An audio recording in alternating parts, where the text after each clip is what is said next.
It is the 41st millennium. For more than 100 centuries, the Emperor of mankind has sat immobile on the golden throne of Earth. He is the master of mankind by the will of the gods, and master of 1,000,000 worlds by the might of his inexhaustible armies. He is a rotting carcass, writhing invisibly with power from the dark age of technology. He is the carrion lord of the vast imperium of man, for whom 1,000 souls are sacrificed every day, so that he may never truly die. Yet even in his deathless state, the Emperor continues his eternal vigilance. Mighty battle fleets cross the demon-infested miasma of the warp, the only route between distant stars, their way lit by the Astronomicon, the psychic manifestation of the Emperor's will. Vast armies give battle in his name on uncounted worlds. Greatest among his soldiers are the Adeptus Astartes, the Space Marines, bioengineered super warriors. Their comrades in arms are legion. The Imperial Guard and countless planetary defense forces, the ever-vigilant Inquisition and the tech priests of the Adeptus Mechanicus, to name only a few. But for all their multitudes, they are barely enough to hold off the ever-present threat to humanity from aliens, heretics, mutants, and far, far worse. To be a man in such times is to be one amongst untold billions. It is to live in the cruelest and most bloody regime imaginable. These are the tales of those times. Forget the power of technology and science, for so much has been forgotten, never to be relearned. Forget the promise of progress and understanding, for in the grim, dark future there is only war. There is no peace amongst the stars, only an eternity of carnage and slaughter, and the laughter of thirsting gods. Brilliant. Well, we've got quite something ahead of us. Let me just make sure that I'm not doing something wrong here, because no, it's just showing me the source and the source in the preview. Okay, fair enough. Let's get into it.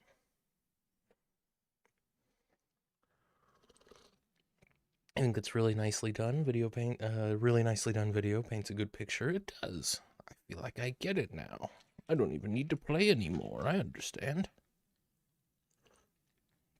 You know what? Let's just read the books.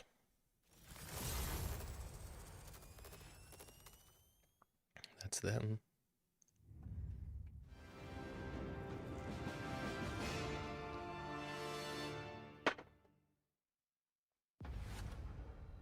Lots of comedy in that video. It's true.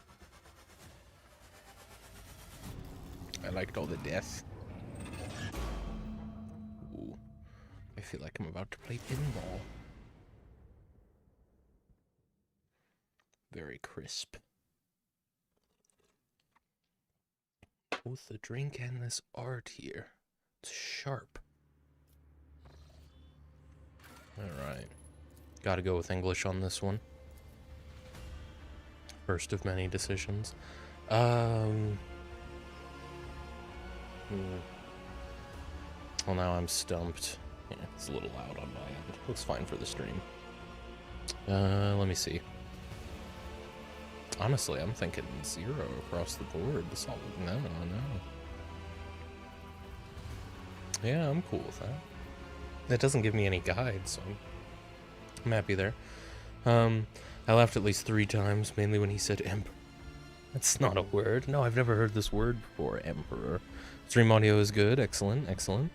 Most of what you said ain't words. I mean, I cannot confirm nor deny the existence of words. This font size looks pretty solid.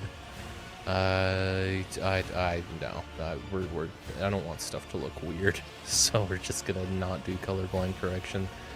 I'll deal with it. Oh, I think I'll be fine. This is your one and only warning if you have epilepsy.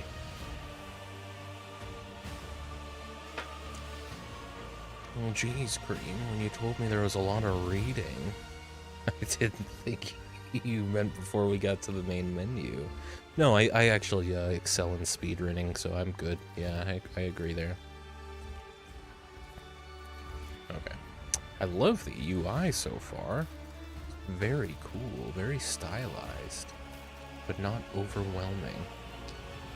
That's all good. Let's keep camera shake on unless it gets annoying.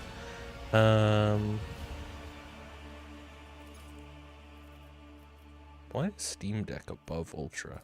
We're gonna set it to Ultra and see what happens. I'll keep VFink on for now. I will go ahead and have you limit my frame. Oh, well, yeah, the monitor's set to 60, so we are effectively limited to 60.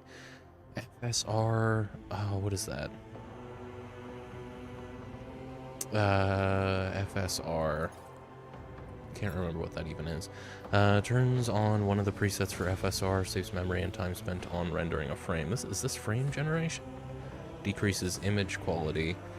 It is in fact lower resolution rendering with subsequent upscaling. Okay, let's try without it for now. Volumetric lighting, high. I'm pretty happy there. I love the UI. Bar shaking rears, that sounds right. We gotta keep those off. I don't wanna have to call the stream early, you know. SSR. Yeah, go for it. HBAO. Yeah. I'm on board with that. Let's not do TAA. Let's try SMAA. And best you can. Everybody leaves footprints. Crowds are dense. I'm happy with that. Display. Don't want to mess with that anymore. That all looks good. What about subtitles? Seems like the kind of game where it's like, yeah, you're getting subtitles. Don't worry about it. Well, let me just make sure there's no setting to turn on like general subtitles or anything. That doesn't look like it. Okay. Let's do a new game. Main story, probably gonna be the one we want. Take up the mantle of a rogue trader, the scion of an ancient dynasty of daring privateers that reign over their trade protectorate and explore the fringes of the known galaxy. Darkness looms over the bloodline of Von Valancius as it faces multiple threats, from within its own ranks and without, as countless enemies seek to destroy the most daring and brave agents of humanity. It is up to you to hold the reins of this shattered protectorate and forge a new path for the Von Valancius dynasty, currently finding itself in a vortex of wars, intrigues, calamities, and heresy. The stakes are high and rise even higher as you cross paths with terrifyingly powerful and ambitious adversaries, and the darkness of the Coronis expands. General subtitles. And now, folks, character creation. Fucking strap in. Yeah, we're gonna be on character creation probably until the next drink at least. I think normal for my first playthrough. I'll probably just leave default settings. Well, space combat. Jesus, okay. Wait, what? In the grim darkness of the far future, there is only war. This mode is the ultimate challenge for the boldest of Lord Captains who want to truly immerse themselves in the world of Warhammer 40k with the highest stakes possible. All decisions, victories, and losses in the grim darkness mode are final and irreversible. You only have a single save, which is updated automatically every time you exit the game. No loading from an earlier point, no second chances, and no changing previous decisions. If you manage to successfully overcome all obstacles and make it all the way to the epilogue, bringing glory to the von Valancius dynasty, you'll receive the There Is Only War achievement, and a special item for all your future playthroughs as a testament to your skill and bravery.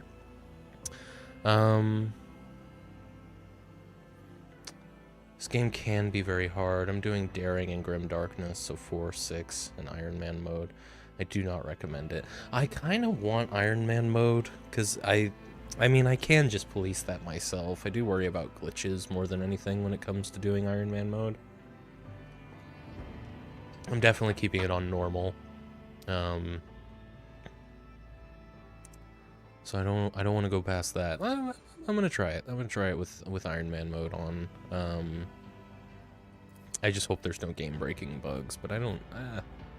We'll see what happens. There's always another playthrough. Okay. We're gonna make a custom character. Create your very own rogue trader from scratch. The possibilities are endless when it comes to customizing your character, choosing their home world, gender, background, and more. You can also choose from a wide variety of combat, social, and technical skills and abilities, which determine how your character interacts with the world, and what kind of challenges they are capable of overcoming. Finally, you can choose your character's archetype. Each archetype path offers its own unique set of opportunities and challenges, so choose wisely. With all of these customization options at your fingertips, you can create a truly one-of-a-kind rogue trader and embark on an adventure unlike any other in the world of Warhammer 40k. Fun fact about this game, when you die in Iron Man mode, it doesn't delete your saves. It asks you, okay, you failed Iron Man, but do you want to delete your save or continue without Iron Man? Yeah, that makes sense. May end up in that situation, we'll see. Alright. Well, I feel like we want to choose the appearance and then choose the portrait, right? Or do we want to pick a portrait, because I don't really feel like uploading a custom one and then match the appearance to that. The only issue with that is I'm going to feel like the portrait informs a lot of the character. I haven't even thought about how I want to play, who I want to be.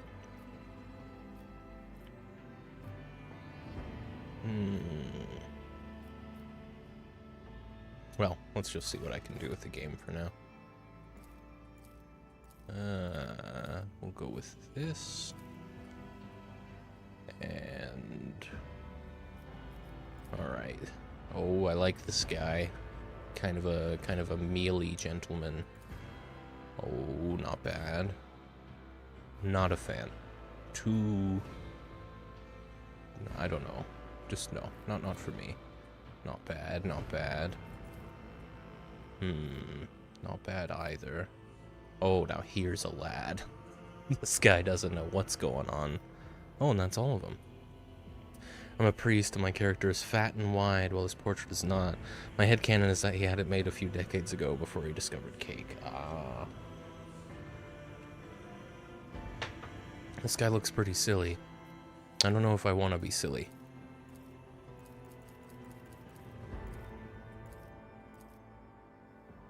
I do kind of like this guy. I think we're going to go with the mealy guy. Oh, I like that he still has a six-pack. That's good. We want to be a little guy? Little mealy guy? Perhaps an average. I think the average mealy guy is the way to go. You could make them very pale, quite dark. Just a range from there. Just stick with what it was at the beginning.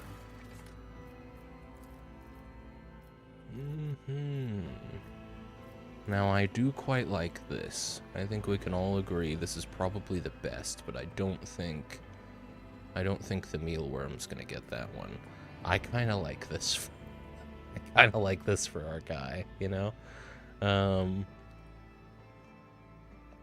don't know, I kind of want to pick everything but his appearance first and then make him but you... Yeah, you know what? That's our placeholder for now. Let me figure out where this guy's from, then I'll decide what he looks like. Death World. On Death Worlds, the plants, beasts, and sometimes even the environment itself take aggressive and destructive forms, inimical to human. I don't have my phone on me. I've never heard that word before. To human life. Whilst exceptionally difficult to colonize, many Death Worlds possess valuable resources that require an outpost or other human presence upon the planet's surface to harvest. These harsh environments result in some of the hardiest and most resilient populations in the galaxy. Those tested and found wanting die young. Gives you survival instincts. Once per combat, when the wounds of a Death World character drop below 30%, they gain plus 20% of their maximum wounds as temporary wounds. Death World characters also gain a plus 20% bonus to dodge and armor. Why is dodge highlighted, but armor isn't? Well, I guess armor's self-explanatory. While they have at least one temporary wound from any source. Plus 5 to strength, toughness, and agility. Minus 5 to intelligence and fellowship. I'm sure we'll find tanks, to be fair. Might not be a bad idea to have the protagonist be the thinker. Harmful or destructive, thank you. Brutal Hunter. Trusty weapons. Wounded Beast. A lifetime of scars. And tenacity. Yeah, I mean, I guess this is where tanks come from. Voidborn are humans birthed in the belly of a void vessel, or abroad in an ancient orbital satellite. Those who have lived their lives on void ships become injured to some extent due to the reality-altering process of warp travel, and to living in low or zero-gravity environments. In many cases, their features are drawn and their skin pallid.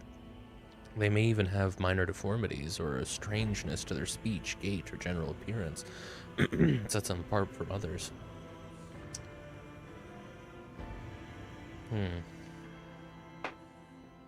That's interesting. I made my rogue trader basically useless in combat, but he's a lore and commerce monkey. Get a load of different dialogue options, but I really don't think there's a bad way to build a character. So many different builds, it's nuts. Yeah, it's a no wrong answers kind of situation, which I like. The Voidborn character can re-roll any failed attack, dodge, parry, characteristic, or skill test with a 20% chance of success.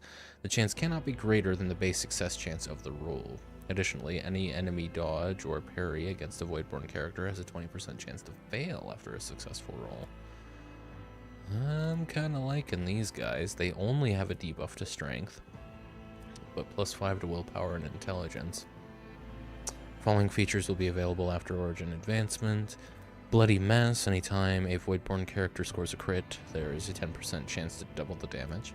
Contagious Luck. Using a non-damaging ability on an ally grants the ally the ability to re-roll any failed attack, dodge, parry, characteristic, or skill test within a 20% chance of success for 1 round.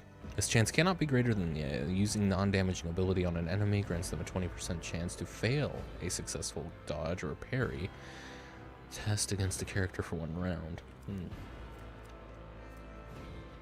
While a Voidborn character has more than 50% wounds, all chances of all creatures, including enemies in a 3-cell radius, are increased by plus 10%.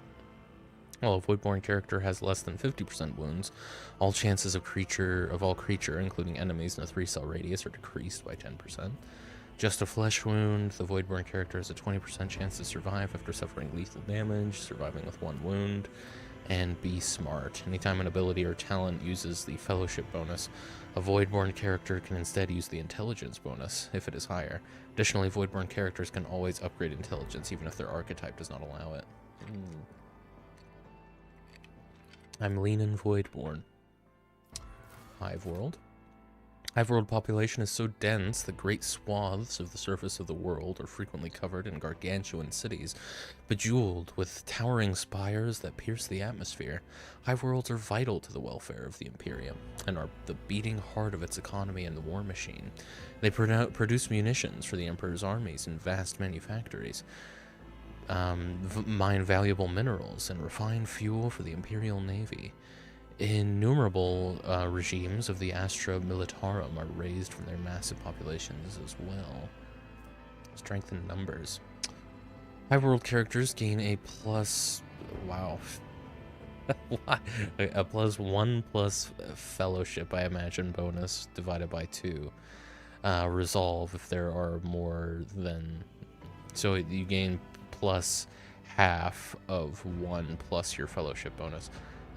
Resolve if there are 3 or more creatures, allies or enemies, in a 3-cell radius. If they suffer a -2 penalty to resolve with no creatures around. I see. Only a debuff to willpower. That's crazy. Deathworld guys. I guess Deathworld guys only have 2 debuffs, but...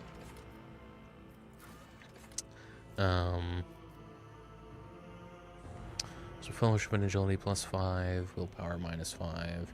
Camaraderie. Hive-world characters can pass willpower resistance tests using their fellowship value instead if the character's fellowship is higher. Outnumber. If a Hive-world character has melee superiority against the enemy, the effect is increased by +10. If an enemy has melee superiority against a Hive-world character, the effect is decreased by -10. Weapon personalization. All ranged weapons dealing physical damage have +1 damage, +5% armor penetration, +1 rate of fire, and -5 to recoil. Helping Hand. If a Hive-world character starts their turn adjacent to an ally character, that Hive-world character gains +2 MP. Movement points. If a Hive-world character ends their turn adjacent to allies, they all gain +2 MP on their next turn. Fresh Start. Hive-world characters gain a +50% bonus to dodge against the first attack of opportunity every round. Pretty good leader then, if you wanted to make... I mean, I guess I'm between Voidborn and Hive-world right now. Forge worlds are domain of the Adeptus Mechanicus, entire planets ceded to the demands of vast macro industries. Each is a manufacturing super complex of unimaginable capacity and power. Over the millennia, different Forge worlds have become especially renowned for their philosophies of ways of war. These are often colored by the technologies they specialize in manufacturing. The bulk of a Forge world's population is utilized as a labor force, whilst the fortunate few may be inducted into the ranks of the Adeptus Mechanicus itself. So these are the Tinkerers. Ooh. Well. Intelligence and toughness with a debuff to fellowship, so they work alone. Pretty good for melee, I can see, yeah. Oh, Hive World, I imagine, yeah, especially with the dodge and whatnot. And this outnumber is specifically about melee superiority as well, so yeah, definitely. The following features will be available after Origin Advancement. I don't have to keep reading that. Pinnacle of Weaponry. The first attack in combat with any plasma, melta, or power weapons deals an additional damage equal to the intelligence bonus. Ooh, I'm leaning Forge World all of a sudden. Forge World characters gain +TGH bonus deflection against the burning effect and flame weapons.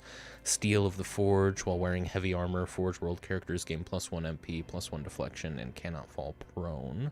Ooh. So these guys can kind of tank as well, but they tank... Maybe not tank, but... Yeah, kinda. But it's more to do with their intelligence, which is a cool kind of twist on that. I know that, you know, there's a lot more to your character than Homeworld as well, but this is going to inform some of your decisions. Forge World characters gain a stacking +10% bonus to hit chance and dodge reduction against any target they hit with a single target attack. Okay, so spread your attacks out if you want to just tank. Yeah. Successful critical hits from single target attacks increase the hit chance and dodge reduction by +20%. Forge World characters can use Persuasion, Coercion, and Commerce based on intelligence. And okay, I mean, yeah, if they can use their intelligence as their modifier for dialogue rolls, I think we're going Forge World. I'll look through the rest, but I mean, I'm earmarking Forge World. That's cool. Took a solid hour to make my character umming and ahhing. You gotta take your time, yeah. Oh, I love Adeptus Mechanicus. One of 2 armies I really want to make IRL. They seem pretty nifty. This was a fine drink. I'm gonna keep drinking it until we're at the hour-and-a-half mark, and we're already 30 minutes away. I wonder if Billy's gonna actually remind me to play an ad in 2 minutes. An imperial world is one of a million planets united by the belief in the immortal god emperor. Hailing from hyper-technological societies to grimy, feudal populations, the inhabitants of countless worlds offer fealty and devotion to the master of humanity, and the imperial creed espoused by his servants.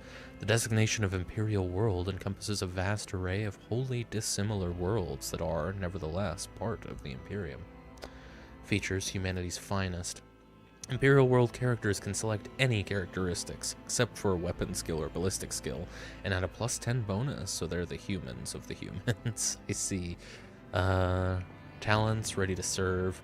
When an Imperial world character is affected by an ally's non-damaging ability or affects an ally with such an ability, the resolve is increased by a fellowship bonus divided by 2 for 1 round. And we got a hydrate from Franklin. Thank you, buddy.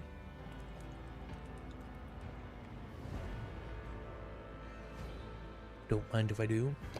Good to see you, by the way, Franklin. Hope you're doing well. Better to die for the Emperor. While under 40% wounds, Imperial World characters gain a +10 bonus to all characteristics and +2 resolve. That's kind of crazy. I'm doing my part. If no other character in the current party has the same archetype as this character, the first archetype ability used in each combat by this character costs 1 fewer AP. Probably action points. Oh yeah, I know what I'm talking about. I worked spit on... I would spit on you, but it would have nothing to do with the drink. Ah, I see. You just know what I'm into. No heresy. Imperial World characters gain a +10% critical hit chance and a +10% armor against Xenos or demonic creatures. Their allies gain half the bonuses of no heresy. However, Imperial World characters' lore... however, Imperial World characters' lore, Xenos, and lore warp are always 0, so they're better against Xenos and demons, but they don't know shit about them.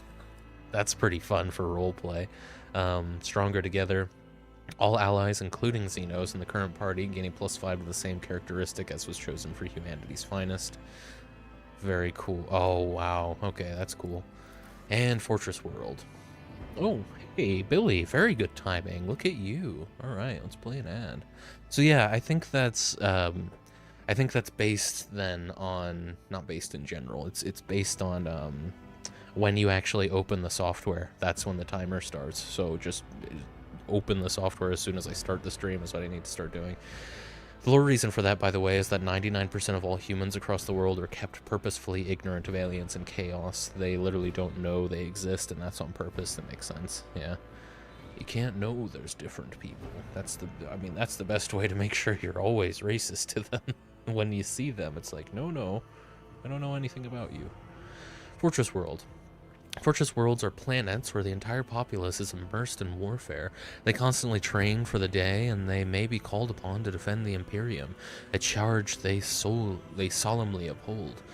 Fortress worlds are established as bulwarks against the enemy. Every citizen is a soldier, trained to fight from the moment they can handle a weapon. Never stop shooting. Each time a Fortress World character kills an enemy, they gain +10 stacks of Never Stop Shooting. At the start of their turn, there is a stacks of Never Stop Shooting % chance. Oh, cool. That the first attack this round will cost 0 AP and will not count towards the attack limit per turn. If this effect triggers, all stacks are lost. Oh, I see. That's the debuff then. Not the debuff, but yeah. That's the balance. Perception and willpower, -5 to fellowship. But the Imperial world doesn't have any of that. Okay. Oh, I see. That's because those are characteristics, but yeah, you just get to choose. Yeah, so they really are the humans of humans. Talents, combat addict. Fortress World characters gain +7 to ballistic skill, perception, and willpower while in combat, yet outside of combat, their intelligence, fellowship, perception, and willpower decreased by 7, so not the leaders, these guys. Hail of Steel, each round, Fortress would, could use a comma. Fortress World characters gain stacking +1% bonus to dodge and against rain, Okay. Each round, Fortress World characters gain a stacking +1% bonus to dodge against ranged attacks for each shot they made during this round. Also, the ranged burst attack grants an additional +10 stacks of never stop shooting. Familiar Kickback. At the end of their turn, Fortress World characters gain stacks of never stop shooting equal to half the minimal damage of the most damaging ranged weapon they used this round. Spare Magazine. Fortress World characters' first reload in combat costs 0 AP. Reloading a weapon grants an additional +10 stacks of never stop shooting. Never Stop Believing. When all stacks of never stop shooting should be lost, they become willpower, I take it? Willpower, divided by 3 stacks instead. Additionally, a Fortress World character may upgrade their willpower characteristics even if their current archetypes don't allow it. All very cool. I gotta go with Forge World on this one. And you get little sub-world stuff. So, analytics, this is just like sub-race kind of stuff then. Analytics system. Forge World characters gain a +10+ intelligence bonus % to critical hit chance. Nice, I went Void Board. Yeah, I can see that too. That was the first one that really stood out to me, though it was the second one I looked at. But yeah, Void Board seems cool. Very enigmatic. A lot of room to kind of build your character yourself without worrying too much about the general definition of archetypes, not archetypes that we'll get to later. That's cool. Forge World characters gain a plus agility bonus, plus half their agility bonus. Movement. Oh, okay. So for their movement points, they get half their agility bonus and double their agility bonus percentage added to their dodge. Okay. Is agility one of my big things? Agility is a characteristic, right? It might not be, actually. That's not where I'd find that.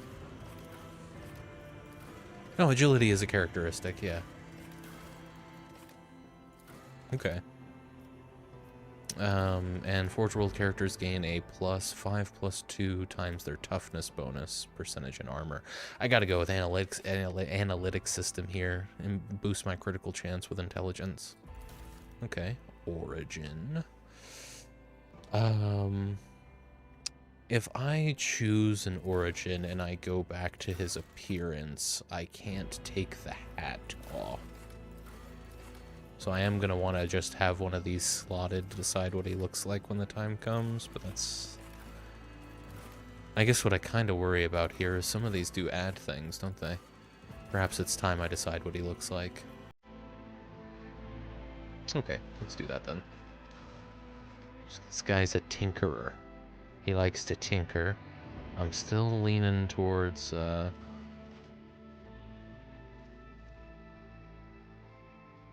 I like the idea of him being kind of squat as well. You know, he's done a lot of manual labor. You know, he spent a lot of his youth kind of moving heavy things from one workshop to another. He was definitely a laborer growing up, and then maybe he just impressed the right people to end up where he is, something like that. Probably works with or is less in charge. Probably works with or is in charge of tech priests. That makes sense.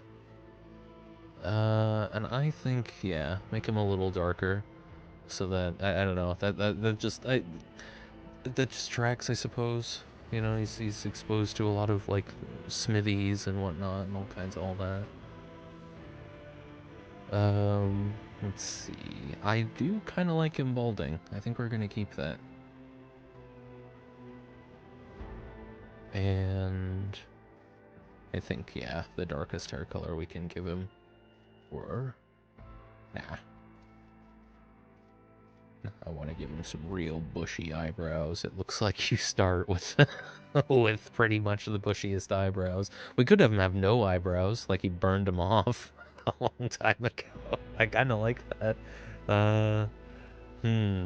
Tempting. We could make him a supervillain.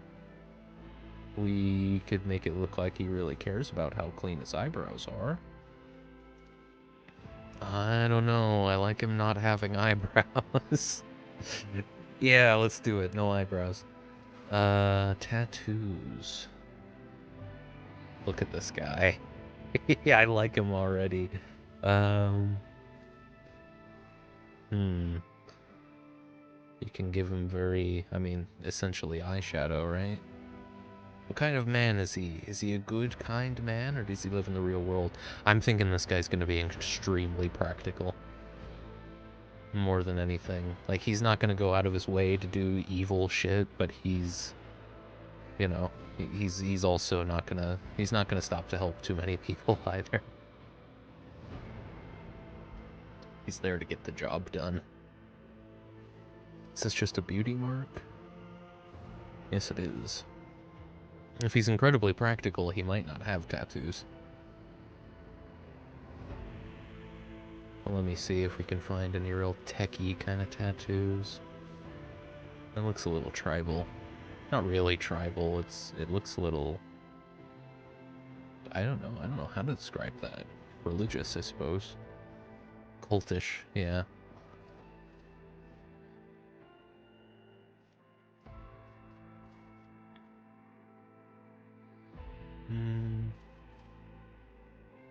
No.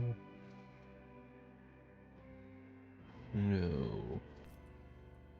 Lots of skull imagery in the tattoos. Almost exclusively skull imagery in the tattoos. I mean, the chains, if anything, but probably not even them. I think this guy probably just doesn't have tattoos. Oh, but there's more. Hang on. Oh, you can have 5 tattoos. I see. I see. The Imperium loves skulls, yeah. Might have the Aquila, the 2-headed eagle symbol of the Imperium if he works in a military forge. That's true. I kind of like it on the back. Oh, there is this. That does kind of give something to look at on his head. Some circuits. Not circuits, I don't know, motherboard lines. Can change the color too, excellent. Right. Which one of these is neutral? I take it this. And then we could also do this. I don't know. I don't know what that's meant to imply. Because if I gave him this, I wouldn't be thinking of it as a tattoo. I'd be thinking of it like, this man is deeply tired.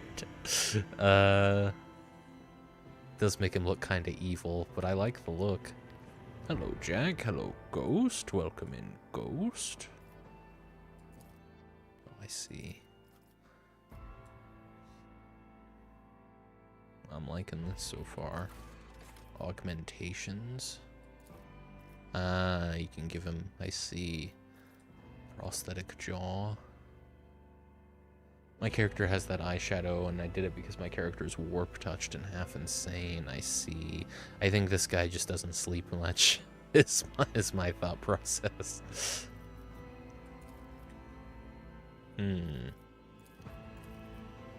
Welcome in, Ghost. Good to see you, buddy. How are you doing?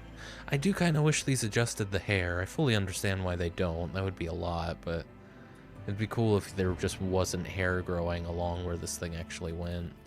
You can get the eagle on your forehead. You can get a little dome. That's kind of a cool look with the balding. Like, that looks like it actually, his hair stopped growing because he got this funny little helmet on. Can give him one of these. I would kind of like something asymmetrical. It's got some purpose, but you don't really need to know. It's agreeable on a person, right? That's kind of cool. I kind of like that. And honestly, if I do that and then actually go with something a little bit more bright for these circuits, what do you mean make my choice first? Maybe like, I don't know, bright. They don't really stand out much, do they? Not with these, anyway. Is it even changing? I genuinely can't tell. It's changing a little. It's just hard to actually notice. I'll just keep it black, then. I do quite like this. And you can, okay, you can have multiple. So let's hold on to that for now while I look through some of the other ones. I don't want them to be too much. It genuinely might just be that one, but I want to see what my other options are.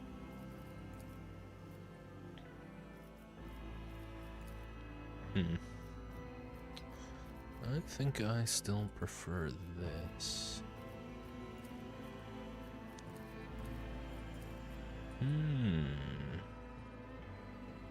I don't hate that. Let's hold on to... Oh, but you can only have two. Okay. So this will be my final decision.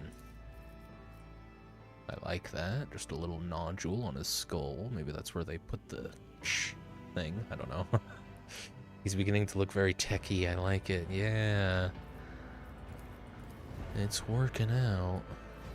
That one's on his temple, so I can't see it.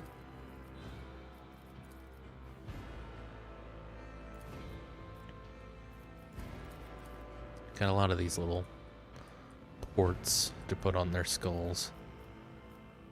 What are these?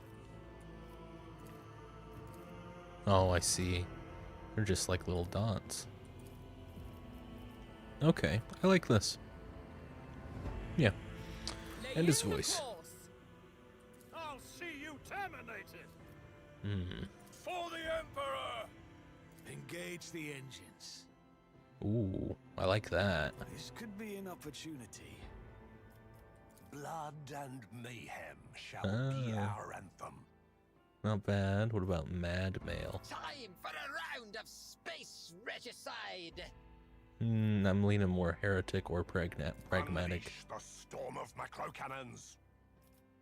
Looks like we have a problem on our hands. Too American. Pragmatic or heretic then? I will delight my masters with your demise. Success is the only outcome I accept.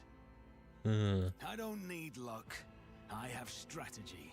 I gotta go pragmatic. That just sounds right for this guy. You know, when you first picked that hair, I thought it was silly, but it actually really works. I would not fuck with this guy. Yeah, you know, he's had a stressful life, so he lost his hair pretty early. It still has color. There's probably, and I'm not knocking the game for this, but there's probably no option to make it gray ink. Oh my god, why did I even... I didn't scroll down to look at the beards. He should have some facial hair. He also... Do they all have scars by default? That's the weird thing so far for me. Oh, yeah, there's the scars. It's just a slider. Let me see. I'm not opposed to him having scars, but I want to pick them. Especially if there's like a burn mark.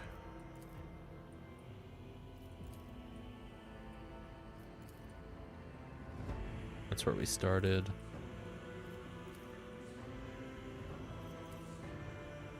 Ooh. It's kind of cool. Cut on the cheekbone.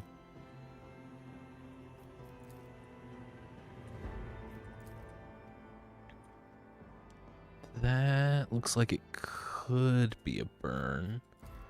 Yeah, these are burns. Okay. I like that. I think that's a cool look. Burned down like sort of orbital. Nice. I wish I could give him one eyebrow now. Really sell that, but that's fine. And what was the other thing I wanted to do? There was some... Oh yeah, the beard. Don't want a massive beard. I kind of just want it to look like he doesn't shave any more often than he needs to. So genuinely, maybe this 5 o'clock shadow.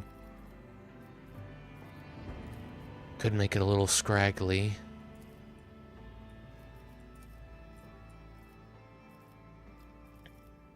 I'm leaning 5 o'clock shadow.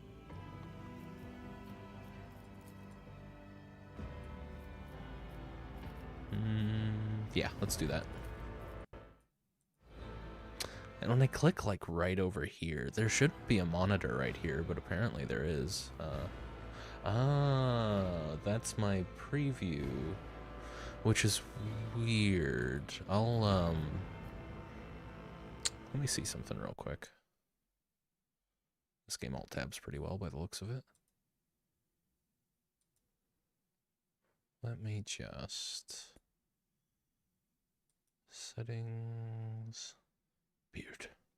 It's looking great so far, thank you. I think so, yeah, that'll be the issue. We need the capture card down here so that I can't accidentally click it. Much better.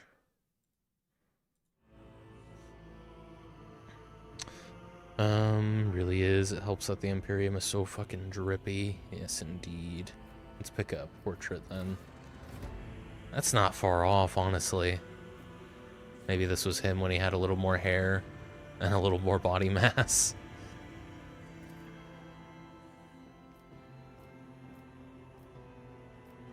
This could be him when he was quite young. I suppose this could be too.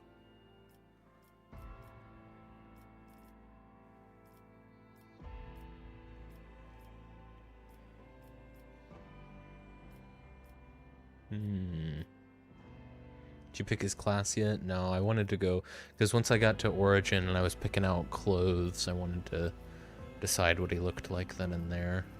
Let's go with this. And I notice... let's worry about that once his clothes are fully selected. Okay. Origin. Astra Militarum Commander. That does kind of get rid of his hair, that hat, but you can probably change that. The Astra Militarum, commonly known as the Imperium Guard, is the primary fighting force of the Imperium, and the first line of defense from the myriad threats that endanger the existence of humanity in the 41st millennium. You have served as one of the commanders of an Astra Militarum regent, commanding thousands and winning battles in the name of the God Emperor. Regimental tactics. The Astra Militarum commander and all their allies deal an additional plus 20 plus 2 times perception bonus % damage to enemies that are adjacent to the commander or their allies until the end of the commander's next turn. All of the commander's allies also suffer no damage from the allies' attacks until the end of the commander's next turn. Can only be used once per combat. On the right-hand side, you can see some sliders. Oh, I see. Yeah. Ballistic skill and perception plus 5, and also athletics and medicae. Oh, I see. Okay, skills. Skills are like sub-characteristics then. Makes sense. Plus 5 to perception, plus 10 total to medicae. Oh, I see. This is when you get through advancement, right? Okay. Commissar of the Officio Prefectus are ruthless officers charged with maintaining the morale, discipline, and fighting spirit of the Astra Militarum Regiment. You used to be one of these faithful servants of the God Emperor, a living symbol of Imperium authority, regarded with a mix of fear and awe by their subordinates. At all costs, the Commissar's next single shot or single target melee attack applies the following effects.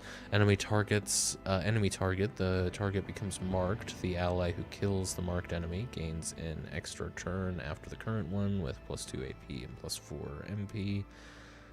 Interesting. You get bonuses to weapon and fellowship with skill modifiers for coercion and athletics. Crime Lord. The Imperium survives and prospers in no small part due to the narrowness of its vision, but a rebellious mind and will such as yours could not be so easily constrained.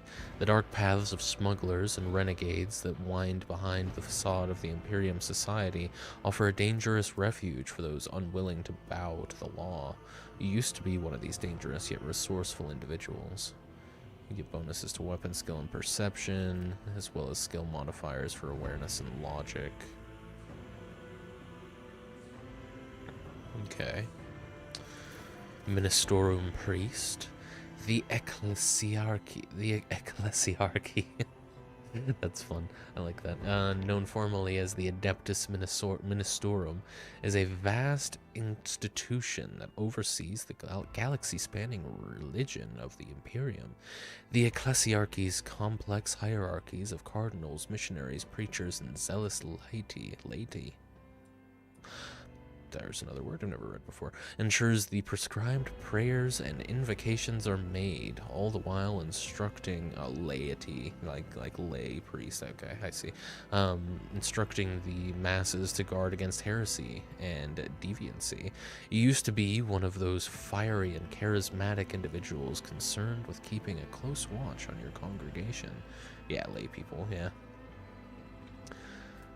War Hymn grants momentum equal to 2 times devotees' willpower bonus.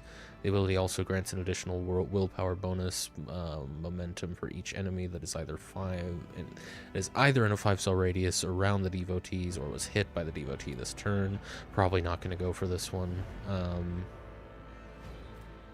But I see you do get a lore bonus specifically for the Imperium. Makes sense. Navy officer. Look at this goofy man with his goofy hat. The Imperial Navy is responsible for the fleets of void ships that assert the dominance of the Imperium amid the stars and fulfill other duties connected to the void and warp travel. You used to be a Navy officer and commander of a void ship, hardened in numerous battles and famous for resounding victories. Brace for impact. For 1 round, the Navy officer and their allies in a 3-cell radius gain +2 deflection for each archetype taken by the Navy officer. They also cannot be forcefully moved or over-penetrated. I see. Demolition, agility, commerce. Right. A noble. The high nobility of the Imperium are an enormously privileged and powerful elite, a breed apart from the common masses they rule. You grew into adulthood upon a pedestal of affluence and grandeur that towered high above the common masses. You expected their obedience and lived upon the fruits of their toil, surrendered to your family in solemn fealty. Probably not this guy. You serve me. The noble assigns 1 ally who will become their servant until the end of combat. Anytime the noble's abilities affect the servant gains +5 to all characteristics until the start of the noble's next turn. Anytime the servant attacks a target that the noble dealt damage to last turn, the servant gains +10 plus noble fellowship, right? Fellowship bonus, % critical hit chance against that target, can only be used once. You get coercion and persuasion as well as intelligence and fellowship. Yeah, these are the real leaders then. Not so much leader, but delegators. Sanctioned Psyker. Psykers are feared and distrusted, but are nonetheless valuable assets to the Imperium. The role of the Adeptus Astra Telepathica is to recruit, identify, and classify those found to possess psychic abilities. The most powerful, who somehow survive the rigorous sanctioning rituals, are selected to serve on the battlefield. The mind of a sanctioned Psyker is steered against the manifold dangers risked by wielders of warp powers. You were one of those found worthy to serve humanity and have miraculously survived the perils of the warp. Okay, hang on. What is that? This dangerous phenomenon may occur whenever veil degradation reaches 15 and major psychic power is activated. The chance of this happening is 10 plus psi rating plus veil degradation %. Perils of the warp are dangerous to anyone in the vicinity of the Psyker. Their manifestation can push away characters, damage them, summon demons, fill the area with motive force changes, and much more. Perils of the warp are unpredictable and extremely dangerous. Note, damaging Psyker powers count as weapon attacks, counting towards the normal attack limit per turn and gaining all the benefits of abilities and talents, increasing the damage of attacks. For example, a soldier using run and gun ability will be able to use damaging Psyker powers twice per turn, and an operative's analyze enemies ability affects the damage of the damaging Psyker's powers. In short terms, the more psychic powers used in combat, the more the warp invades for real space. It can get really bad. However, in return, Psykers are stupid powerful. I see. Lots of abilities. It's just, yeah. Probably won't go for that for this guy, because I want him to mainly be firing weapons and stuff. I think that's going to be his deal. He's like the weapons expert, so probably one of these military roles. Either this one, commissar, or navy officer. So I guess he just showed skill in combat on his Forge world to get where he is, but he is still quite techy. So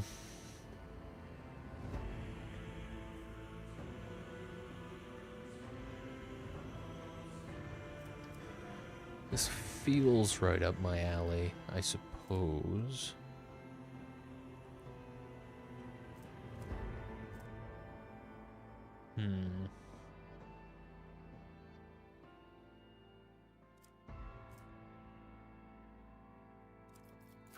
There is also commissar. I don't want to focus too much on fellowship here, because this guy already has a debuff to fellowship on account of the Forge world.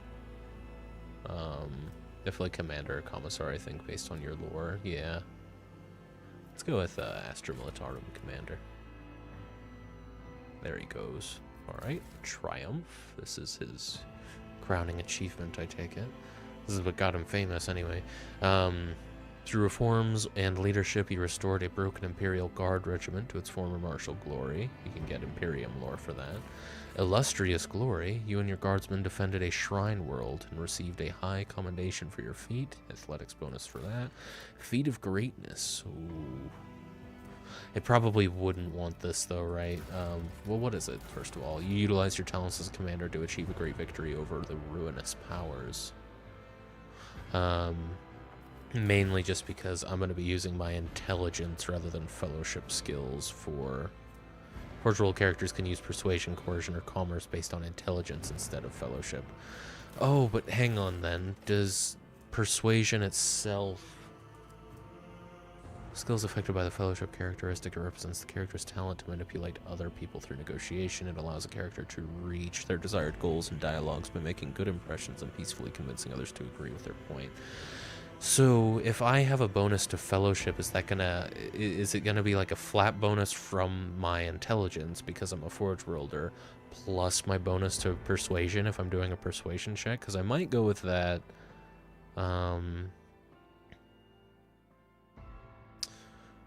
Or I might go with Apex of Brilliance. One or the other. They would both work. I just...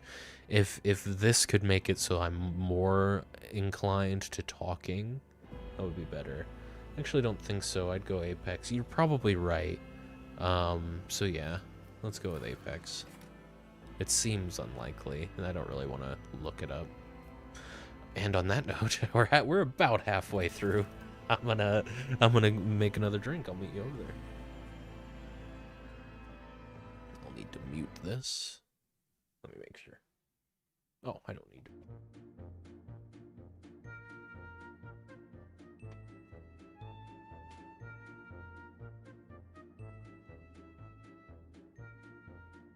Oh, did that not pause this time? Stop it. Let me, real quick, double check that the category's been changing properly. It has, okay, at least the last time it did.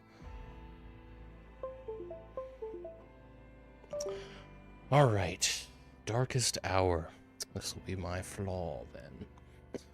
Grim Portents. You lost an entire regiment to the Immaterium during a Geller field failure, yet you yourself emerged unscathed.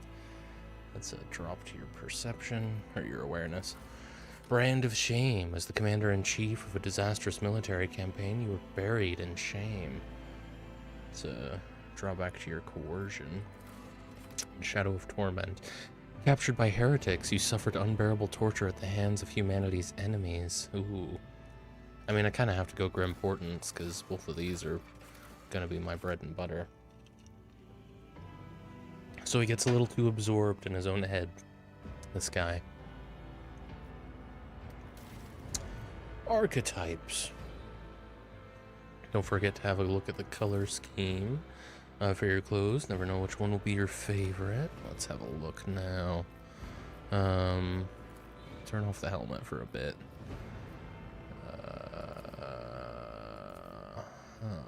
Okay.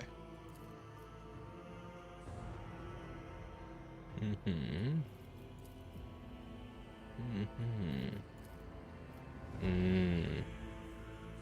I'm liking that quite a bit, to be honest.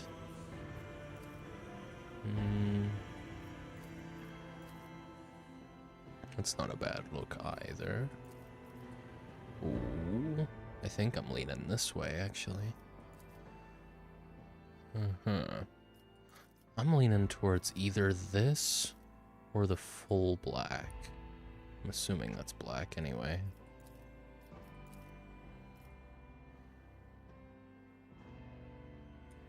I think I'm gonna go with this. And then with the helmet. I don't like this helmet at all, but let's leave that off. It is black, yes. And the other one you like is dark tan. Let's go with black then. Alright. You can only choose one of the first tier archetypes at this moment. Archetypes are development paths that your characters follow. Each archetype encapsulates a unique set of skills and expertise and represents a specific combat specialization. From the frontline warrior to the indispensable leader preferring to command from the rear. Choose who you want to be in the grimdark future of Warhammer 40,000 Rogue Trader 40k, excuse me.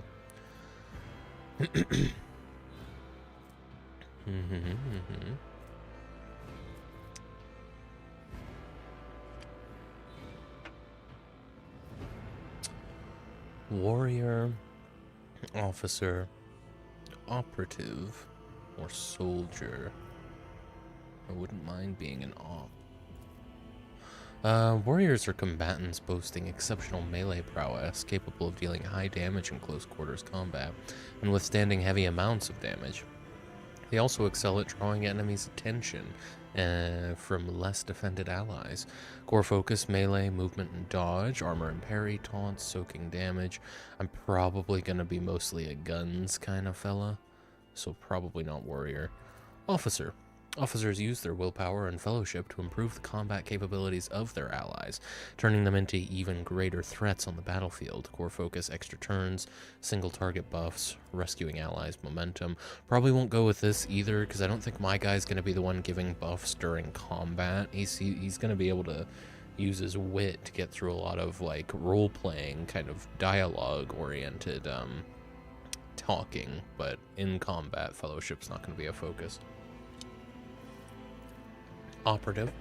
An operative uses intelligence and perception to find and exploit weaknesses in an enemy's defense.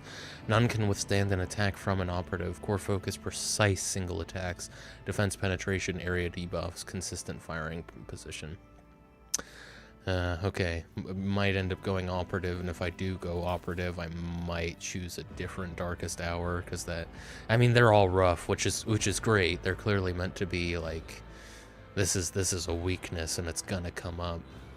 It's just tricky. I mean, this might be a situation where it doesn't actually matter, right? That my coercion specifically has been debuffed because I can use my intelligence for that anyway.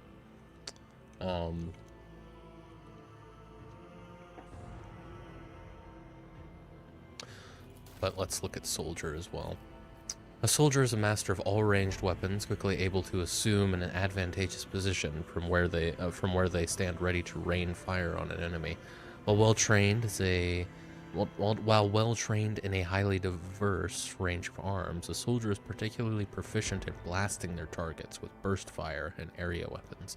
Core focus, movement and ranged attacks, cover and dodge, burst fire, area attacks. Okay.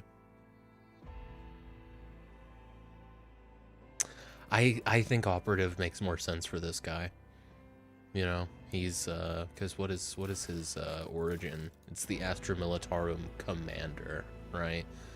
So he's not just a grunt, and that's kind of the vibe I get from soldier. Although to be fair, none of these guys are just grunts.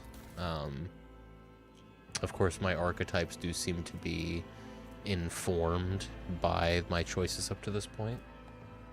So I don't know, it could be if you were to pick, like for instance, sanctioned psyker, it could be you can't take soldier. I don't know. But I do like operative. I think I basically chose operative as soon as I saw it. Even just the logo, I knew like, oh, that's the smart debuff guy.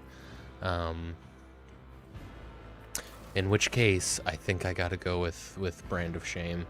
He's probably in charge of an entire planet's feet, so he's probably above soldier. Yeah. Of course, this is just like this is the behavior they default to in a combat situation where they have to participate. To be fair, it's not like it's not like this character has been doing this kind of stuff for the past 10 years. I'm still leaning op. Everybody knows that about me. I'm quite the op. And I think he's not a sociable guy, but his wit will get him through quite a few conversations. And this Brand of Shame makes sense. You know, he's kind of a disgraced leader of soldiers who is still quite capable, but he had that pretty big fuck up that follows him.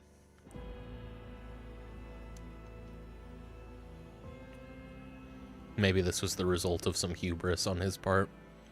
You know, he had a really successful career up to this point, and so he got really bold and took on an assignment that he had no business really attempting.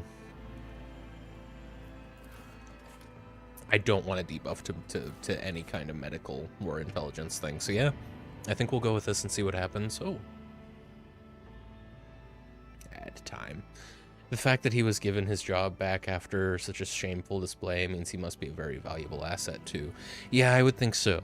Like he's had a lot of moments where it seemed like he wasn't up to the task. Like maybe they were throwing him at increasingly unlikely successful missions for a long time, and so that hubris built up, and just eventually something had to give. But they still recognize, like, well, he got through a lot of other impossible scenarios. It was just this one. We're not gonna let him forget it, but yeah, I like that. Cool. Okay. Fuck. It's hitting me with the numbers now. Is this just a review? No, I have points to assign. Okay.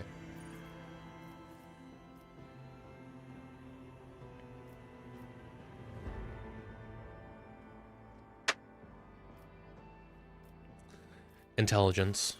Should probably go... I don't have much frame of reference is the only issue. You know, like when the last CRPG I really played and kind of had to learn how to play was Baldur's Gate 3, but I knew 5e well enough to know where min and max was. I suppose this is a 100-point scale, though.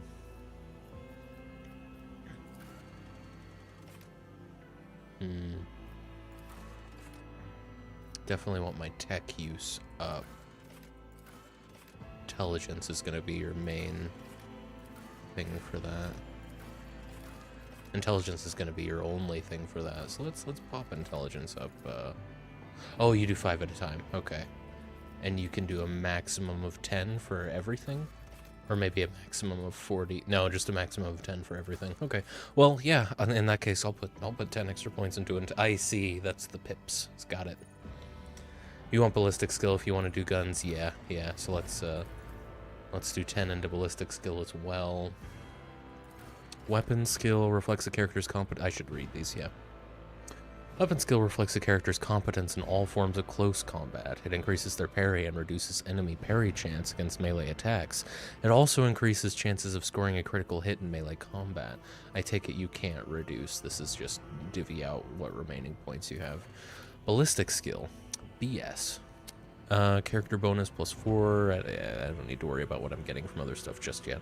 Ballistic skill reflects a character's accuracy with all forms of ranged weapons. A high ballistic skill indicates that a character is a Deadeye, someone to be feared in a gunfire or skirmish.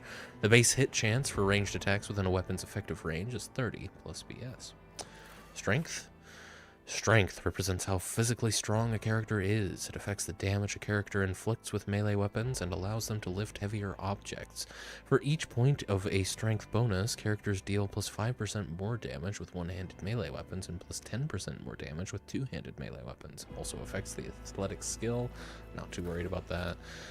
Toughness. Toughness defines how easily a character can shrug off pain, as well as how easily they can resist toxins, poisonous environments, diseases, and other physical ailments. It increases the chance of resisting negative physical effects, and the amount of a character's wounds. For each point of a toughness bonus, characters gain plus 10% wounds. It also affects the carouse skill. This skill is affected by the toughness characteristic. It represents the ability to resist negative effects applied by some poisons, stimulators, or alcohol. May give access to new dialogue options. Strength is useful if you want to use big, heavy guns, but not for any other guns, I don't think. I feel like this guy's going to be more precise in the guns that he uses. I might put 5 points into it, but we'll see. That's good to know. Agility. Measures a character's quickness, reflexes, and poise. I'm not getting any debuffs. Nope, we're just at base value and plus 3. Wait, what? Oh, characteristic. I see. It's 1 to 10 then. Okay. High agility allows a character to manipulate delicate explosives with finesse, or to keep their footing when crossing treacherous terrain. It improves the character's initiative, dodge, chance, and reaction. If a character uses a melee weapon, their dodge reduction is equal to half of their agility. It also affects the demolition skill. Probably want to put some points in agility then if I'm looking to be the precise debuffer, especially because this will help me to move first more often. I should read these to you. It doesn't matter that I know already. I want to be intelligent. Intelligence is a measurement of the character's acumen, reason, and knowledge. For each point of an intelligence bonus, characters deal plus 5% more damage with non-burst ranged area attacks. It also affects the lore, Imperium, lore, warp, and lore, Xenos, logic, Medicae, or is it Medikey? I never know how to pronounce the AE, and tech use skills. Okay. What's that called, like an umlaut, when it's two vowels next to each other that take on their own pronunciation. Perception. Perception describes how well a character perceives their surroundings. Characters with high perception can pick out a stray bolter shell casing in between the day-to-day morass. Oh, this is cool. I'm not so frequently met with words I've never read before. I like it. I should read some Warhammer books if this is where all these words are. I say Medicae, but I don't know if that's correct. It's hard to tell, isn't it? Latin in particular as well. Interesting. Characters with high perception can pick out a stray bolter shell casing in between the day-to-day morass of Underhive, or even tell when someone is being deceitful. It also affects the awareness skill and reduces enemy dodge chance against a character's attacks. Perception, I might just do plus 5 to perception, plus 5 to agility. Willpower. Reflects a character's ability to withstand the horrors of the warp, the terrors of space, and the dreadful opponents they are bound to encounter in the Coronus expanse. High willpower allows characters to exert control over a crowd or interrogate a heretic. It also increases the chances of resisting negative mental effects and psychic powers. I'm happy leaving this low for this guy. I don't think this guy's very strong-willed.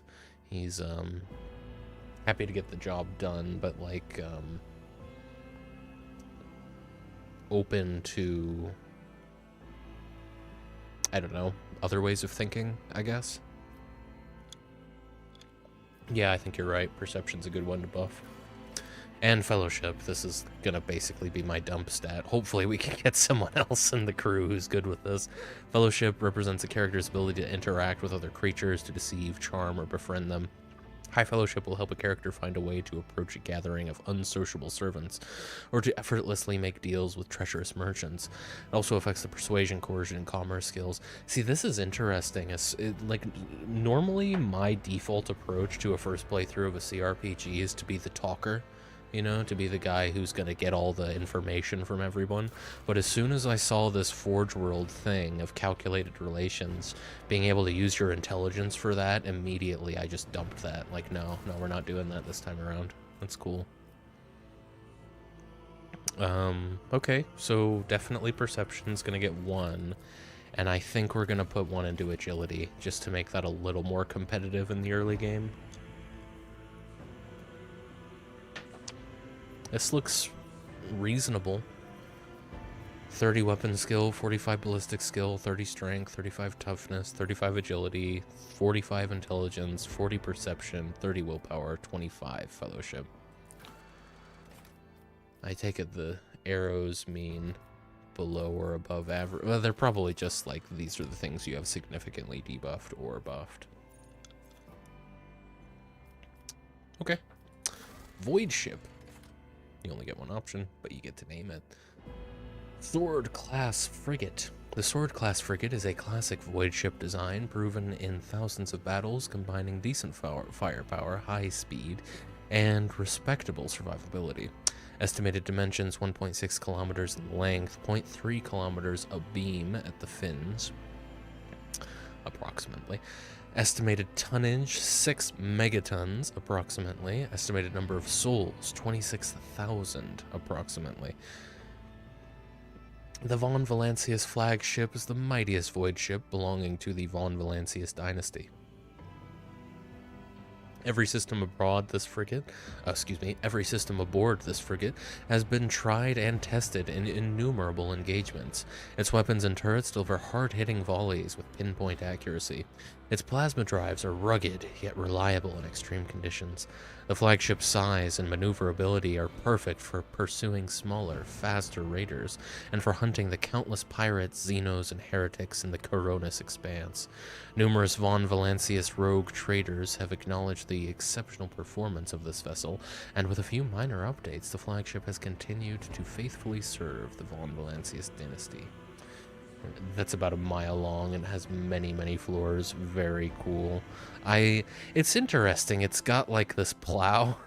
Like, are we ramming with these ships, or is that? I mean, I generally speaking, of course, any space-based vessel is going to be, you know, they don't care about aerodynamics, and you can tell that from the villa that's apparently on the top. You can name it at the top too, and yes, they do ram. Excellent, of course they do. Okay. Oh, what are we gonna call it? What does this guy call his vessel? Let me see. Let me get a look at him again. Here he is. Do I get to name my guy? Or does my... I guess I wouldn't be surprised if you don't, simply because they want people to refer to you kind of... Oh, you do? Okay, that'll probably be at result then. Okay, so we're not going to worry about that just yet. Huh. So this guy, he grew up on a Forge world. He, you know, he definitely went through a lot of... Let me just see. Now that he's all complete, am I sure that I want him to be kind of bulky? Or do I maybe want to make him a skinny guy? I don't know, he looks so much more like an unambiguous villain when he's skinny, for some reason. But when you bulk him up, he looks a little bit more morally gray. I don't know what that is. I don't know why I think skinny bald men are evil, and buff bald men could have some good in their hearts, but there we go.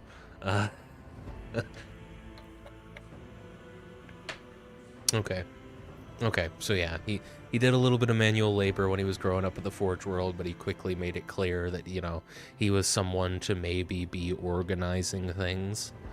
And from there, he got the attention of, or maybe just interacted a lot with the actual Empire officials and whatnot on the Forge world. Very quickly ended up... as in, you know, with the Astra Militarum, ended up being a commander eventually. And then, from there, he had some moments, you know, he managed to, I guess this is how he got the status, right, is through reforms in leadership. He restored a broken Imperial Guard regiment to its former martial glory. He got his crew up to where they should be as far as the Imperium was concerned. we went over this earlier. He had a lot of successes, being given more and more impossible tasks until eventually something gave, and he had a pretty severe defeat. And kind of had to abandon it, but still continued being used. He's very precise in how he approaches combat, trying to take out their strongest first. And yeah, okay, so that's him. Skinny is 100% more menacing, yeah. Okay, let me just get a sense for the conventions here by randomizing a few times. Okay.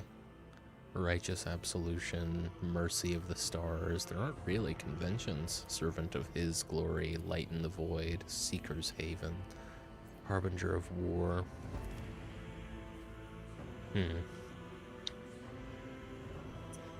Coup de grace is not Latin. What would be a Latin way to say coup de grace?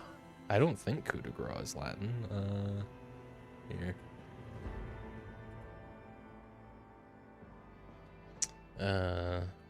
Knife through the heart, Latin.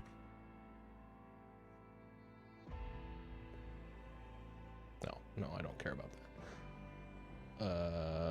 I mean, that's misericordia. I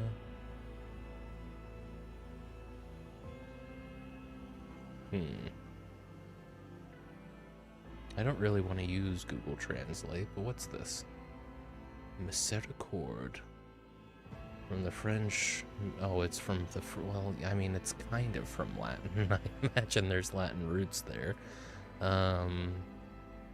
Oh, derived from the Latin misericordia, act of mercy. Well, maybe I don't want it to be an act of mercy. Long and narrow knife used during the High Middle Ages to deliver mercy killings and more. Yeah, you know what? That's pretty cool. I like that I can copy and paste directly into the text entries in this game. Ooh, that actually, yeah, no, I like that a lot better. That sounds way cooler. Thank you. Ultima Ictus.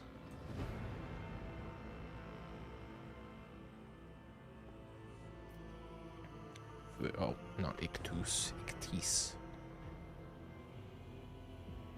Thank you very much. That'll work. Alright. Next. Here he is. He's not going to be Ignatius, I don't think. But who will he be?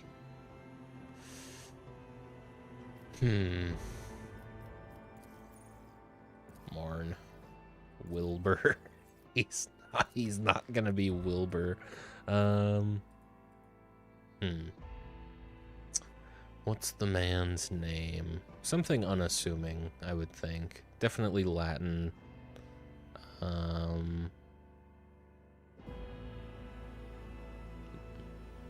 Not Marcus. Marcus, I don't know. That sounds...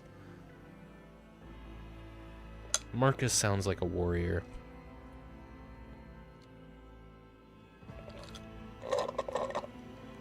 Leo? He looks like a Leo, doesn't he? Yeah. Leo. I mean, it's only given me the first names on randomizing, so I guess I won't worry too much about... Leo feels kind of basic, though, doesn't it? I wouldn't mind if he had a surname. Ignatius. Sebastian is another contender. Oh, Sebastian. Sebastian is like a nerd kind of name. Yeah. Sebastian I like.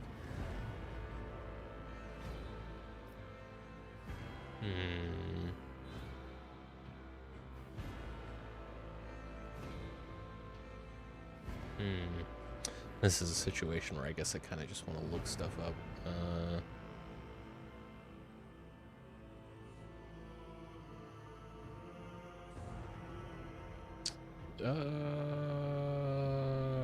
Technology. Okay. Well, are you sure? Are you positive? Okay.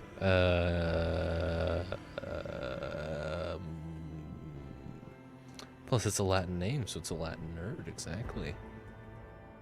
Precision. Okay, I'm starting to not believe you. Curatio. What about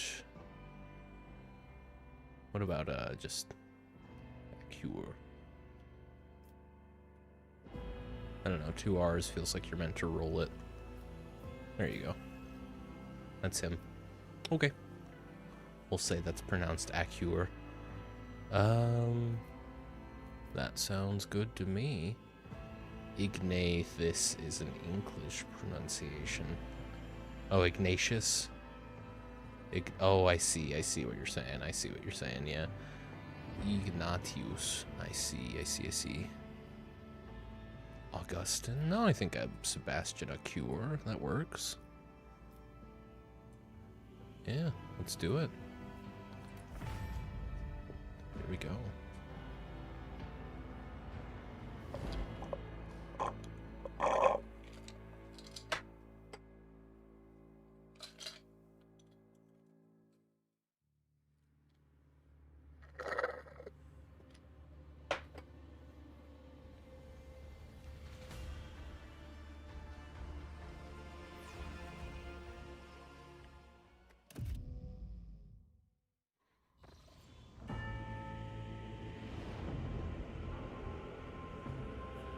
We're in.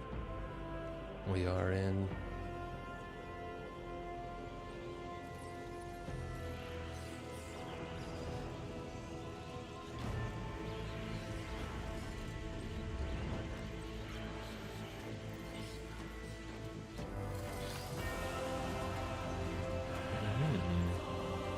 I appreciate the ceremony.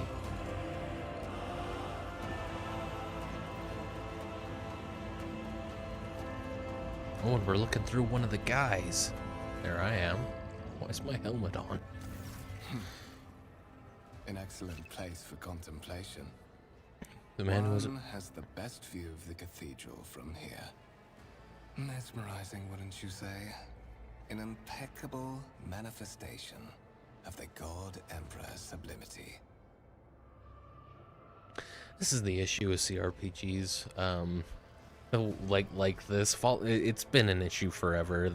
And I can't even be too mad about it. They're not thinking about streamers. It's just, I would like to have read this. The man who has approached you is gazing down into the depths of the vast temple on one of the lower decks. See, and then I read that, and I have to reread what he said. This is the cathedral worshiping the Emperor at the top of your ship. I see. Choices and dialogues. You are in a dialogue. Here you can learn more about current events, influence the character you are speaking to, or even alter the course of the game's narrative. Your character's personal story depends on the dialogue choices you make. Available dialogue options are displayed on the right. Select a reply by clicking LMB or pressing it on the corresponding digit on your keyboard. Got it. An excellent place for contemplation. One has the best view of the cathedral from here. Mesmerizing, wouldn't you say? An impeccable manifestation of the God Emperor's sublimity. I don't trust you, Conrad. Conrad Voigtver. What does this guy sound like? He has a voice, doesn't he? He's a little northern.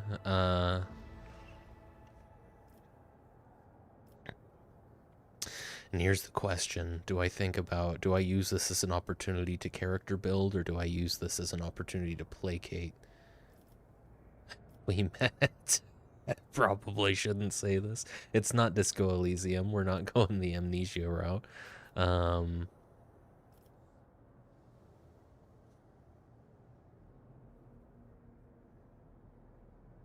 This feels like what Sebastian would say.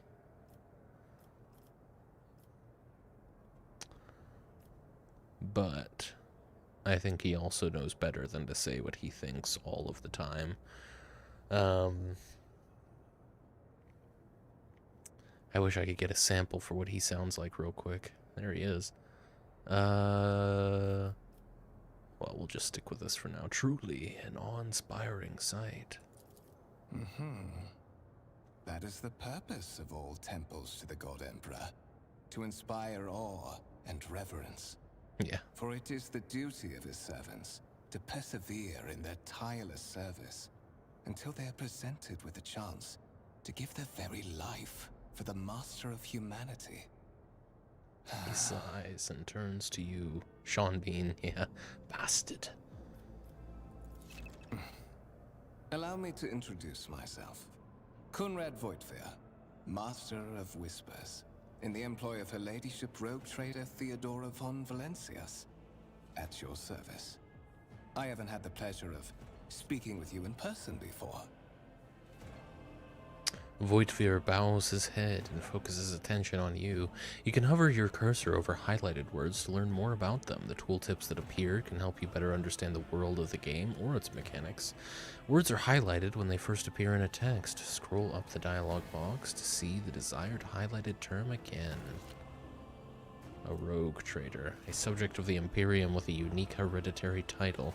A rogue trader is tasked with exploring and exploiting the still uncharted regions of the galaxy for the benefit of mankind. Yes.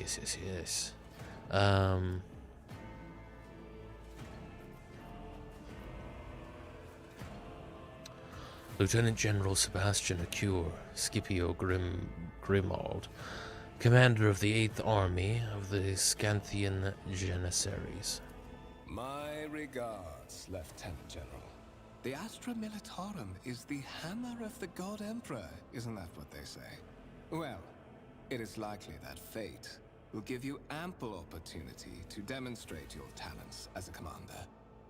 Voigtfear smiles faintly, but you're not sure it is directed at you. We'll narrow this voice down over time, I'm sure. I will be frank with you. You may forget your past titles, no matter who gave them to you, or what their origins are. From the moment you and the other candidate were brought aboard this void ship, your fate changed.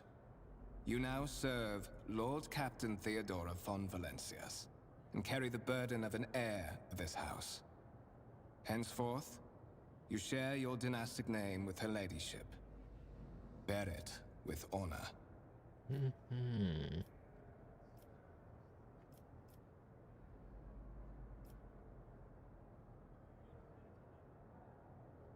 You have a curious title, Master of Whispers. What are your responsibilities? To put it plainly, I am the head of the network of spies and informers who serve the interests of House von Valencias.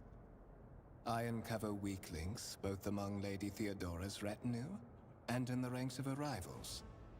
I eliminate our vulnerabilities and exploit those of others. So you're redundant, is what you're telling me. I can do all of those things. Why am I aboard this vessel? Have I been brought here? So that you may fulfill your blood duty. Whatever obligations you had before, they are henceforth null and void. By order of the Lord Captain, you have been requisitioned to serve the rogue trader, indeed blessed by the God Emperor. I see that you are shocked. Yes, you understood correctly. Lady Theodora's authority indeed supersedes that of those whom you obeyed before. The Lord Captain's power is so great that she is capable of performing unthinkable feats, such as changing the fate of a servant of the Imperium. Your fate. Lord Captain. Strange title for the Lady Theodora. Such are the traditions of the Imperium.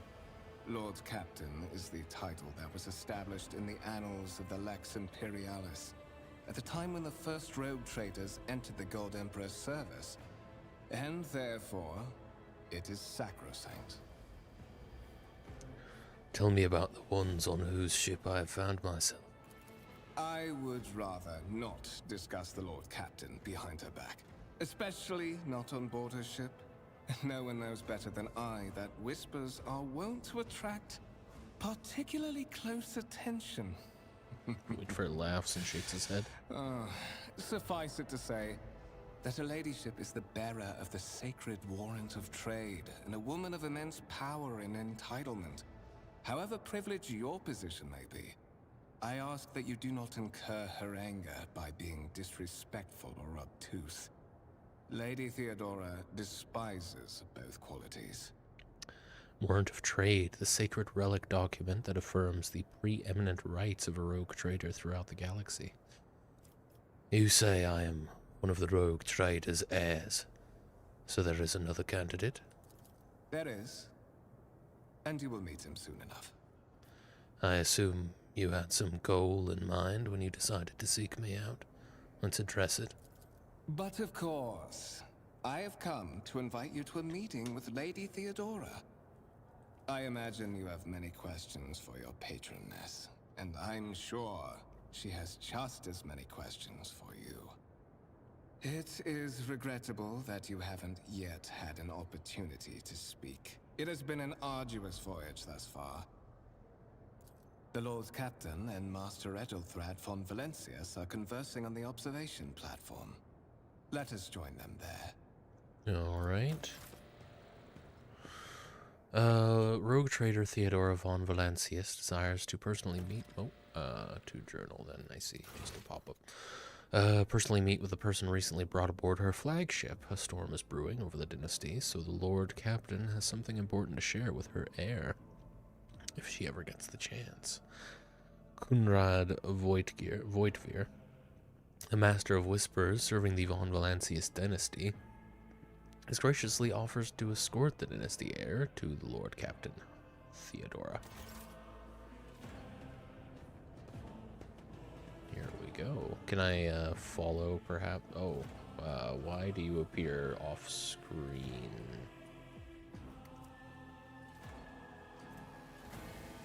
Why, indeed. Am I not allowed to know yet? That's very strange. I don't have, I mean, I have another monitor, technically, but it's inaccessible right now, or so I thought, but my mouse can still get stuck there. Okay, let me finick with this a little bit. First of all, display, okay, graphics. Might have to turn off borderless window to fix that. Let's try that for now. Oh, that fucked up the caption. Oh, not permanently. So now if I click on him, no, still. Well, here it's Can I exit to desktop? It's grayed out.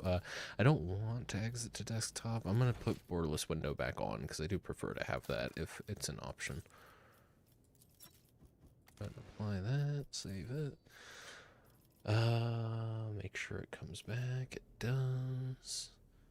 What I will go ahead and do, first off, can I get my desktop back, please?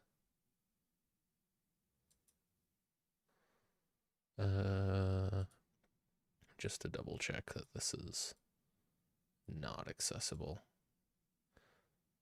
Unless they changed how this works recently, I shouldn't be able to actually get my mouse over there, but apparently I can.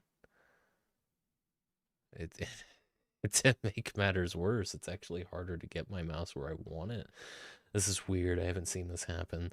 Yeah, it's gotta be on account. It seems like it's trying to come up on the other monitor, but maybe that's not what's happening at all. I'm worried about the wrong thing. Let me just let's just go to the main menu to start and then come back.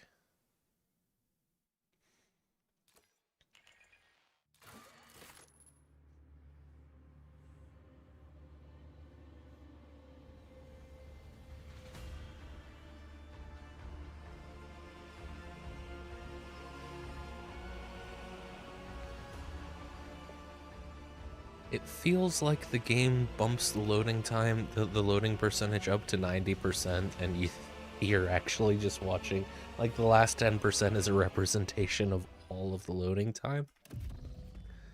But maybe that's not quite accurate. Okay, still. Keep your wits about you. Keep your wits about you. Let me see. This seems more likely than anything a result of my abnormal monitor setup with the capture card and anything and everything. But it might not be. It's weird because everything else, yeah, that's the weird thing, isn't it? Because nothing else, yeah, you're right. Nothing else looks weird. Nothing else looks out of place. It's just that. Just wondering if there's any UI controls. I mean, nothing here would have anything to do with that. I could try changing it to 1920 by 1080 real quick. Which didn't seem to actually take effect, but it could be this game just handles borderless window really well. Out of curiosity, in 1920 by 1080, no, it still does it. I can tell that it's downscaled though, so that's actually doing something. Bump it back up to 1440. Yeah, it's noticeable, so that does actually do something. What in the world? Let's look this up real quick. God damn it.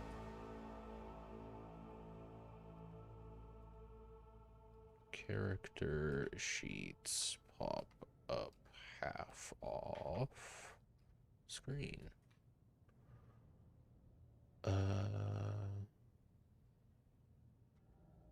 Okay. Let me be a little more explicit. UI pops up half off screen. Or half the UI is gone.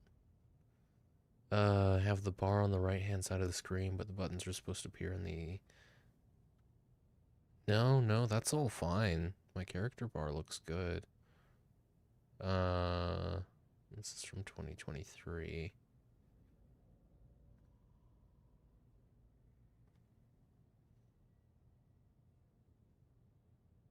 What is this?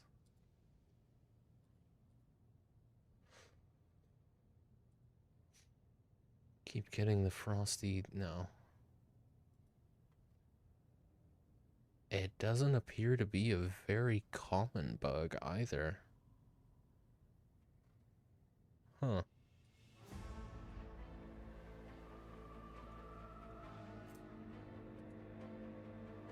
Is there no way in, like, vanilla to click and drag UI elements at all? Do they just pop up where they pop up and that's the space they take up on your screen? Let me go look at my game, of course. Yeah, and all this looks fine. Can I swap characters, maybe? I've got a little stub revolver.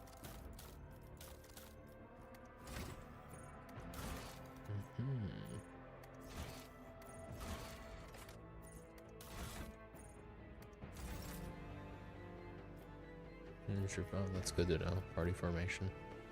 The only person in your party right now. That's true. That could be. Just a fortune. If I. Oh, but even if I select me, someone who's in my party, I can't see their whole deal. And this.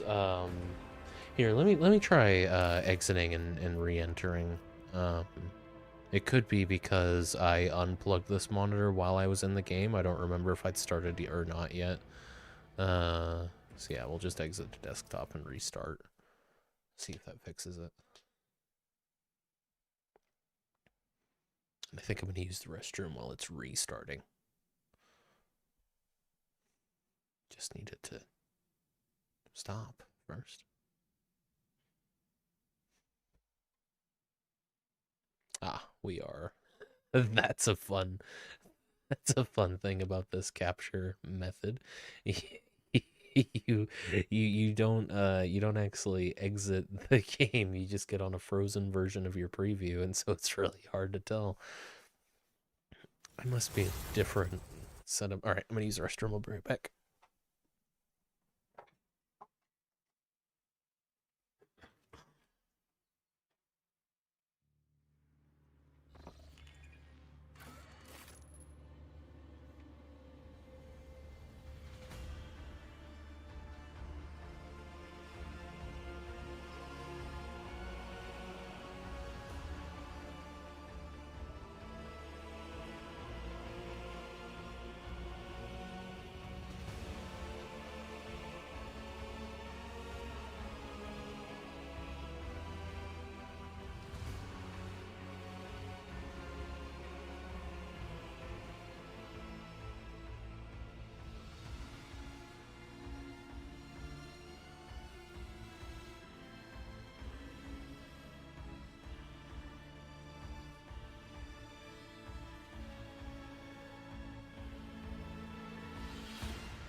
Okay. Why the hell is my name Fool? Well, you know, because Alloy's Tool, because he's tall. Kurt's Cool, because he's Kurt. Ghost is Ghoul, because he's Ghost. And you're Fool, because you're very funny. Mine pops up fully on screen, but no, I don't think you can drag them around. Okay. Let's see if this fixed it. Hey, thanks. Yeah, no problem. I must have cut my wrist, not my... I accidentally scraped the top of my wrist against something earlier, and I don't know what. A little scratch there.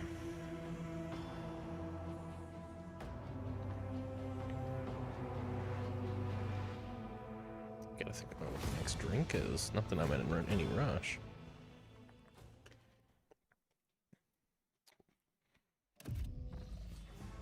Okay. No, it's still doing that. That's so weird. Well, let's keep going for now. Maybe it's just the game, I don't know, hiding.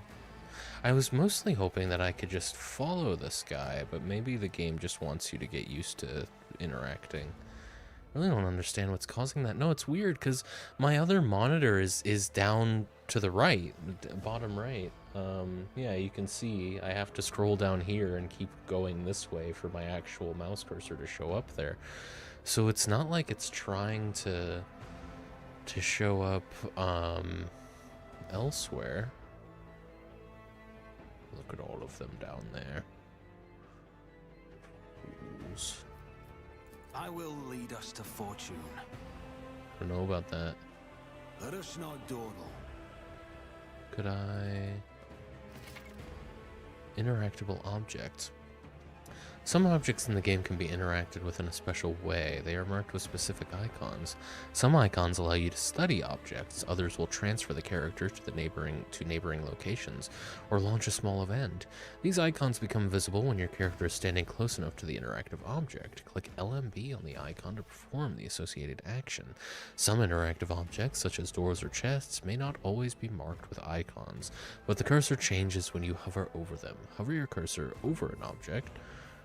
If the cursor changes, the object is interactable. Hold tab to highlight. Okay, that's all you had to tell me.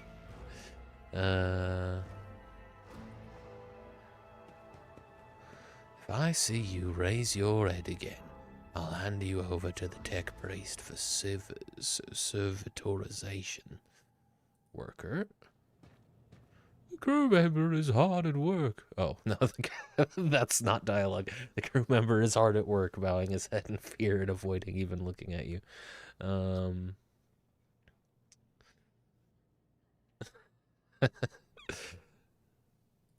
technomat? Lay people interfering in the operation of the sacred mechanisms disturbs the machine spirits. In the name of Omnissiah, refrain from any further profane acts. Yeah, you got it. Remember is hard at work. I heard the Seneschal gave the senior officers another public dressing down recently. I don't know what it was for this time, but Wersarian would latch onto any slip-ups as an excuse to give someone an earful. Have you heard?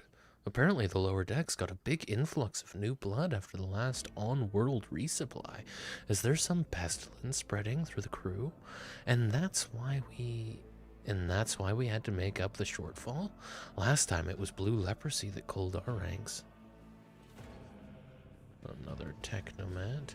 Lay people interfering in the operations of the sacred mechanisms disturbs the machine spirits. You've already said that. Okay, they both say the same thing. They have very different voices. An engine seer. Glory to the Omnissiah, giver of knowledge. His voice going is show the data on the vid screen. Oh. Incomprehensible information information is displayed on a large screen above the cogitators. You can make out references to unfamiliar systems and worlds among the numbers and logisticar symbols. These are the Adeptus Mechanicus, your buddies. I like them. They seem like buddies.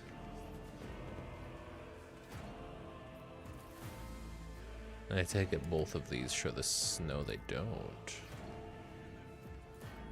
No, they do. Okay. I appreciate how long dialogue actually stays on screen. Mercenary Stewart. Greetings, my lord. Hello. Crew officer. That warp jump was surprisingly uneventful. I won a couple of cycles ago now, and that was tough. The delirium took hold of so many, and the witch was up to her old tricks again. You've got the same thing to say. Have you heard? Apparently the lower decks got a big influx of new blood after the last on-world Oh, yeah, more. Yeah, okay. A noble guest. Hang on, who is this? Is this,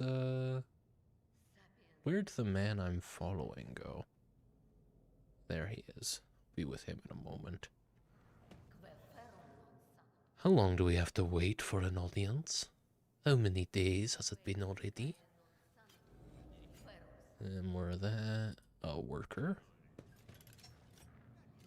Crew member is hard at work, bowing his head in fear and avoiding even looking at you. Knows his place. Very good. How long have we had to wait? How long have we had to wait? We've got a worker. You hear the stuttering words of a prayer to the God Emperor. Stuttering, yeah, we got a noble guest who's very much praying. May his will strengthen my heart. May my humble deeds be for the benefit of humanity. A candlelit altar with a copy of the 2348th volume of the Lex Imperialis, the Codex of the Sacred Laws of the Imperium. Marvelous. I Can I always read have a this one? backup plan. I should think so. The Servitor. As you approach, something in the servitor's body begins to hum as if in response to your presence. After a couple of seconds, the noise subsides. Can we talk about that? No? Okay. Anything else? I don't think so. Alright, come rag. Nope. I'm here, I'm here. We're going? Yeah, we're going, okay. One of the Fon Valencia's trophy rooms. Perhaps you would like to take a look around after your audience with the Lord Captain.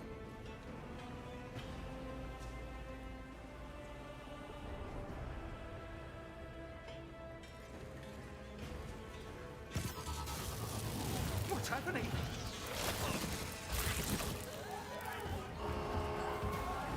Run! The servitors have gone berserk!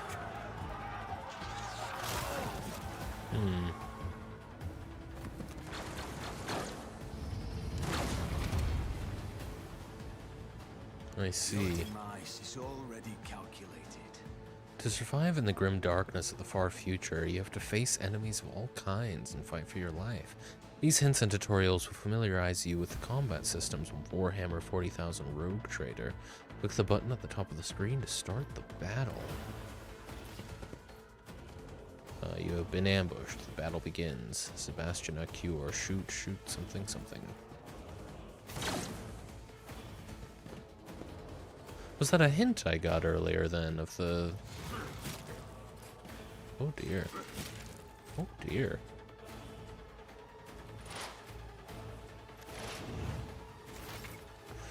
All battles in the game are turn-based and take place on a grid. On their turn, a character can move, attack, and use their abilities. Select a cell within the highlighted area and double-click to move the character there. Movement points determine how far a character can move on their turn. One movement point corresponds to one cell on the battlefield. Moving diagonally is more costly. Every second diagonal cell uses 2 movement points. At the beginning of each turn, movement points are restored to their maximum value. Note that once a character starts moving, this action can no longer be cancelled. Well, that's cool. I am pretty sure in 5e they don't care. Diagonal costs the same as moving forward or you know, vertically or horizontally. So that's cool. It does actually cost you more over time. I mean, I shoot guns. So... Oh. I don't really want to be up in his face. What are my options here? Are spell slots a thing? The operative targets one enemy within a line of sight. That target immediately gains +3 exploits. Oh, analyze enemies. That costs 1 AP. These are my movement points. These are my action points. Regimental tactics. It costs 0 AP. You can do it once per combat. The Astra Militarum commander and all their allies deal an additional 28% damage to the enemies that are adjacent to the commander or their allies until the end of the commander's next turn. All of the commander's allies also suffer no damage from ally attacks until the end of the... Whoa, what? Hang on. All of the commander's allies also suffer no damage from allies' attacks until the end of the commander's next turn? I mean, I know it can only be used once for combat, but in this particular situation, that sounds pretty great. Yeah, let's keep some folk alive, because he does melee attacks from what I can tell. So let's do that. First off. Oh, I'm not on screen, thank you. I forgot, we had a whole cutscene. So it means you can't shoot your friends, I see. Oh, no damage from ally. Oh, alright, well, that's fine. It's once per combat. Yeah. Right. So that's for if you do a lot of AoE stuff, then. I see. The operative targets one enemy within the line of sight. That target immediately gains +3 exploits.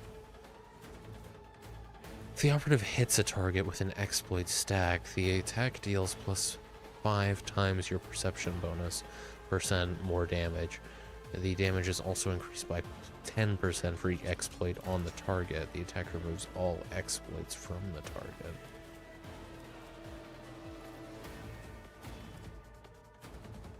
Okay. How many action points does it take? Just the one? Okay. Let's analyze him. Yep, he looks pretty good. Ending the turn. When you're ready to end your turn, press space or click the end turn button on the bottom right of the screen. Got it. Is he in range? Do I have to worry about range? I'm sure I do. Range is 6, maximum 12. So yeah, probably below that you get debuffs, and well, maximum 12 you probably can't shoot past that. Yeah, okay. Yeah, shoot him. Who, if not me? You should have thought twice before crossing me. Ooh. Character has just landed a crit that deals increased damage equal to the character's critical damage stat. Character's critical damage is 150% of their normal damage by default. However, certain talents, effects, and abilities can increase it. Certain weapons have their own critical damage stat, which is added to the character's total stat value during the attack. Okie dokie. God damn, nice shot. My first 2 shots completely missed. That's unfortunate. Stand for it. Oh, okay. You can. Okay. Fair enough. Hey, I'll take it. That was my. I've still got some. Oh, do I not have movement?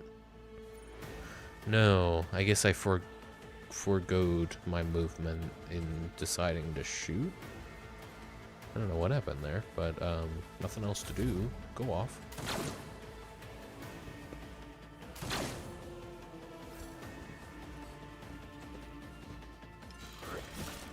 Meh. Didn't have a name. Get him. Get him. Oh, joint analysis. Is that an extra buff that you get from both of us analyzing enemies? That's cool. I take it he's also an operator.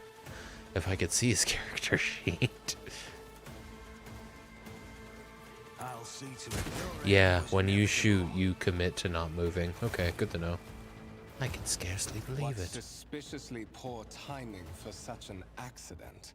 Servitors malfunction on the officer's deck at exactly the same moment when the rogue trader and her heirs are gathered here.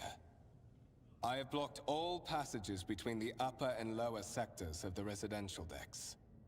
If this is a deliberate attack, it should stop the culprits from advancing their plan. Not taking his eyes off the bodies on the floor, Voidveer removes the Voxcaster from his belt and speaks a few quick orders into the device. Then he turns to you. Okay. Talk to Theodora.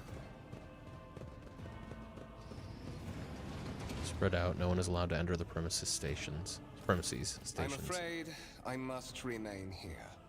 For Lady Theodora's safety, I have to oversee the execution of these orders personally.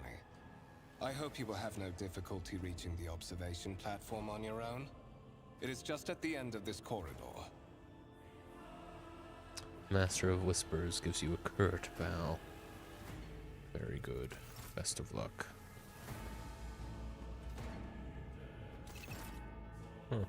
You can open the map using M to orient yourself. I see. Attacks forfeit movement. It's from the tabletop. You move, then fire. I see. The wires in the servitor's head are still smoldering. It would seem the cause of this malfunction was the short-circuiting of the motive force. Okay. Tarantula sentry gun constructed with the blessing of the Adeptus Mechanicus using a standard template construct in the manufactorums of Kiavagama. Keep your wits about you. Lemon Rouge battle tank. Lemon Rouge. Reclaimed and restored by the grace of the God Emperor. The first to breach the capital walls during the pacification of Vorteston. The crew member is hard at work. Yeah, not looking at me. I rebound the tab thing to a mouse button so I can hold it down easy. It's not a bad idea. That tank is what I printed recently. Oh, yes, it is, isn't it? Very nice. This exhibit is unfinished. Another symbol of that of House von Valancius's valor will be displayed here at some point in the future. Deck Enforcer. Your lordship, do not worry. All threats have been eliminated. It is absolutely safe here. Why would I be worried? I'm worth all of you put together. If I see you raise your head again, I'll hand you over to the tech priests for servitorization. Crew member is hard at work. Yes, yes, yes. Yes, yes, yes. Rise to the top, or get left in the dust. What's this? A gray-green crystal with white veins. A low hum can be heard coming from the artifact. A strange object that resembles sea coral. The porous surface is pitted, a sign that it has been underwater. The stone on the pedestal is no doubt solid, but its surface shimmers and changes hue, as if someone has captured a piece of turbulent sea within a rock. Is there money to be made? A massive golden amalgam interspersed with sparkling particles. A black shard resembling obsidian. If you look closely, you can discern a strange, barely perceptible glow inside the artifact. A violet alloy, which, upon closer examination, turns out to be a handcrafted object. Symbols carved with a primitive tool are visible on the surface. And I take it... Yes, yes, yes. And you have the same thing to say. And this. These windows look into the next room, not outside the void ship. You cannot make out anything through the cloudy glass, only the weak light filtering through from that side. Yeah, especially with Q&E being the way you rotate the camera, tabs kind of not ideal. I'll probably... In fact, let's do that right now.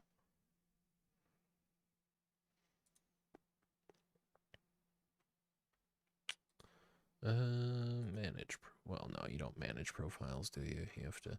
This is the annoying thing about Logitech G Hub and the way this works. It's not user-friendly. And then we're going to want to take a look at the side. Let's just put it on the easiest thumb button. Set it to tab.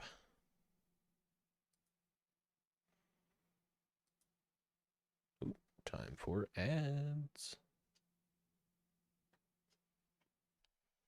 Oh, you can just do... Yeah, I guess that makes sense. I mean, I had this map to back. This is how I usually do hotkeys. Leave it in the game the same. That's what to do. I never know what it's defaulted to, what key. This works fine.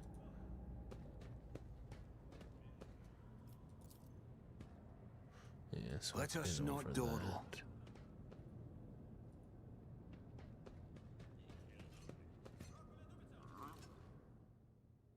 That's in the next room.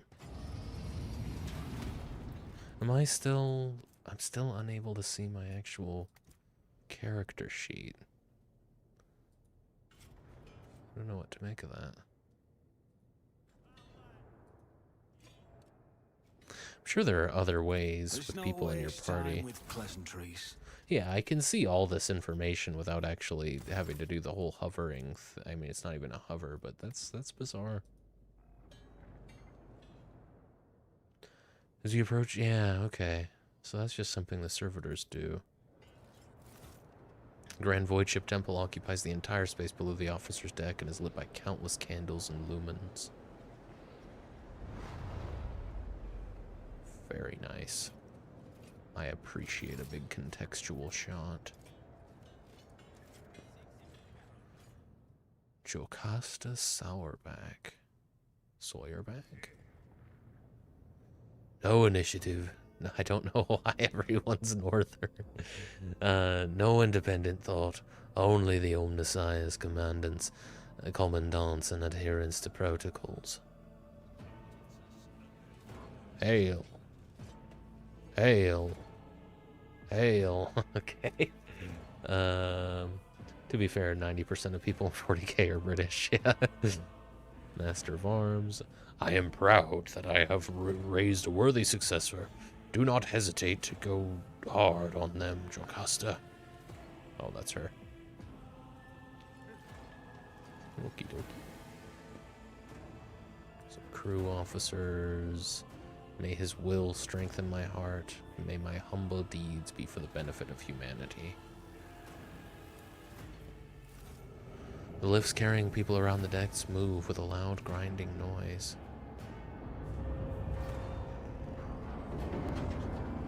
Gothic sci-fi is wild. Very cool. Very unique. I heard the Seneschal gave their senior officers another public dressing down recently. I don't know what it was for this time, but the Verserian would latch onto a slip-up as an excuse to give someone an earful.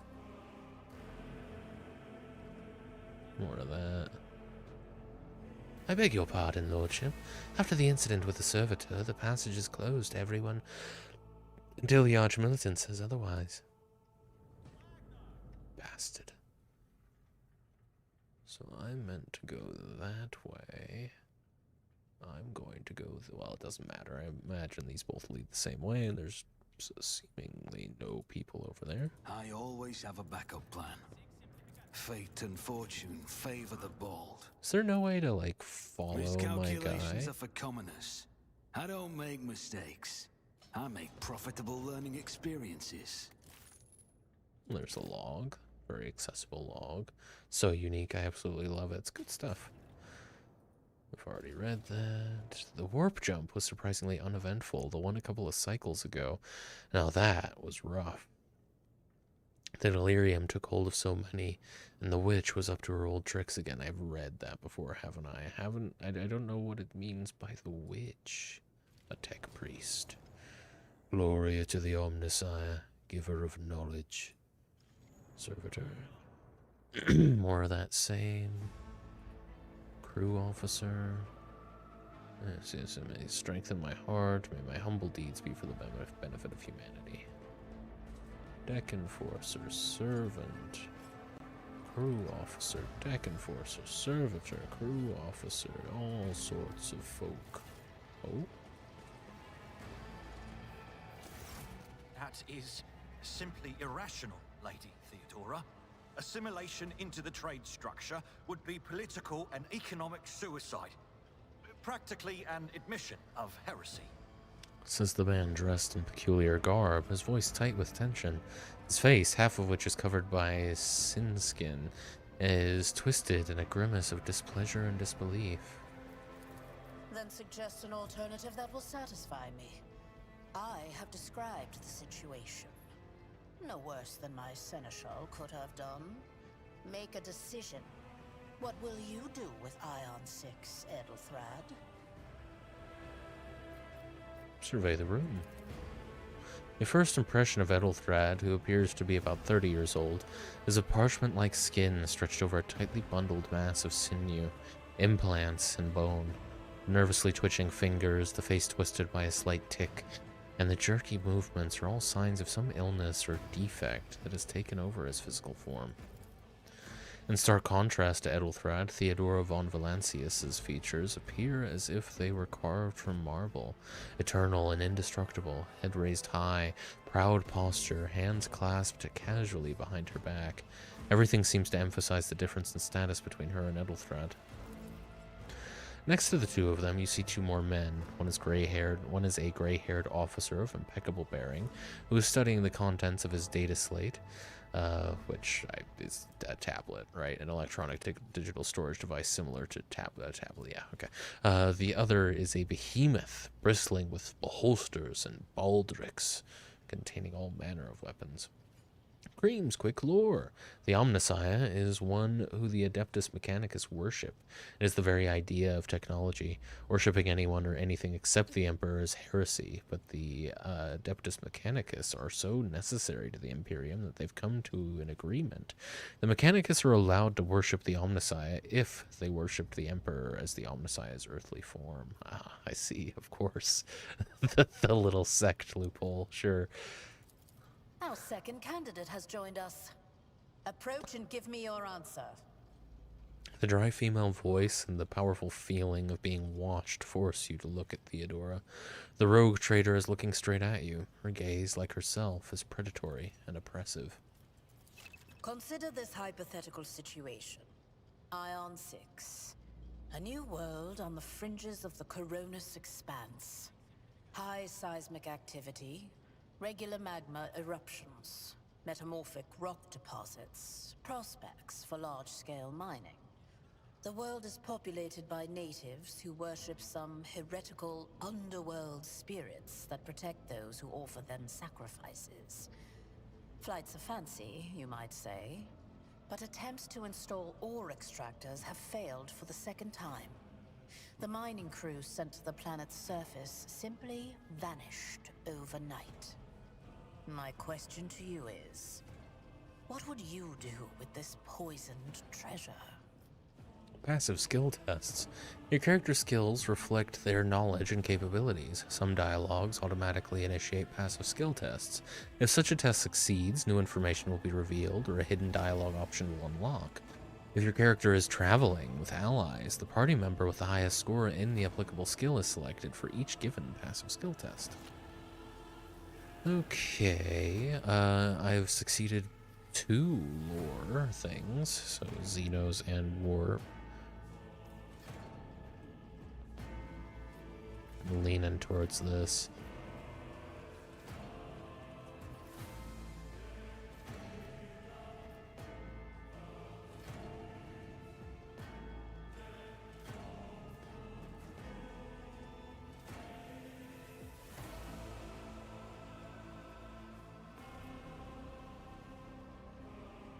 This feels like the interview answer. These reports of spirits certainly sound like evidence of heresy. However, I would put my interests first, no matter what means. No matter what means I would have to use the riches of Ion 6 would be mine. Yeah. Honestly, everything, all three of these seem like interview answers, but those spirits could well be the natives. Name for the dangerous aliens. I'm not great at this accent. Aliens.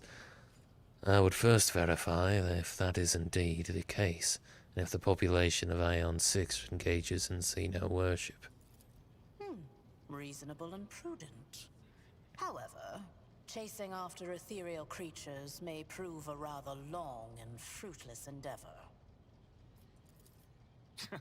Apart from Xenos, an untrodden planet might be teeming with myriad horrors that are far more dangerous and difficult to eradicate.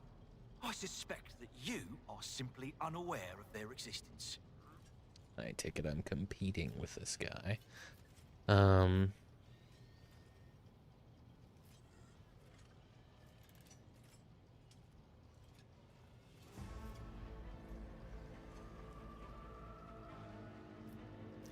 We are both servants of the God Emperor and Lady Theodora. Does it become anyone of our status to engage in petty feuds?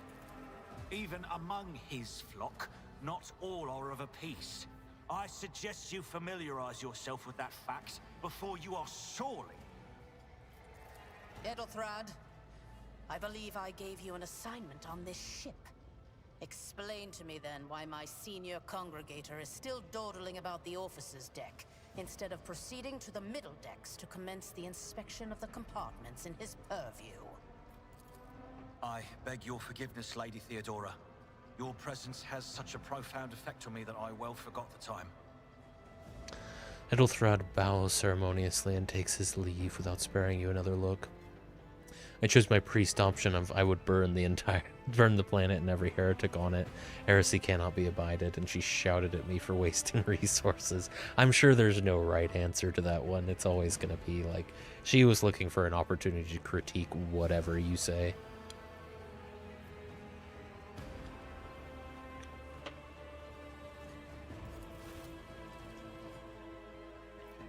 So, why are you here? Theodore's gaze follows him as he leaves, then she turns to you. There are questions that I wish to have answered. You are direct. I approve. But you will have to wait. There is something I want you to understand first. My name is Theodora von Valancius Massimo of Scaris. I am a rogue trader in the service of the God Emperor of humanity. And my rights and freedoms are vindicated by a most sacred relic. The warrant of trade, kept aboard this very vessel. Mine is the honor to venture into the darkness, beyond the Imperium, and carry humanity's light where powers wicked and heretical reign, and bow death and ruin to us all. It is my decision alone to determine the fate of whatever I find past the bounds of the explored void. Every world I discover, along with all there is to find thereon, resources, people, riches, and mysteries, is mine by right. I command millions of lives, rule over numerous planets, and possess fortunes that no planetary governor or commander could dream of amassing. And you are one of those with von Valancius blood in their veins and a rightful claim to this inheritance when the hour comes. That's interesting.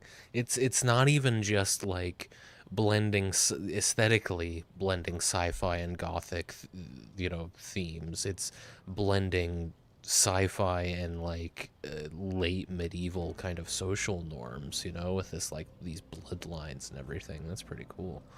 You can inherit this multi-planetary empire that this rogue trader has put together purely because you've been found to be part of the lineage. It might not even be blood, to be fair. I don't know how much they care about blood, or if it's just succession ended me up here. I know it was time for a drink about 15 minutes ago. I'll get to that after this conversation. I am ready to take on this sacred purpose. Oh, yes. You would be, wouldn't you? The question is, am I ready to choose you over the rest? You came aboard hours before the warp jump, and have not yet distinguished yourself in any way. As things currently stand, I have doubts that you are suitable for the role of rogue trader.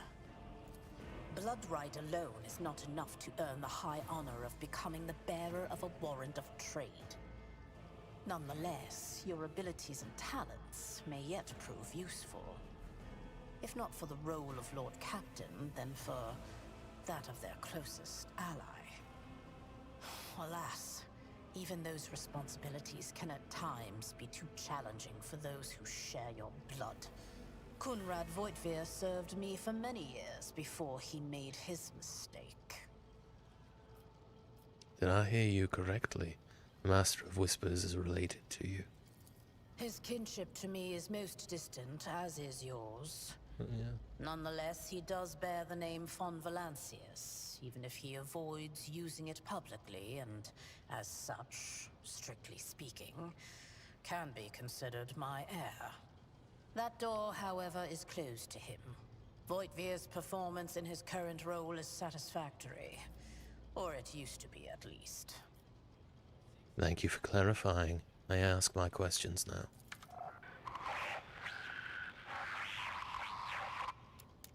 I have some time before the navigator gives the signal to initiate the void ship's translation out of the warp, and my presence is required on the bridge. An incident took place on the officer's deck. Some servitors went berserk and attacked the crew. Is that so? Perhaps the technomats were careless during maintenance. Or it could be the warp playing tricks on us in spite of the Gellerfield. Or perhaps there is something to all the stories about the ship being possessed after all. Lady Theodora, for the God Emperor's sake, surely you do not intend to start repeating idle rumors spread about by uneducated riffraff. Who the fuck is this guy? Abelard. Enough, Abelard. Such hearsay amuses me. Idira eagerly retells me everything she learns from the whispers of her unseen advisors. This ship is thousands of years old. It has enough hidden nooks, malfunctioning cogitators, and unused compartments to make ignorant folks speak of specters dwelling inside the bulkheads and plotting against those who yet live. Where is your ship headed? The Rykad system, the domain of rogue trader Winterscale, one of my peers and rivals. Besides me, 2 other rogue traders exist in the Coronis Expanse, and each of them possesses resources comparable to mine. Perhaps you will one day assist House von Valancius in surpassing both of them in affluence and splendor. I set the course for Rykad on the demand for a very specific reason. Perhaps I shall yet apprise you of the purpose for this voyage, but now is not the time. What are my current responsibilities? Observe, learn, absorb. It will take time for you to find your bearings aboard this vessel and in your new position. Eventually, I will find a post that suits you as I did for Ethelthrad. Until that time comes, consider yourself my aide. I have no more questions. In that case, I shall head to...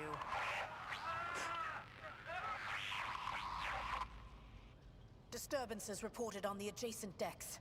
Seneschal, if the need arises, protect the new blood. It is possible that the chance to prove your worth may present itself sooner than you may have anticipated. All right.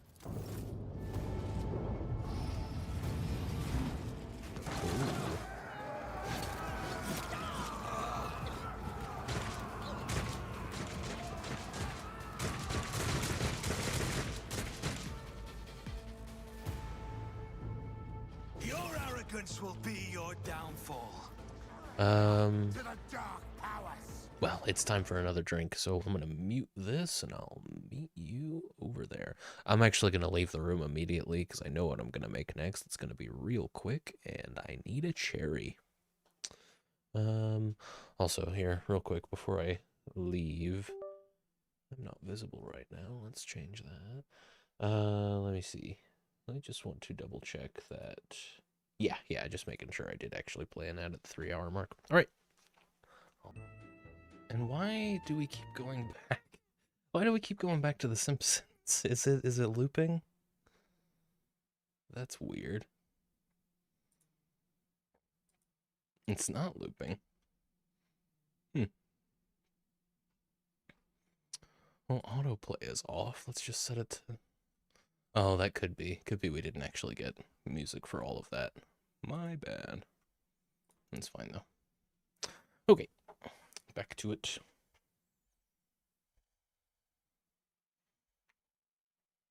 Oh, whoops.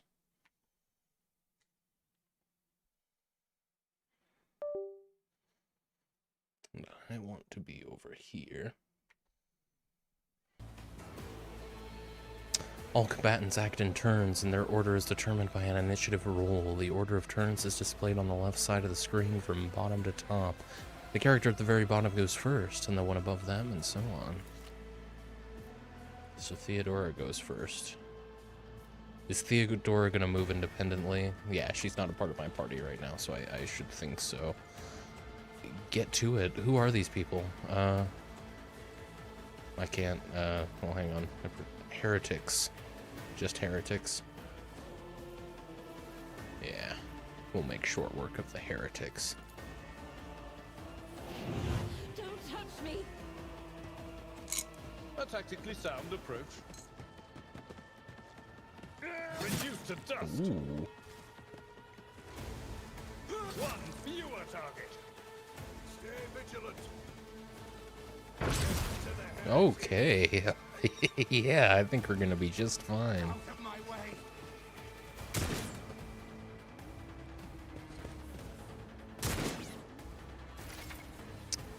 Use cover to avoid enemy attacks. Cover that a character can hide behind are marked with a shield, or a shield with a skull, when standing close to them. When standing close to them, the character will automatically take up an advantageous position.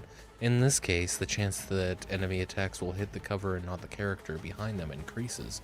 The character will not receive a bonus if attacked from a side not protected by their current cover. Okay, so cover is a thing. Got it. Is there full cover versus half cover? I can only move so far. There is full cover versus half cover. Okay.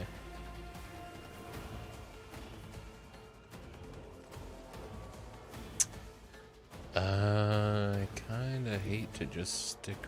go on then. You do have to confer. I see. That was it did say double click earlier.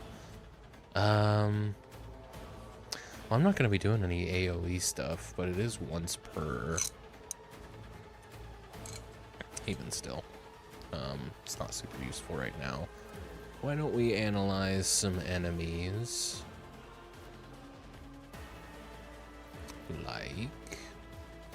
I mean, I think Abelard has these guys covered, so why don't I focus on the cutthroats? Yeah, he looks pretty cool over there. Let's shoot him.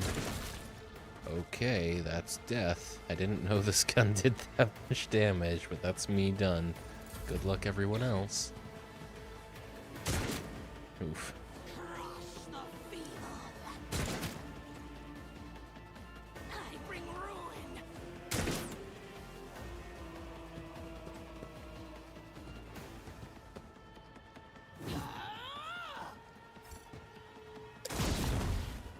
I've seen worse battles than this in my time. Or there must be attacks of opportunity then. Good to know. My faith strengthens me. My faith strengthens me. Positive effect. Your character has received a temporary positive effect from an ally. Such effects enhance your character's capabilities in combat in some way. To learn about the effect, you have gained, hover your cursor over the effect's icon next to the character's portrait. There are, and they can be really bad. It seems as such. God, I've been getting this reoccurring pain over the past 2 days in my right elbow. I think I just leaned on it a little too long yesterday. But it is... Ugh. It's like a nerve pain. Oh, kill them, and... Why did it... Oh, I guess... I don't know why it only just now told me about that, because she put that up on her prior turn, unless she got a bonus or something. Plus 50 ballistic skill until the end of combat. Wonderful. Where are all the other enemies? We've got... Oh, just this brawler, then. I'll study him. And then I'm gonna shoot him. I'll make it happen. You never stood a chance. There we are. Final blow. I should get all the glory.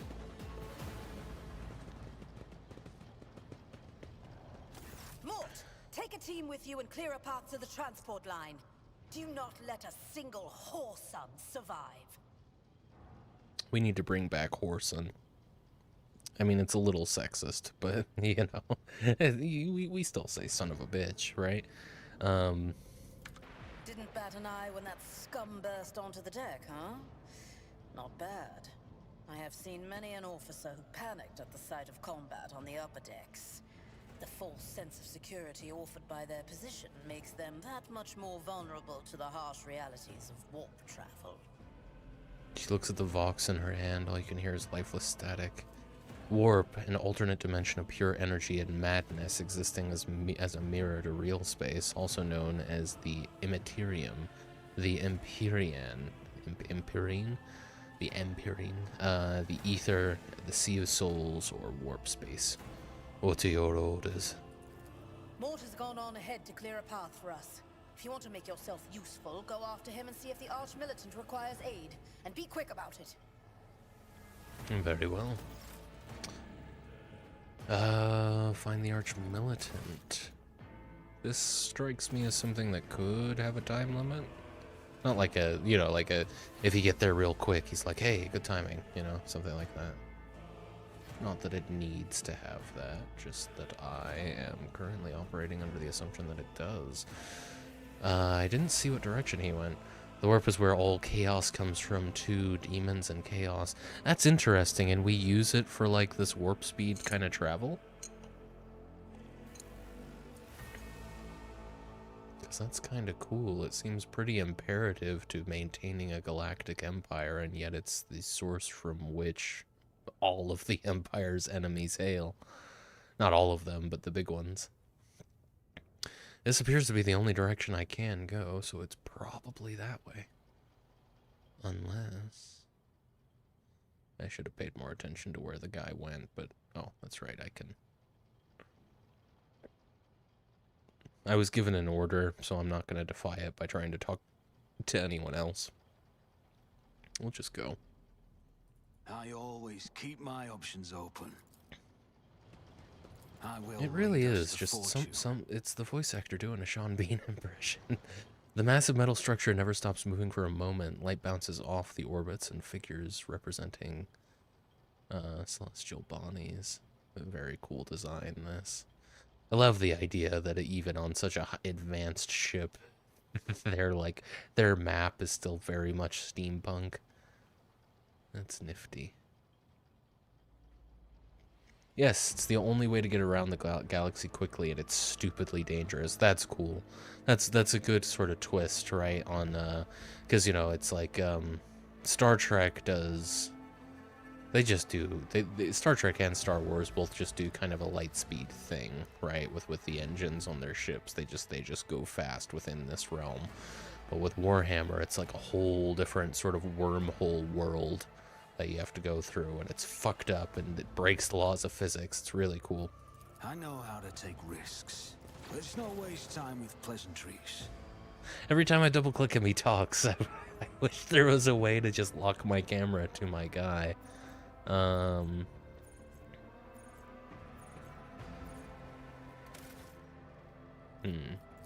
Options?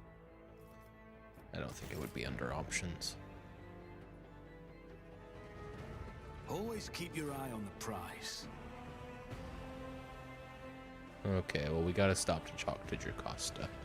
Or Jocasta, perhaps. The accursed traitor shot him at point-blank range. The Master-at-Arms is not looking good. It's a good thing you took over for him. The heretic's body is riddled with holes, and an improvised single shotgun lies smoking in his hand. Oh, cool, you can use the scroll wheel for this. Okay, Q and E was gonna get old real fast. I'm glad to see I can rotate with the scroll wheel. Do wish I could zoom out a little bit more, but I am quite far out, to be fair. Can I zoom in, like... you're a little more limited than I would like to see. But... Is there money to be made? textures are made in such a way that this probably makes the most sense for how close you can get. The UI... oh no, it's because I'm standing close to... ooh, hey, oh my goodness. Welcome in, Dirge. Thanks so much for the raid. Much appreciated. Welcome in, Raiders. Hope you're all doing well. I'm Jack of all trades. Go by Jack around these parts. Hello, Dirge. Good to see you. Good to see you. If you have to raid and run, don't worry about it at all. Completely understand. You're fresh off of a stream, so no worries if that's the case. But to those of you who are going to stick around, yeah, I'm a variety streamer for sure. I'm currently only streaming on Mondays and every other Friday. This being one of the every other Fridays where we do cocktails every 90 minutes and whatever I feel like in between. Today it's Rogue Trader. Mondays right now we're going through horror games for video essay research. So that's pretty fun. Oh no, I'm a quasi-morph loop. I just needed the camera off. Of course, no, of course. What horror game are you on now? Right now we're working through Resident Evil 2. I'll more than likely finish that next Monday. Finished Leon's story last Monday and got a good portion of the way through Claire's as well. So, good chance I'm going to finish it next Monday, if not the Monday after. The remake, yeah. I don't have the patience for any of the original Resident Evil games. I'll gladly play the remakes if I'm going to play them at all. But that is what we're working through right now, and we've just started some Rogue Trader. Keep your wits about you. Ah, Mort. Who specifically am I looking for again? But thank you very much for the raid, Dirge. It's very kind of you. Currently we're drinking an improved whiskey cocktail made with bourbon rather than rye, and it's quite tasty. The officer is not returned, so it's time to find the... oh, just the officer. I'm not... oh, no, I am looking for Archmilitant Mort. Yeah, well, he's here. I still can't see all of their character sheets for whatever reason. I wonder if maybe if I reconnected the other monitor, that would fix that.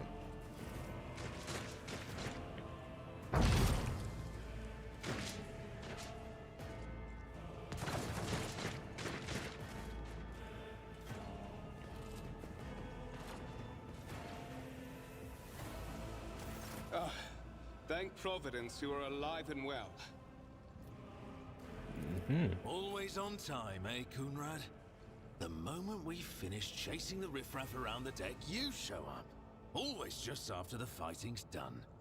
You could set your chrono by it. That's my line and accent, sir. Mort, hold yourself together. Kunrad pointedly looks away from the Archmilitant to you. What, did the Lord Captain send you to chivvy us along? We're all done here. I'll report right away. Mort pulls his Vox from the belt and hurriedly reports on the situation. I get no input during that. Master of Whispers, what is happening on my ship? The Voxnet is silent. The Vox Master is not responding. Armed assailants have stormed the officer's deck, and my arch-militant just destroyed several more heretics on the way here. Is this a severe case of warp madness? Have some of my crew lost their minds and forgotten who they are and whom they serve? Report! I have not yet received word from the Engineerium regarding any Gellerfield failures, but communications were already unstable half an hour ago, and now they have ceased altogether. Whatever the cause may be, the consequences are spreading fast. I am receiving scattered reports from the middle decks, and the only Voxcasts from the lower bays are one-way heretical gibberish. That the madmen have already reached the officer's deck suggests that this outrage was planned in advance. Perhaps this is an organized mutiny. I'm so sorry I messed up my audio taking out my headphones. Did you say original or remake? Yeah, no worries at all. Yeah, we're working through the remake right now. I again, I do not have the patience for the original Resident Evil games. I'm having a hard time, honestly, dealing with the conventions of Resident Evil, the subgenre that is Resident Evil. Even with the remakes, not that I dislike it. I do respect the intent of the developers. It's just, I don't know, the stressfulness of Resident Evil games isn't 100% for me, though I am growing to really appreciate Resident Evil 2 the more accustomed I get to the inventory management and everything. Yeah, I feel the same way. It's more run and gun than methodical. Yeah, it's genuinely, the impression I get from Resident Evil is that the developers' definition of horror, of like making the character scared, is making the player scared is making the player stressed. And that does work in some situations, but ultimately it's not really what I'm looking for in a horror game, but it is useful. It's definitely a useful game for my purposes. 2 and 7 have the best story I've heard. Yeah, I think 3 make and 8 are the most fun to play. Yeah, 3 make I can definitely see. I could see 4 as well. I don't know how one-to-one they've implemented the inventory management of 4, but for the genre of Resident Evil, I can see Resident Evil 4 working the best. But then Resident Evil 7 and 8 work very similarly, just first person. You're a rare 4 hater, original and remake. I can understand it. It's definitely where the series pivoted into action, more so than horror. It's just okay. Oh, yeah, so you don't even have strong feelings one way or another. I mean, that's going to contrast with most people's feelings on 4, for sure. I don't have super strong feelings on Resident Evil in general. I respect its place in sort of the zeitgeist for survival horror games, but it's never been really for me. I'm interested to see the combat in this. I only know about the little rat boys and like from fantasy. Oh yeah, the Skaven. I don't know much at all about Warhammer. This game actually Creamy's got for me. And so far, it's a pretty fun introduction to the 40k universe, at least.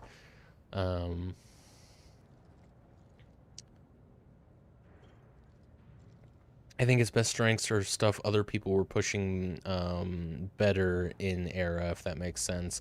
Like, it gets a lot of praise for, like, having collectibles. Yeah, I know what you mean. Like, other people were doing it, and Resident Evil just, yeah, I can see that. I'm not super well-versed in, like, the timeline of survival horror releases and just games in general from when Resident Evil 4 came out. I'm not even positive when the original dropped. Early 2000s, surely.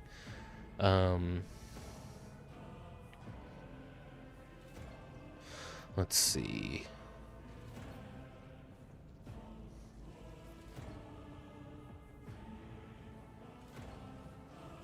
We must provide immediate assistance to those still on the middle decks. Perhaps then we might stop this wave from spreading. First, we have to confirm that the bridge and the navigator's sanctum are secure. And I have the means to do both things at once. Her expression changes as her eyes flash ominously. I'm oddly versed as someone who didn't play them until like 3 years ago, because I do love long YouTube videos about video games. Oh yeah, I'm all about like long form video essays on video games. I watch quite a few of them as well. Between that and Kurt's like big overarching Resident Evil playthrough on stream, that's where I've gotten all of my information about Resident Evil. I haven't looked into Resident Evil 4 much though, come to think of it. It's been like Resident Evil 2, that's the one that comes up a lot in the video essays I watch, and Silent Hill 2 as well, come to think of it. Edelthrad, where is he? I must know if he is unharmed. A psyker aboard a ship that is potentially being assailed by the warp could pose a greater threat to himself and others than a whole army of madmen with improvised weapons. I tried to locate him, but the last thing known about his movements is that he arrived on transitional deck 18. Blast it! Master of Whispers, find Edelthrad immediately. Seneschal, locate Tlas and the Sister of Battle. Both are to remain at my side. Arch-militant, with me. I must go to my study. And it appears we might encounter heretics along the way. Theodora glances at you thoughtfully. All the Silent Hills play perfectly fine comparatively. I actually just played the retro ones, and they're frustrating, but honestly not that bad. I was surprised because I hate playing old games. I'm spoiled. Yeah, I played through the original Silent Hill 2 maybe a couple months ago now. For the first time. I played the remake, and then I played the original, both for the first time. I definitely found it frustrating until I started really engaging with the actual gunplay rather than relying on melee weapons, because the melee fighting in the original Silent Hill 2 is rough.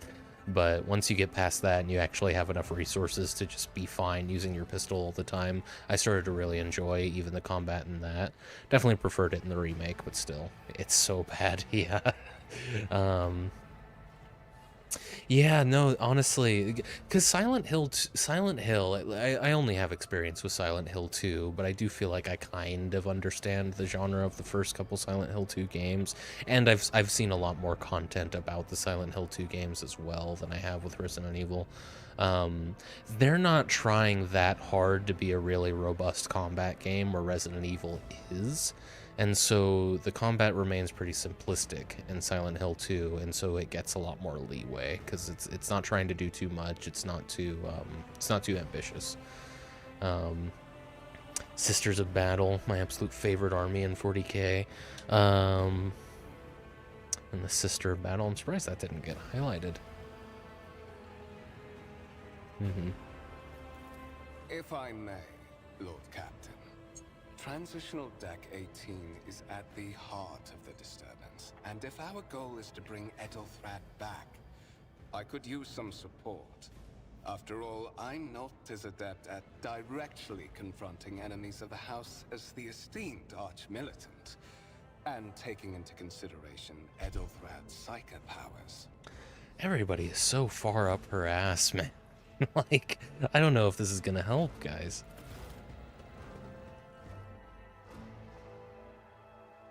It's settled. Find Edelthrad and bring him here. In whatever state you find him. This elevator leads to restricted compartments such as my personal chambers and the bridge. Do not let me down. I require you both. Do you understand?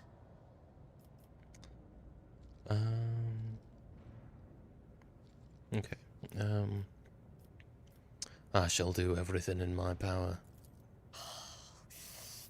Not everything in your power. You will do as I say. I'll have your heads if you fail. Is that clear?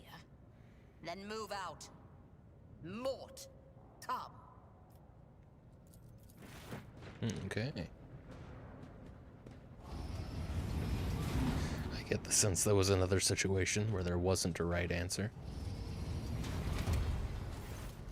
All right. Are you ready to head to 18? It is a long walk, and you do not even have proper gear. They're Adepta Sororitas, an all-female, extremely zealous army who burn heretics alive. I think I've seen some of those. I think you've shown me some of their models. I think I can vibe with that. Yeah, who likes heretics after all? We are going to go ahead and run 3 minutes of ads to disable pre-roll. Sorry. I know we just got rated. It feels worse than normal running ads, but...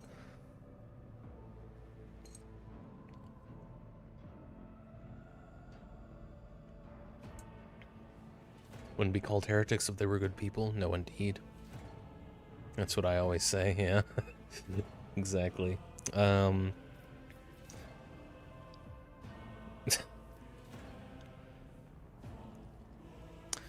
shall make do.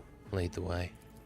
Of course you will. Lady Theodora would never have someone she couldn't rely on as one of her heirs. But that is no longer relevant. Okay, so last time I talked to Theodora about this guy, I did get the impression that she didn't really have a choice who her heirs were, but now he's talking about my having been chosen as an heir? So, is it blood or not? Ohio thinks I'm getting sextorted. That's the first commercial I see. Second one, wow. Second one is for Laval's coffee, because I'm going to need all that energy to call the Ohio hotline. Of course, no. 3 minutes of ads does seem like a lot per hour. I see a lot of streamers break it up into 30-second segments. So you do like 30 seconds every 15 minutes, I think. No, it would be a little more than that. It would be like 45 seconds every 3 minutes or every 15 minutes. I never know how to do it. I used to do 45 every 15 or whatever. Yeah, there's not really any right answers. Your goal is just to get rid of pre-roll ads, right? And the default there, I guess, is 3 minutes every hour. Now I do 3 every hour. I don't know. Yeah, and yeah, it is what it is. It's blood, but Kunrad was her first choice. Then he fucked up, and she has to find new ones. I see. Okay, so he was first in line, and now she's looking through the options of who qualifies and where the people she's chosen. I see.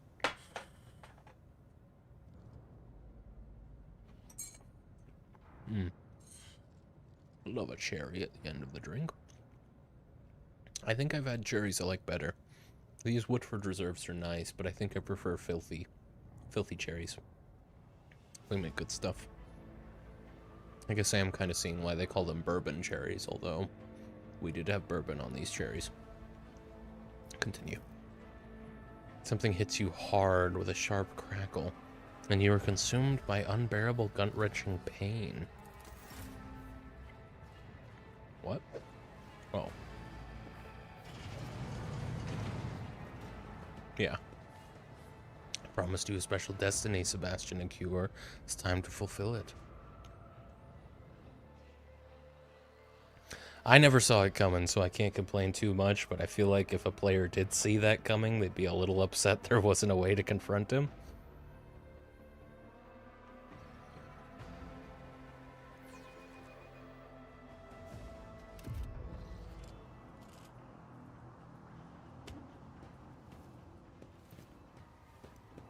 Careful, careful. Be gentle with our guest. He has an important mission to complete during our visit to the Warren Chamber. And for that, I need him breathing. Whitgear looks down at you. Oh, you were back with us, I see. Delightful.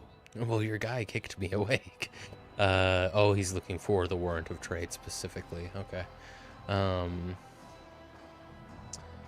I want to regrow this cherry strain I grew last grow. The cherry terps have been really doing it for me. Ooh, cherry flavor yeah. I can see that for sure. You get a little bit of tartness in there. That would definitely lean sativa. I mean, just in my understanding of sativa, I tend to associate sativa versus indica with flavor and smell more than anything, which is terpenes, but it's, you know, it's all kind of up in the air, isn't it? What is the meaning of this? You must have hit your head harder than I thought. No matter. Very little is required of you. Just your blood, which you can either share of your own volition, or I will spill it for you. Not all of it. Apparently you need me alive.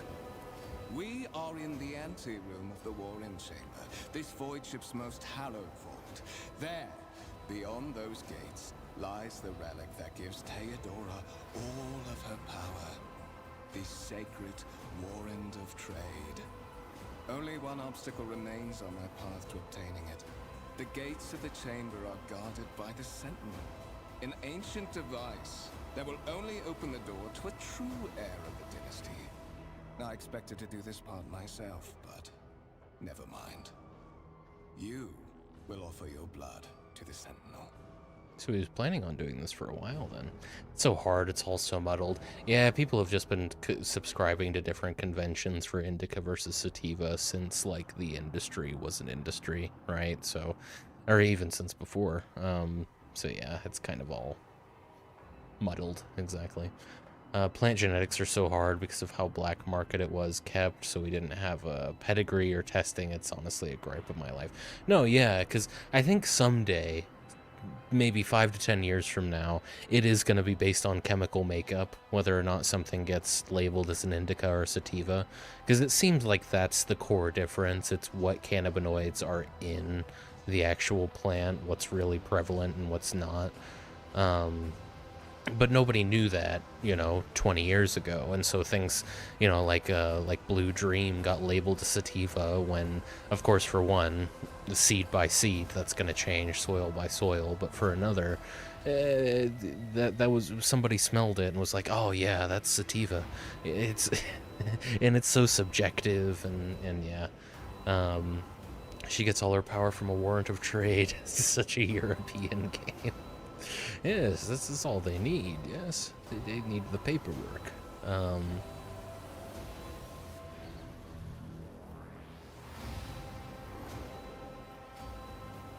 I have no intention of helping you. I am afraid that you have no choice in the matter. Try to resist, and I will demonstrate the power that the warp holds over mortals. Come to think of it, I might even take some pleasure in doing so.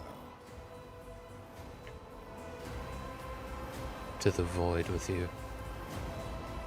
The blade flashes in the dim light, and wow, the music get way louder just now. The blade flashes in the dim light, and drops of blood appear on your palm. For a brief moment, you feel nauseous. Your head is spinning, and then quiet whispers begin to flood your mind. More and more sourceless voices echo each other, drowning out your own thoughts, replacing them with a singular urge. Go to the gate. Go to the gate. Go to the gate? Fight the voices. Get out. I am not your puppet. The voices in your head giggle and mock your desperate outcry. You feel this intruding influence forcing you onto your feet and making you take a step towards the gates looming in the center of the chamber. Yeah, okay.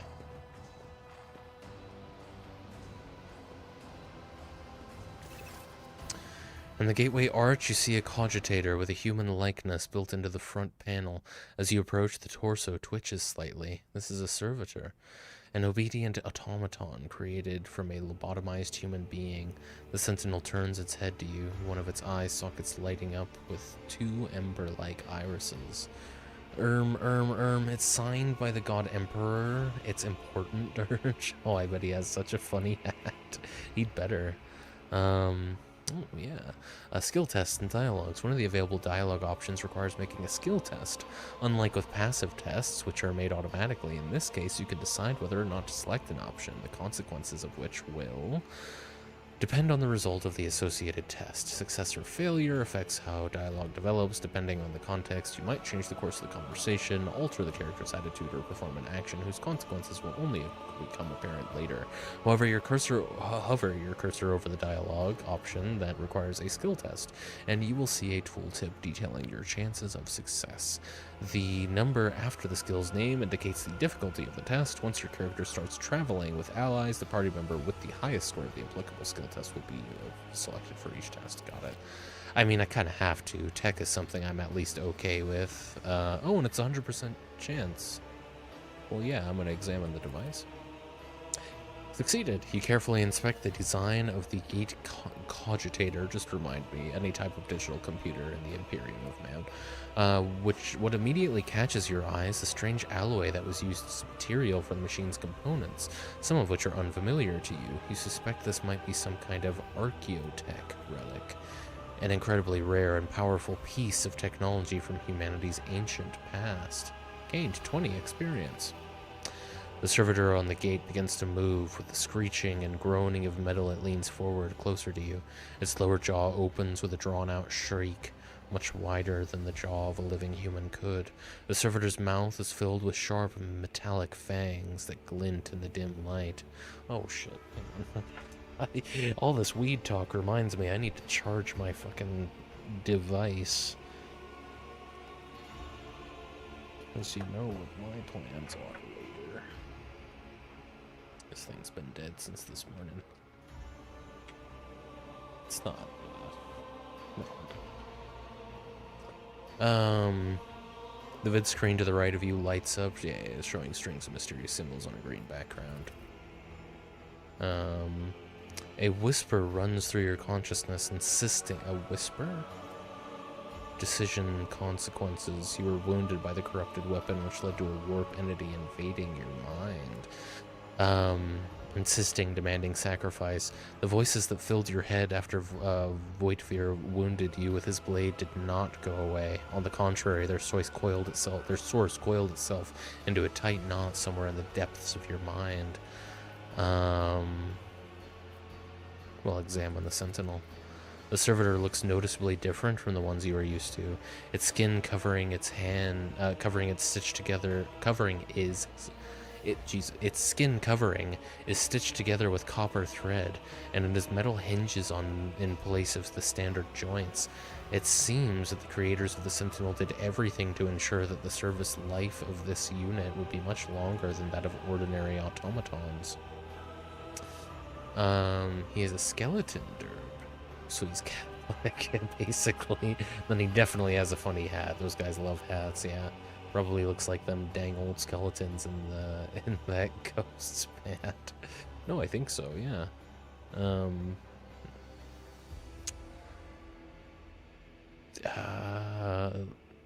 Look back. Did you forget something? I suggest you hurry. I think my guy would understand that he has no agency at this point, so place your hand into the Sentinel's maw. The Sentinel's jaws clamp around your hand, puncturing your skin and sinking into your flesh. A few dark drops fall into the servitor's throat, and immediately you hear humming as the servo motors start up and pumps stir into motion. The vid screen of the cogitator flickers. Several long minutes pass. The Sentinel's jaws remain closed, and you're beginning to feel sick. Perhaps if you were to lean against the gate, you could catch your breath. Maybe even close your eyes and pretend none of this ever happened. High levels of caustic humors. The subject is in a state of heightened stress. Do you require assistance? You do not understand where this quiet voice is coming from, crackling like static. Is it the Sentinel, the cogitator? Is it a figment of your weary mind? Whichever it is, you can clearly hear every word. Yes, I do require assistance. Pain shoots through your head and subsides just as quickly.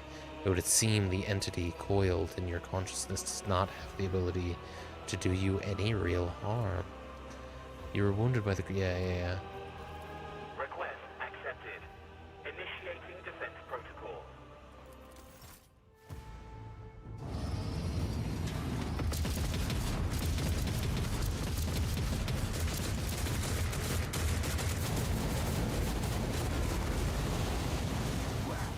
There is still another way. Well, I foiled his plan. That feels nice. Oh, but the door opens anyway. Maybe it shouldn't, right? Okay. Check the warrant chamber. Any other advice? The warrant chamber has opened its doors for the dynasty heir. It is time to make sure the sacred warrant of trade is safe. Well, we could really make sure it's safe by closing the doors again, right? The enormous gates match the importance of the thing that they protect. The massive doors are made of metal and look impregnable. Look at that seal. Palancios? Delancios? Something like that.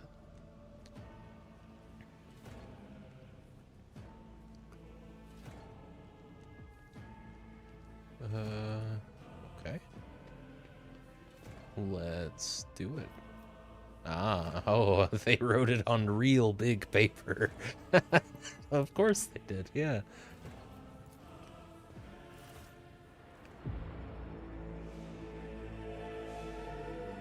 Oh god, let it be known by will be the true words of this document. I point this person to the warrant of trade, okay, to the paragon of humanity unbroken by adversity, to walk bravely into the first of the darkness, to unite and reclaim what was lost. To triumph over nightmares untold, to hold boldly the reins of fate, to walk steadily the roads of thorns, through pain to greatness.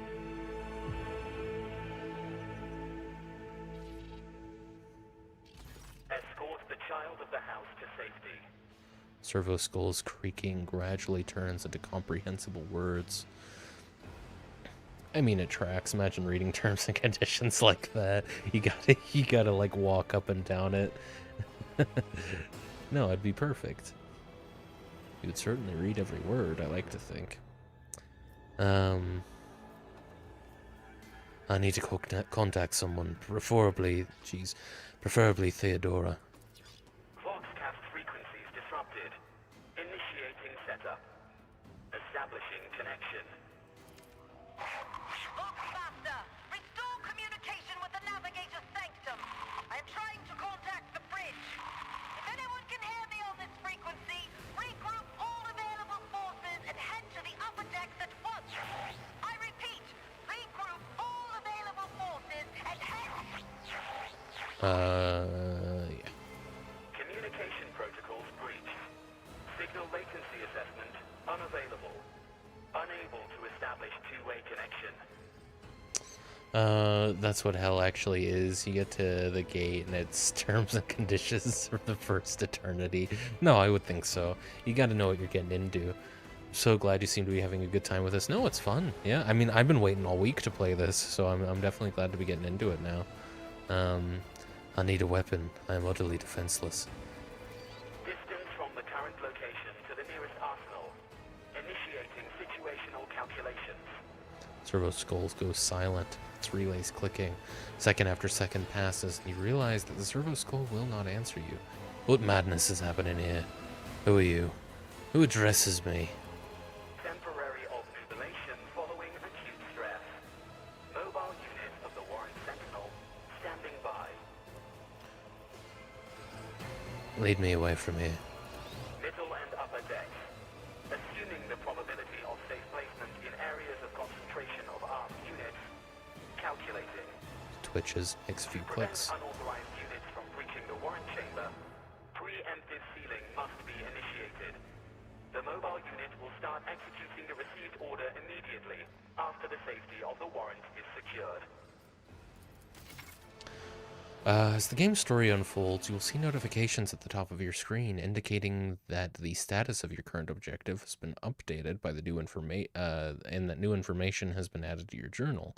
You can open the journal by pressing J or clicking the left mouse button on the notification at the top of the screen. Journal entries help you keep track of current events and guide your character on their journey.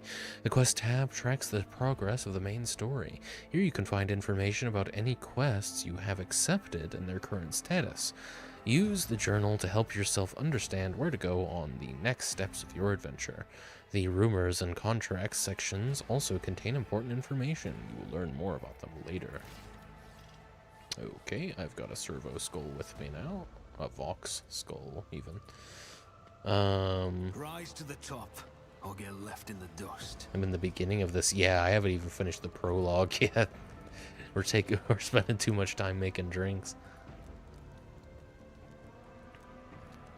Yeah, this is like super early on. Not going to be a whole lot of difference between what you've seen so far in this playthrough and anyone's playthrough. Ooh. Still red hot from the gunfire, the engines of death froze as they finished off the heretics that had infiltrated the sanctum of the Void Ship. I do like that I don't know, it seems like these turrets may have come up no matter what I did there, but I do like that I feel like I kind of thwarted the bad guy's plan here. You know, I don't feel entirely without agency as a result of that, but I'd be interested to see how any other playthrough unfolds. What do you want me to do? Where are you? Where's the skull? Oh, brother, I feel I spend half my stream being smoking, yeah. Oh, BSing and smoking, yeah. You also do a stellar job of reading out the flavor text. I try. You gotta play to your strong suits after all. Do you want me to go to the door? Where are all of the compass markers? This is giving big Bethesda RPG vibes.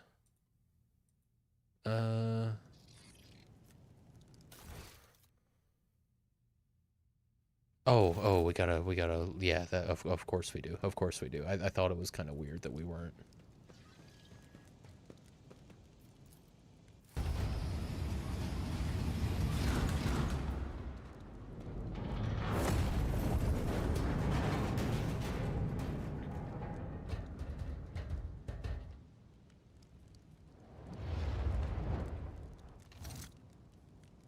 Run, fools, or fall!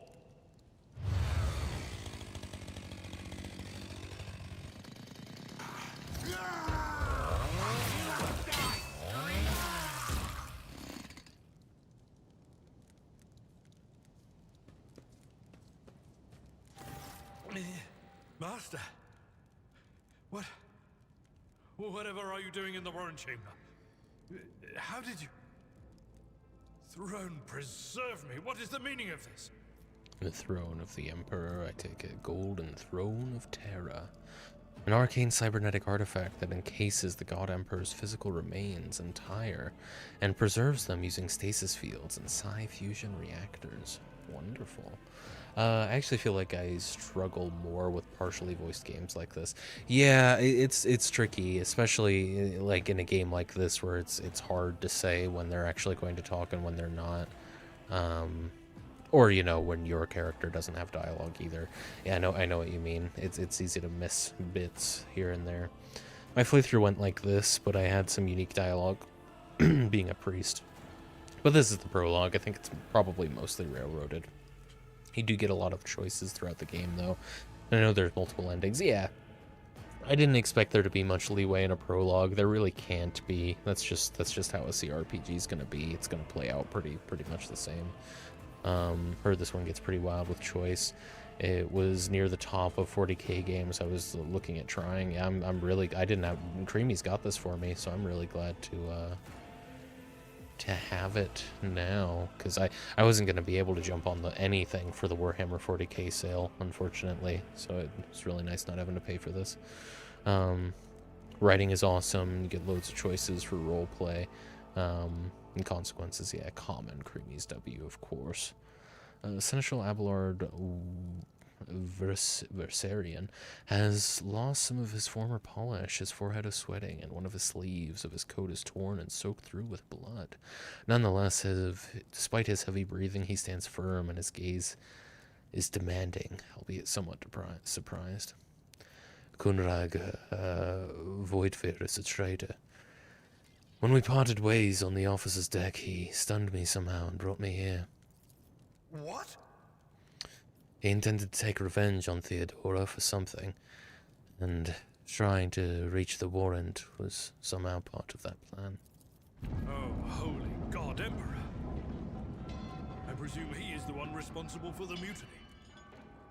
And, Master, I wish to remind you that you are to refer to the Lord Captain as Lady Theodora. Fuck right off.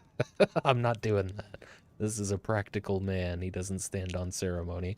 Definitely seemed more my speed. I dislike RTS despite loving Total War, and I feel like a lot of this is multiplayer otherwise. This one stood out. I'll add it to my endless backlog. No, it's good. Yeah, I don't really like RTSs either, personally. I would have given Warhammer 40k a try, for sure, if I could afford it, if I can afford it next time it goes on sale. But this is way more my speed as well. Got a weird craving for Papa John's, but not the pizza. Pizza dipped in garlic sauce, you know. You shouldn't be dipping food in. I've never had Papa John's personally. That doesn't sound too bad though. Blair clutches his forehead. He looks lost for the briefest of moments, then quickly finds his resolve again.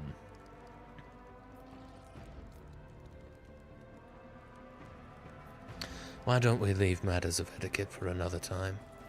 Absolutely. With the Lord Captain's permission, I shall give you an hour-long lecture on how making use of proper addresses corresponds to showing due faith in the God Emperor's anointed. For now, however, we have more pressing matters on our hands. You're in a bad way. I can treat your wounds. I have a Medicaid kit. Medicaid, And okay. for the love of the throne, now is not a good time to be walking around the decks without means of self-defense. Here. He hands you a weapon. Items received: sniper rifle, armored body glove, and a medikit.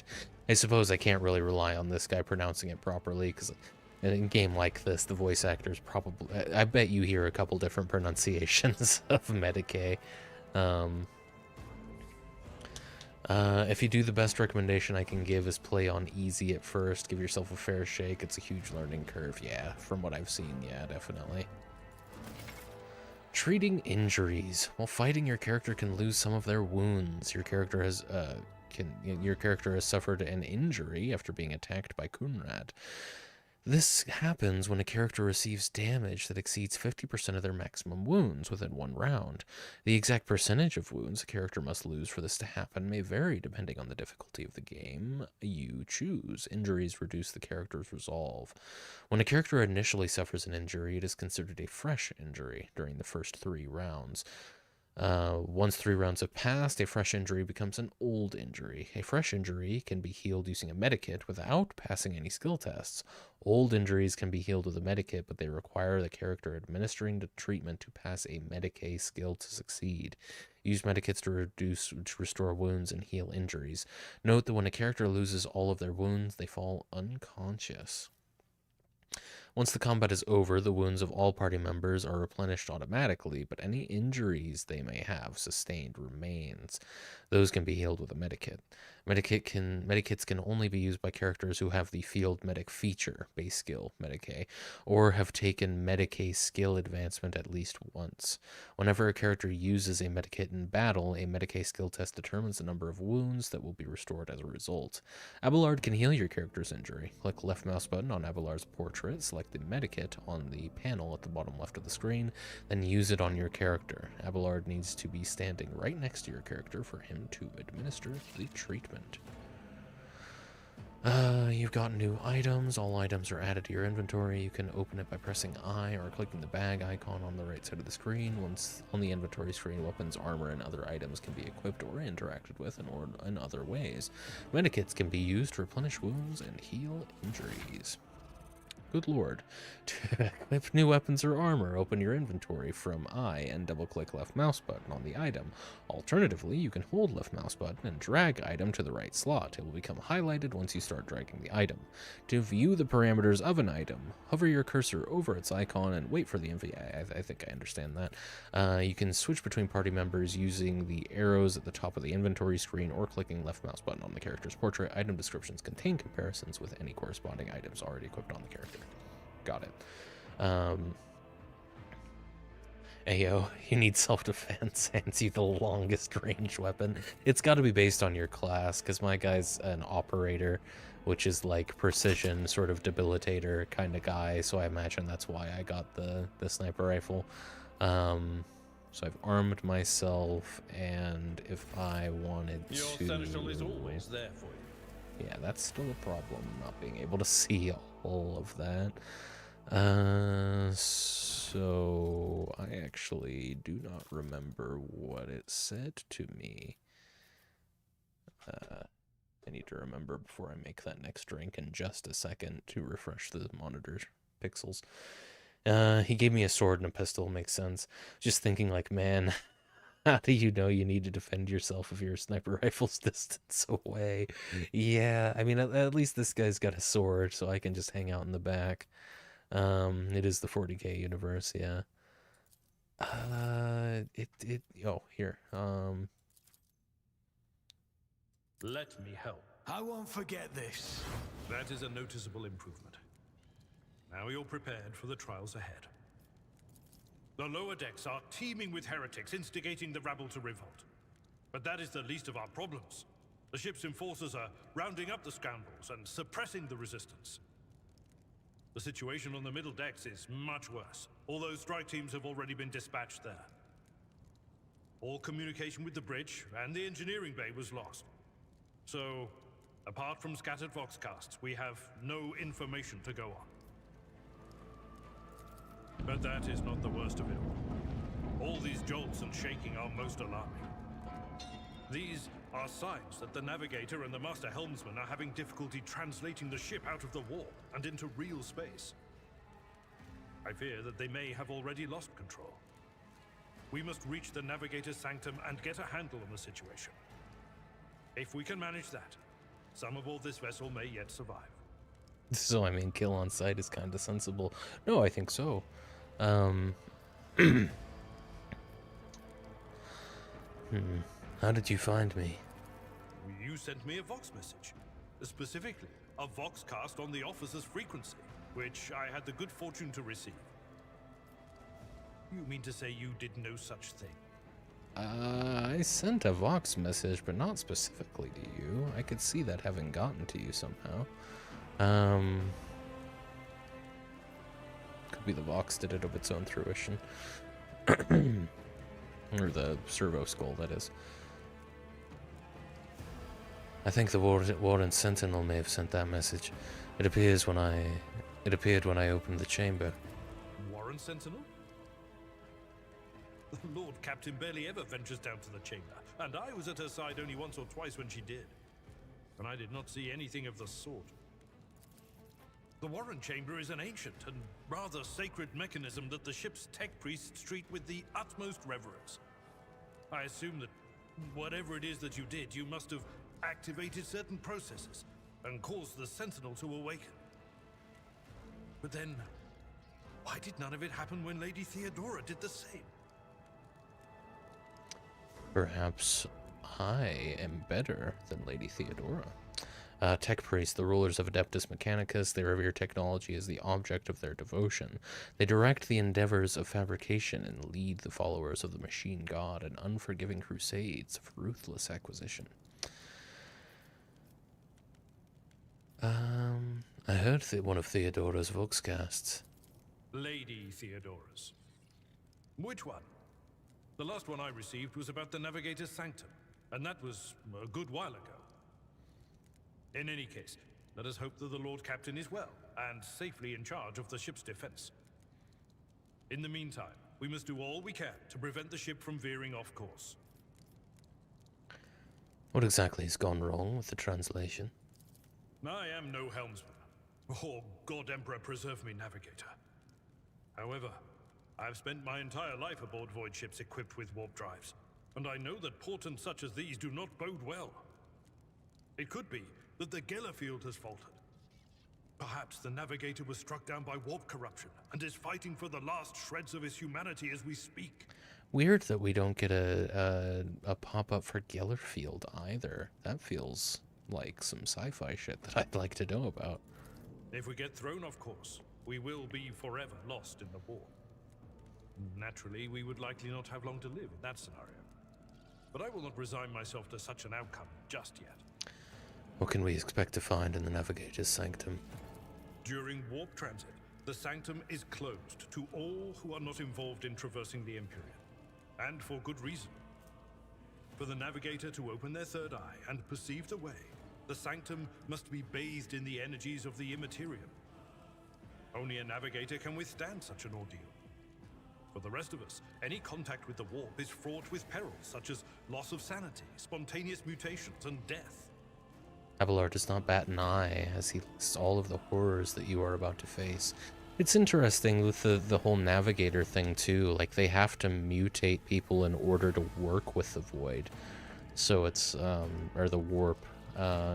So it's just these sort of concessions that they have to make within their religion and their worship of the God Emperor. Maybe it's not a concession, I'm misunderstanding that, but it seems like humanity is kind of anti-warp, right? And so people have to kind of become one with the warp to open this third eye and be able to actually use it.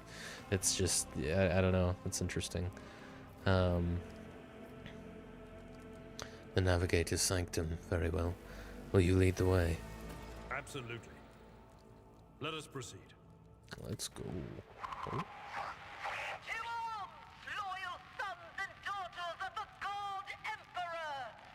Fight the heresy and corruption that threatens to consume our home, and with all your might, destroy those who have dared!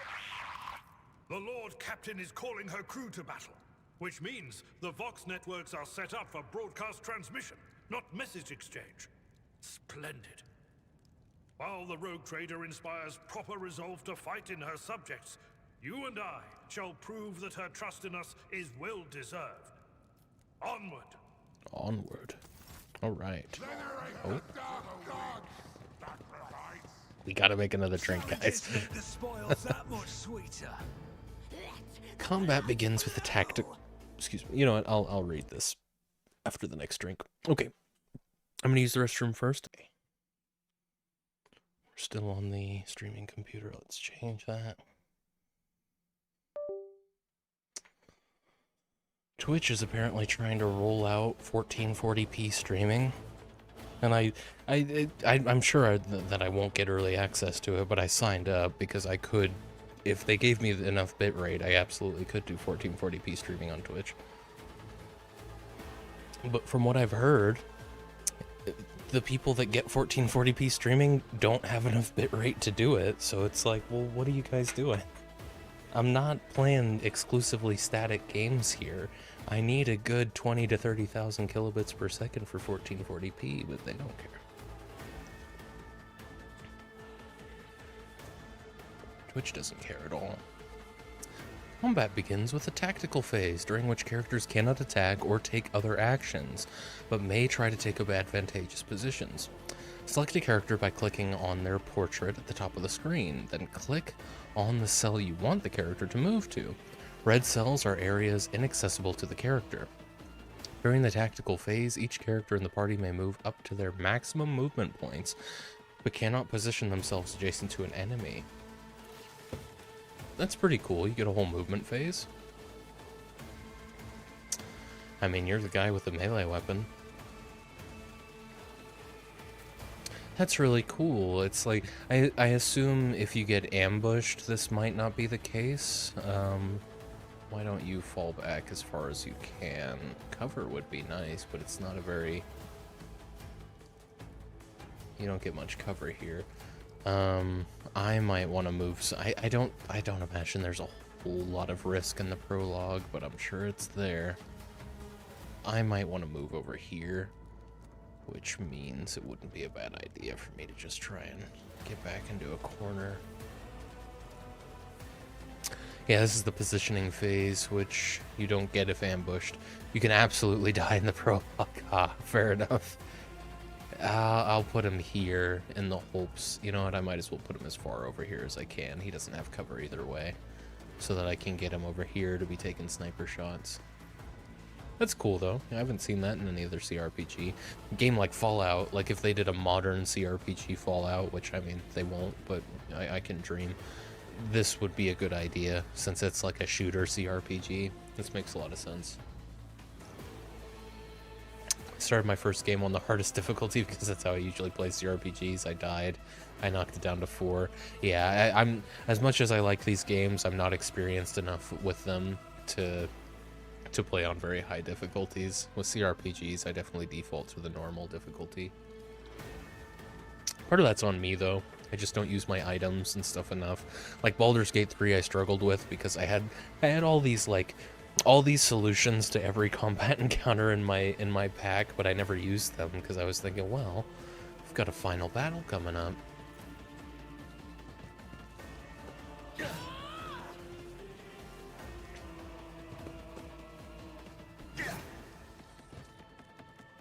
I serve the ruinous powers. My ears are ringing.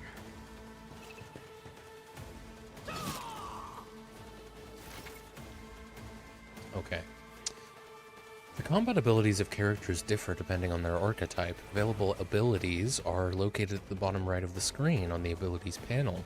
To read the full description of the ability, hover your cursor over its icon or click a right mouse button on it. Click left mouse button on the icon to use the ability. Before the ability is used, you will get to review its estimated outcome while hovering your cursor. This is all real basic stuff. During your adventures, your characters will gain new abilities and talents as their power grows. You can view the full list of available abilities and talents on the Features tab in the character menu. Oh. You're really on top of it today, Billy. I gotta hand it to you.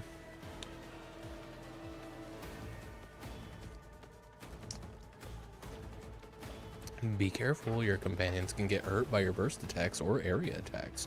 To avoid friendly fire, keep an eye on the trajectory of the shots and the area of effect of area attacks and melee burst attacks. Got it. How much does it cost? It costs you 2. Okay. I can't quite get to cover, but what is the range on this? Probably significantly higher than the little pistol.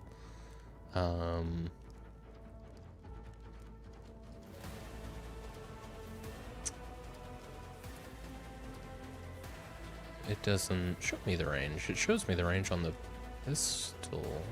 You probably have to look at the actual rifle. Yeah, 15, maximum 30. So you've got that's fine. I can shoot from across this room. Yeah, I'll move first. Then we will analyze. Are they all cutthroats? Any given cutthroat, I suppose. And then we're gonna fire at this guy. I'll make it happen. Another enemy down. Sick. And okay, you can only shoot once per turn as well. Makes sense. Yeah, I'm not doing any AoE stuff, so I'm not too worried about not having done that. End of the turn. Just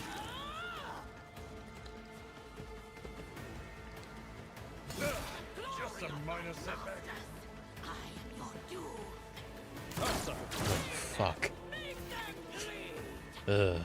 Well, he's probably gonna clean up in a second here. This drink is actually really growing on me. It's interesting the way that the dry curacao, which is an orange liqueur, blends in with the almond syrup. I think you get kind of a toastiness to the orange peel flavor that is actually quite similar to what the toastiness, at least, that you get out of almonds. And that's why they work together really well. This is more of an enduring drink, I think, than a daiquiri or a Queen's Park Swizzle, because I'm looking forward to tasting more and more nuance out of this than I was with those. So earlier you asked about the Geller field. I was sadly too busy to type, so here's Cream's quick lore. Hey, Cisse, welcome in. Good to see you, buddy. Ships travel across space by traversing the warp. They are led by the Emperor's guiding psychic light called the Astronomicon Navigators, special mutants, then use psychic powers to follow the path and project a Geller field, which is a shield against the demons of the warp. Okay, so the mutants then, the Navigators, are creating the Geller field.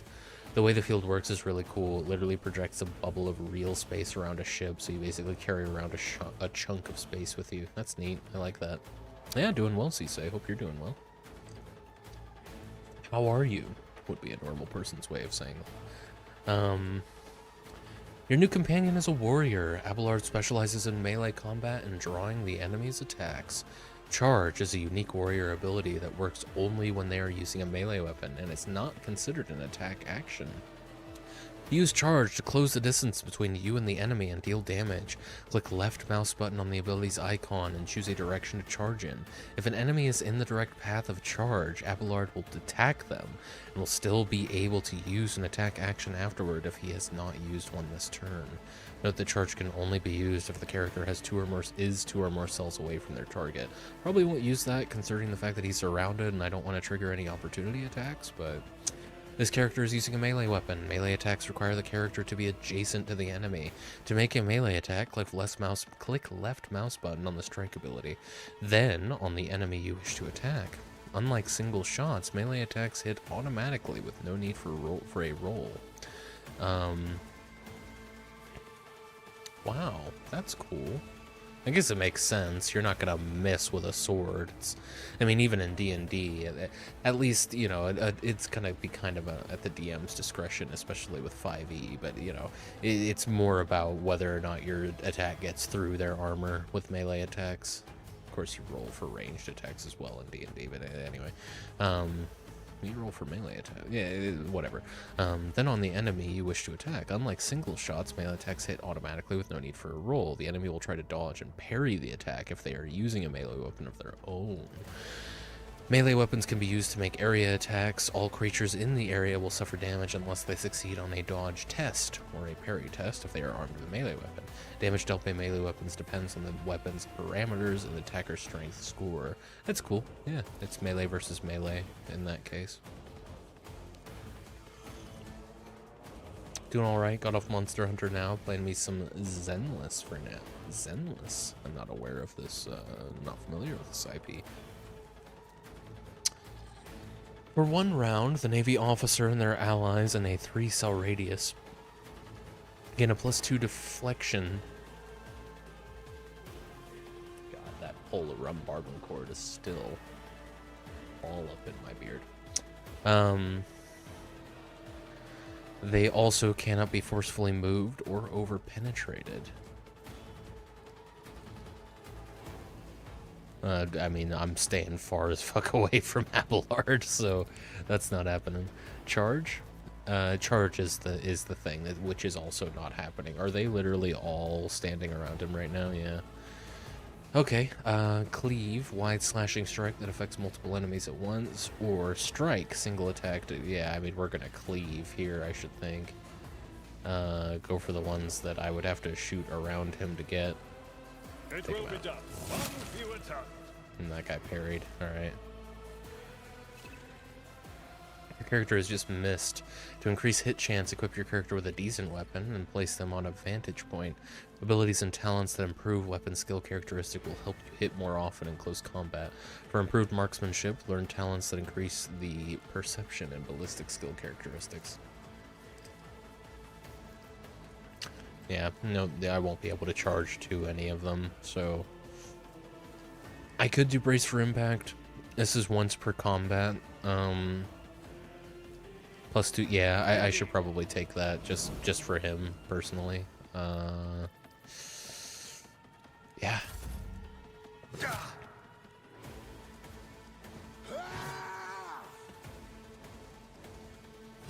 I've suffered worse. There we go. Pretty nice, 2 kills. Yeah, not bad, not bad. Why don't you pop over here? I'm ready for whatever. Oh, that's how you get your target preview. You click first. I like that a lot better than like XCOM, where you just hover over and hope that it's accurate. Get him. If not, your end was inevitable. Okay. That's you. I mean, It's as good as done. learn. Study. Very good. Oh, there was my opportunity attack. Attack of opportunity. Characters with melee weapons can make an attack of opportunity if an opponent in an adjacent cell initiates movement. It can also be triggered by some abilities. All characters with melee weapons, including members of your party, can make attacks of opportunity. Their chance to hit and deal damage is calculated just like a normal attack. Excellent. Alright.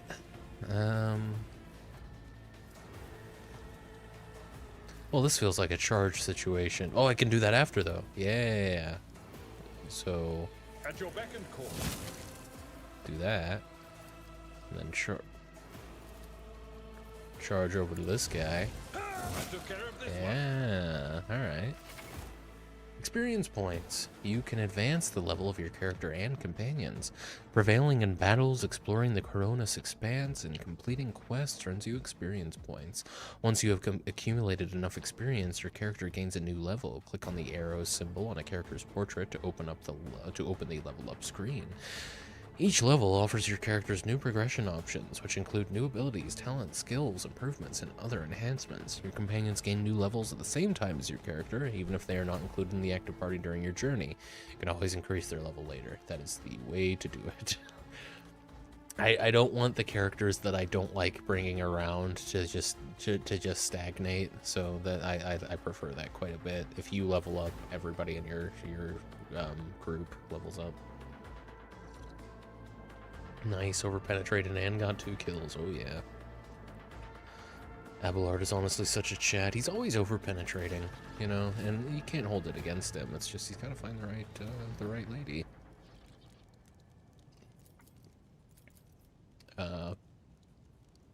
Now, if only I'd paid attention to the button it told me to press to level up. C?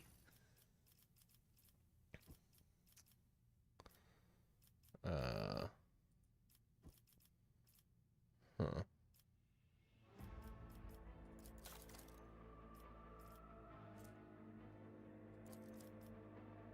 This archetype rank, it is possible to increase the character's skills. The higher the skill score, the easier it will be to pass corresponding skill tests. Choose skill. I see. I see. Okay. I mean tech use, right? What's the difference between logic and tech use? This skill is affected by the intelligence characteristic. It makes the character's rational arguments more convincing and allows them to notice any logical inconsistencies in other people's words. Also, it helps operate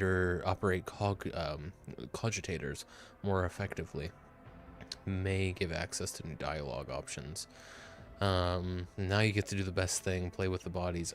I mean, loot the bodies. I'm glad to be able to loot these ones. Represents a character's ability to use or repair complex mechanical items. A high tech use value enables the character to even be able to fathom the workings of unknown technical artifacts. It can also be used to open doors or containers and hack cogitators. I notice that the artifacts is spelled with an E here. I always used that spelling to refer to like digital artifacts in video. But I was under the impression that was actually incorrect, so I guess artifacts is just archaic in general.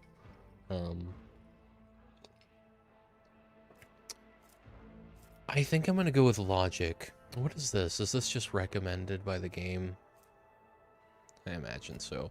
I'm gonna go with logic, and then I'll probably go with tech use the next time I get a chance to upgrade a skill. Artifact is how we spell it in Britain. Okay, so it's just the differing spelling then. I see. I thought they were different words. I did. Yeah. That worked, right? let me just double check here. I think it worked. Here, if I go to my character sheet, perhaps, and I look at my intelligence.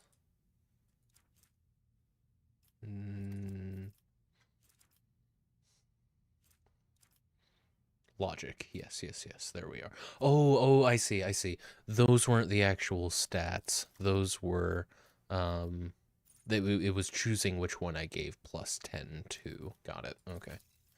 And you, the naval officer warrior, also get a skill.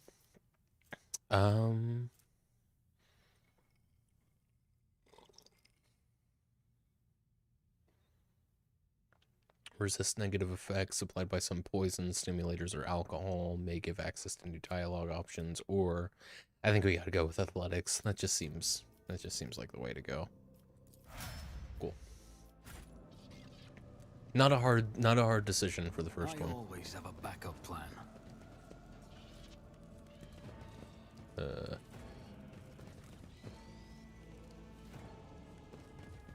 How loot? Oh, I can't loot these guys, but I can loot this heretic cutthroat. Hold the loot. I'm at your service. The loot button, you say? Is it F1 to... Oh, you can't cycle with F1 and 2? Or 1 and 2? Q and E. Well, no. Tab? No. Do I have to click? I currently seem to have both of them selected.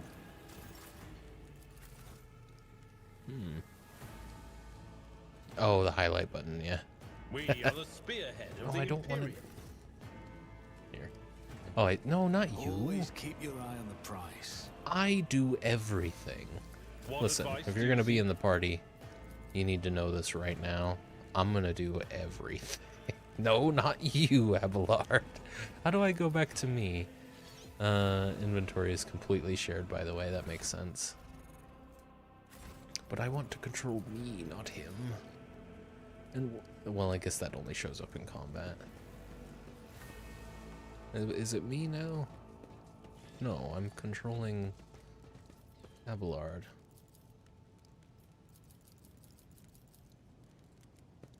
Okay, somehow that did it. Collecting loot. Defeated enemies have no further need for their former belongings, but you can discover valuable trophies among them. Click the left mouse button on a defeated enemy to inspect what is left of them. Trophies on the right side of combat of the trophy window. Go to your inventory. Such items can be used or equipped by your characters. Trophies on the left are packed up as cargo and sent to your ship, which can later be used to trade with various factions. I appreciate that things that aren't going to be of any practical use to me get immediately sent to the ship. That's nice. You can move trophies from one's, practical as in not just monetary. You can move trophies from one side of the window to the other by dragging them over using left mouse button. Alternatively, you can use the buttons at the bottom of to mass transfer all trophies, to the cargo or inventory section of the trophy window and vice versa. Click collect all or press space to transfer the trophies from both sides of the trophy window to the corresponding windows. Is this for everybody? Or a las pistol. Laser weapons are effective against targets in cover and targets with high dodge. Good to know. Is this for all of the guys, or did this guy have 8 swords, 6 swords on him? All the nearest body. Okay, that makes a lot more sense. Now I'll have all of them for selling.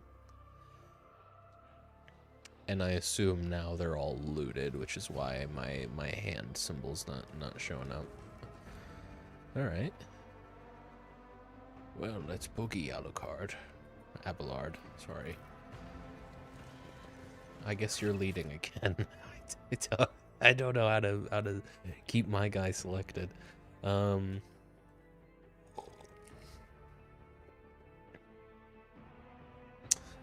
Zone map. Here is a map of your void ship. It consists of several parts between which you can travel. Some parts are not yet available, but over time your character will be able to access them. Click left mouse button on the active part of the void ship to move there. We're currently here. We want to go here. Well, let's go here.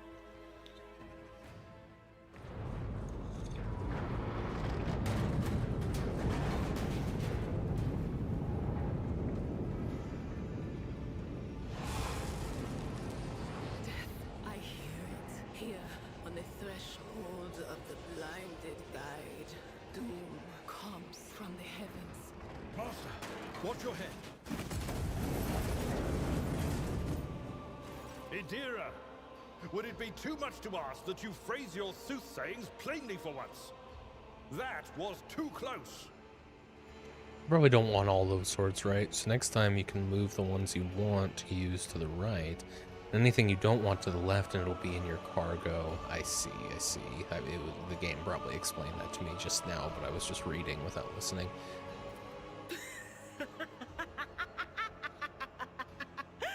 Sorry, old man. Their voices are so loud I can't even hear myself. They shriek, they sing, they... Oh, Abelard, how they sing. This is Idira Tlas, personal psyker and diviner of Her Ladyship Theodora von Valancius. Idira? I'm not drunk, old man. I'm suffering the effects of the warp that is seeping through these walls. I see the ship's fate to die in the waves of the immaterium, fall under the burning rays of the final dawn, and in the roaring blaze I see a figure standing. Who is it? I have no answer. The entity in your consciousness shrinks. Ooh. Ooh, oh my goodness. Hey, welcome in everybody. Thanks so much for the raid. River So Wide. Hope you're doing well. You're doing just chatting. I take it you guys were looking at Zillow houses. That's awesome. Hope you guys all did very well. Thanks so much for the raid. River So Wide. If you got a raid and run, completely understand. No worries at all there. Sure you're just off of a stream, but if not, welcome in, raiders. I'm Jack of all trades. Folks around here just call me Jack. And, well, I'm a variety streamer. On Mondays, I'm doing horror games for the time being, for research for a video essay that I'm working on, and every other Friday, one of those days being today, I make drinks every 90 minutes and play whatever I feel like, which today is Warhammer Rogue Trader. But yeah, welcome in. Good to see everybody. Kosher Bacon, good to see you, good to see you. Something cocktails. Yeah, we'll get to the last cocktail of the night in about 40 minutes, and we'll probably hang out behind the bar for a little while after the fact.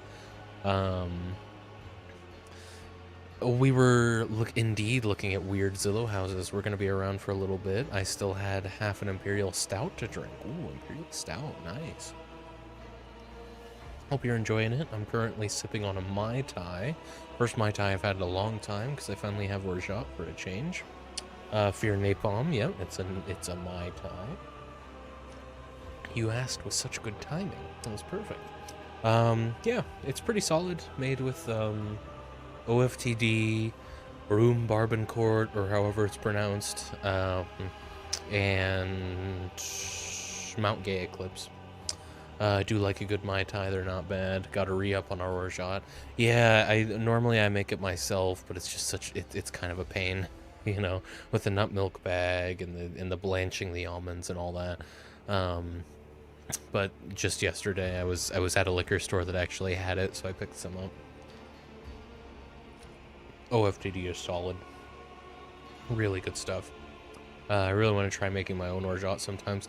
It's easy. It's just process intensive, you know, because you gotta blanch the almonds, get the skin off of them, which is that one's just you sit in front of the TV and do it for a little while, and then mash them all up, put them in your syrup, boil them, infuse them, and then squeeze all the sugar out, all the liquid out of a nut milk bag. It's a lot. But yeah, hope everyone's doing well. Thanks so much again, Rivers, for the raid. We'll be making the last drink of the night in about 40 minutes. Yeah. In the meantime, we're still working our way through the prologue of Rogue Trader. The entity in your consciousness shrinks and crawls in deeper, its claws scraping against the walls of your mind, as if the presence is trying to hide from the seer standing before you. A diviner, are you? The voices from beyond the threshold whisper to me. Sometimes their murmurs are clear, they grant insight.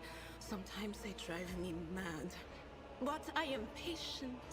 I know how to listen and discern.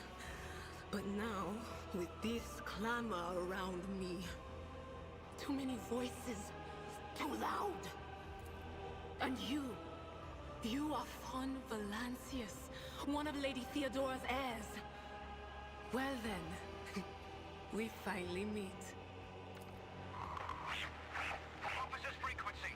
To all who can hear me, those with a weapon in their hands are to gather on the officer's deck at once. I repeat, gather on the officer's deck at once and prepare to launch a counterattack.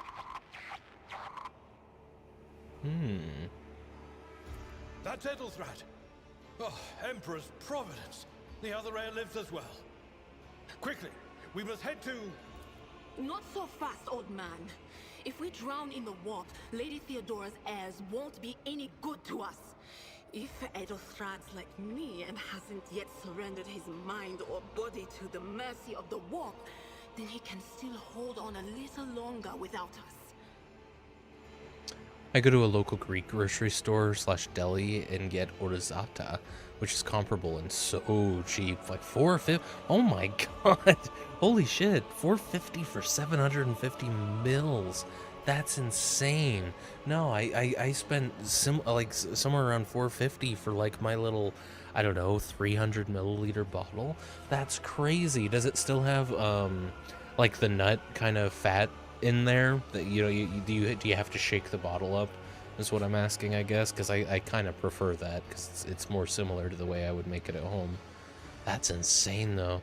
Yeah, so much. Oh wow. I mean, that's perfect. All the nut fats. That's really cool. Orzata as well. There must be I don't remember what orgeat specifically means. There must be a common root word there. Orgeat strikes me as a French word, but I'm not entirely sure. Blast it. You're right. First, we need to deal with what is happening here. What are you doing here? The whispers called me.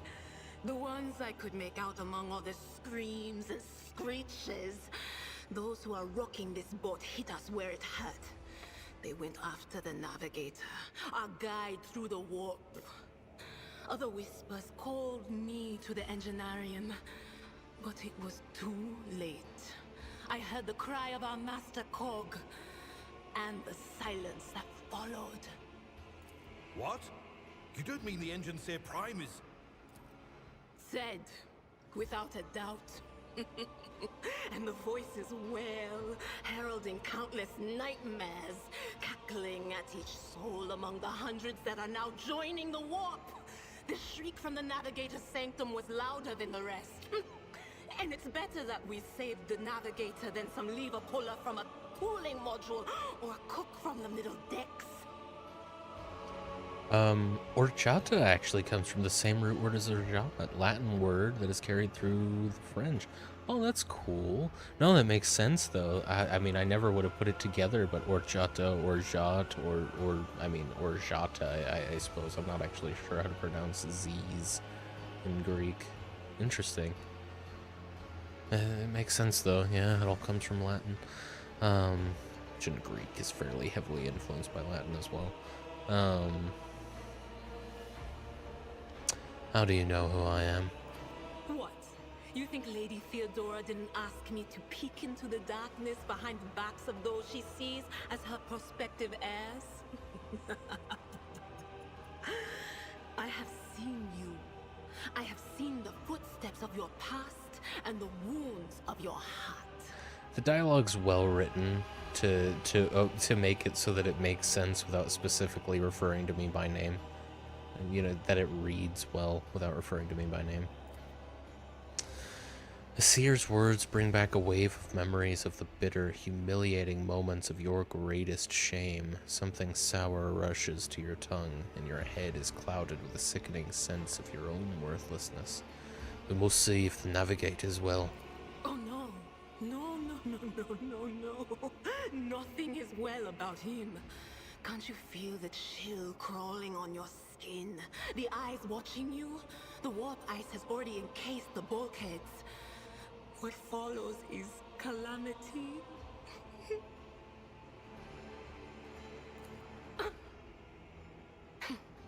But we're not just going to stand here and take it, are we?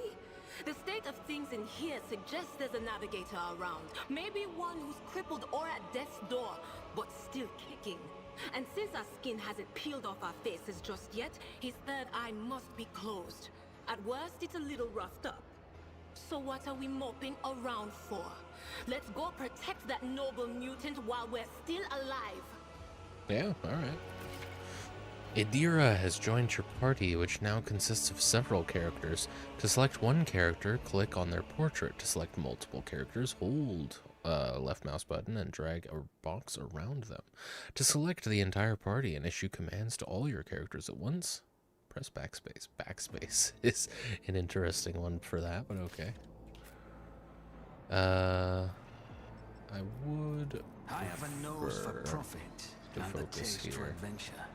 This strikes me as the default voice for the crime lord.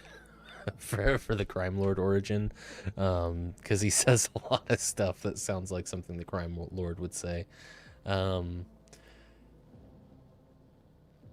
Yeah, I really like how they get around using your name. Plus, since you're a noble, people calling you by your title works seamlessly too. Yeah, no, it works out well. This void thing is very interesting. It seems like there's got to be a faction in Warhammer lore that's dedicated entirely to just trying to gain whatever knowledge the void has to offer, because there's clearly some very important things to learn from listening. It's just, you know, you'll probably go crazy. Fallen piece of debris that almost proved fatal to you. Without Adira's protection, you would have remained in this corridor forever. Well, I like to think I'm built different. I take it we're meant to go through this door. We are. Hurry! Destroy the field! Don't keep our master waiting!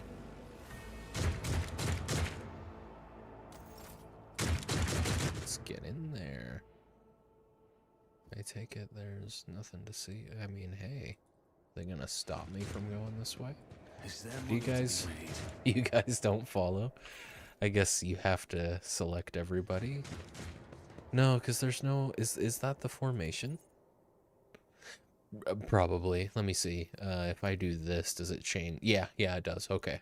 So you select everybody to move everybody. They're not just going to follow you by default. They probably do, though. I don't know.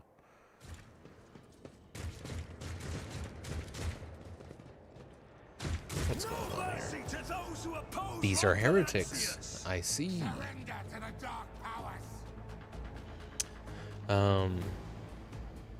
You're basically talking about the Chaos Worshippers, yeah, specifically Tzeentch, the god of change, knowledge, and sorcery, which is Kurt's favorite. I can kind of see it. I mean, he's clearly, you know, from the vibe I'm getting from this game anyway, kind of Lovecraftian. Which I always liked. It's a fun vibe. Let's pop over here for me. Let's have Aboleth. It's not Aboleth. That's not his name. Abelard, yeah. Just get in there, man. I didn't even check to see if he had any injuries. I probably should have. What's your deal? What do you do, Adira? You are a priest. So I'm assuming you're kind of... No, you're an operative. Really? Yeah, okay. We've got two operatives then. I'll put you... Oh. That's not full cover. Well, I like me better than you, so I'll put you there. You can see their injuries next to their portrait at the top of the screen. Nobody currently has any. Okay. Okay, I see. That's what that space is there for. Makes sense. Hologram. You can use the hologram to gauge the effectiveness of your intended actions in combat before taking them. Click left mouse button on any accessible cell on the battlefield to place the character's hologram there. Select an ability or single shot attack to see the expected outcome. Oh, I forgot to fucking refresh my monitor. Alright. That's fine, I'll do it after the stream. The action will be displayed as if used from the hologram's location to let you assess whether you have picked an effective position for the action you are planning to take. The hologram also lets you see if the enemy will be within your line of sight after you move to the selected cell. Click left mouse button again to confirm your choices and execute the selected action. Click right mouse button anywhere on the battlefield or press the escape key to cancel it. Got it. Where? Oh, I see. And then it's gonna go to her. Okay. Well, let's learn about the Psyker. And then let's shoot the Psyker. I'll make it happen. Never stood a chance. Excellent. Adira's ability. Adira is a psyker and an operative. As an operative, she can study opponents and identify their weaknesses, and her psyker abilities allow her to deal damage to them. Analyze enemies is an operative ability which applies the exploit effect to all enemies within the operative's line of sight. If the operative hits a target with an exploit stack, the attack deals plus 5 times perception bonus, more damage. Damage is also increased by 10% for each exploit on the target. The attack removes all. Okay. To all enemies within the operative's line of sight at the start of each of the operative's turns. The operative can also use this ability against a specific enemy to inflict several attacks of this effect, several stacks of this effect. The higher the operative's intelligence bonus is, the more exploit attacks will be inflicted. Whenever the operative hits a target with an exploit applied to them, the attack deals additional damage. The amount of extra damage depends on the target's number of exploit stacks and the operative's perception. Exposed weakness is an operative ability, which they can use against a single enemy who is under the exploit effect. The ability reduces the enemy's dodge, parry, and armor.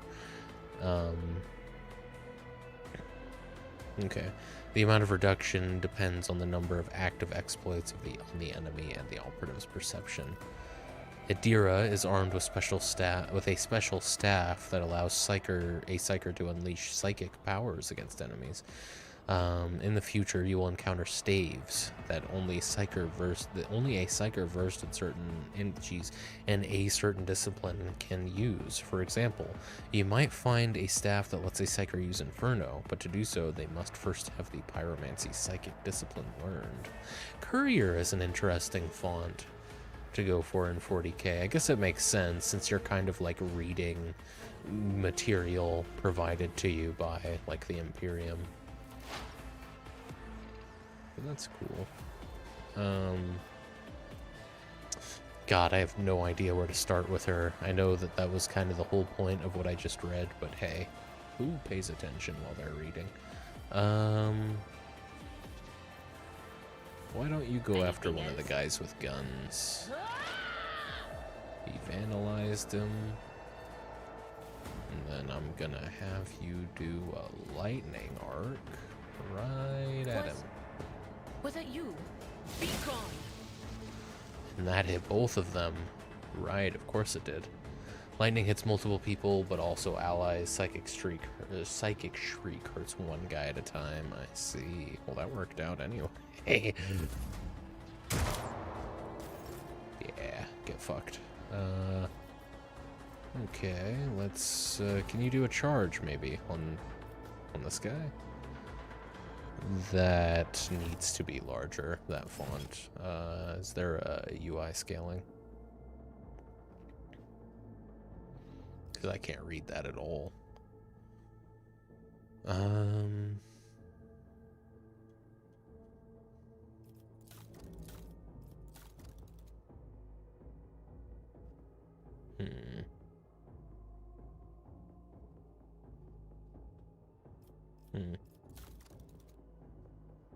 Oh, text size. Let's just bump that up to... Oh. Wow, okay. We'll bump it up to 1.2. Does that make it more... Yeah, that, tooltip next to my cursor, I can barely read. That's kind of weird.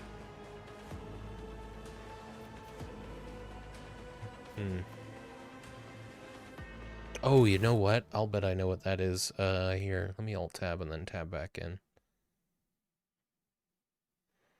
I think it's doubling my cursor, which is what's happening. Try that again. No, that's still... It is still doubling my cursor, and it is still weirdly small.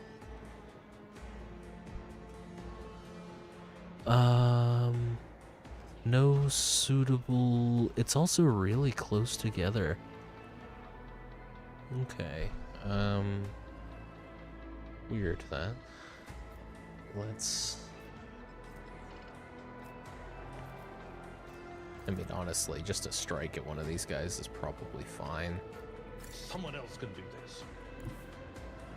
Tried and tested tactics are the best ones. Oh, what am I thinking? Because I mean, I might be able to do this. I guess no, they're not close enough together. That's fine. We'll just strike him. That might not have been a great idea. Probably could have gone here and then charged over to get him. That's my bad. Oh well. Yeah, didn't matter. How safe is this? Looks pretty safe to me. Analyze him first. I'll see to it personally. He's too close to use the sniper rifle, but... It's as good as... Oh, I think he used the sniper rifle anyway. Oh, now the text is way larger. No suitable route to target. He couldn't see the first guy. The second one was too far away.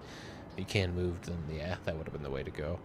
The creature in the chair appears as if it has become one with its throne. You see pink, parchment-like skin stretched between the seat and the limbs that have too many joints for a normal human being. The navigator is breathing heavily, the air whistling as it exits through the two dark, gill-like slits on its cheeks. The creature's eyes are shut, the two ordinary eyes as well as the third one that sits in the center of its forehead. I believe Master Spider still lives. The servants are dead, but the chamber, thank the Emperor, is still sealed from the warp. Well, we have a chance of leaving this place alive.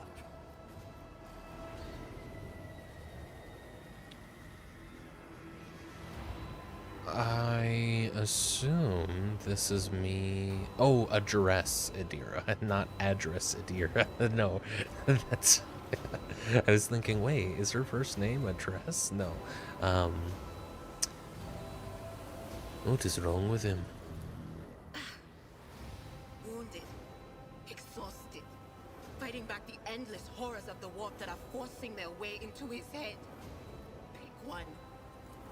Your time is short. The navigator stirs, barely able to lift his head and half open his normal eyes. A dark drop rolls from under his the closed lid of the third eye and down his face, leaving behind a black trail. The voice is coming from the Vox grill at the base of the bizarre chair. It is unclear how the navigator is able to produce human speech. Piece of technology used to communicate over short distances or to record sound. Our time is short to do what? Fall to your knees, mortals, and behold the final dawn.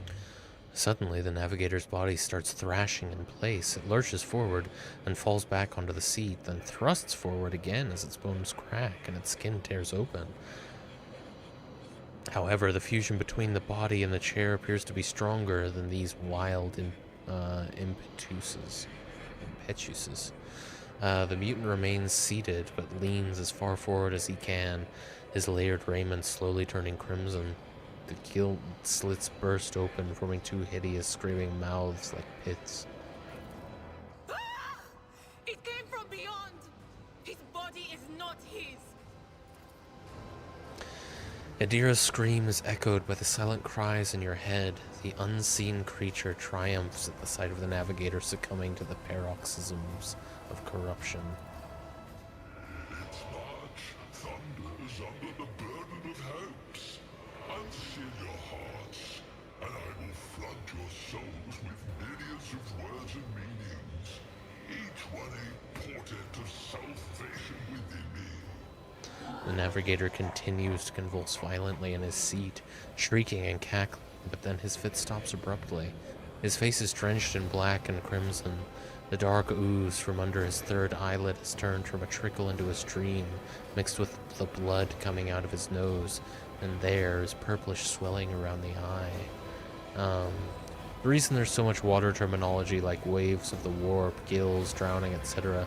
is because basically the warp works exactly like the sea does, with swells and waves, except it's in all directions at all times, and instead of water it's pure psychic energy, so there's a psychic tide. I wonder what controls it. What's pushing and pulling? Run. Flee from this place while I still have the strength. I Or is can contain the intrusion. But not for long. We must begin the translation. Leave the warp. But it can't be done without the Master Helmsman's help.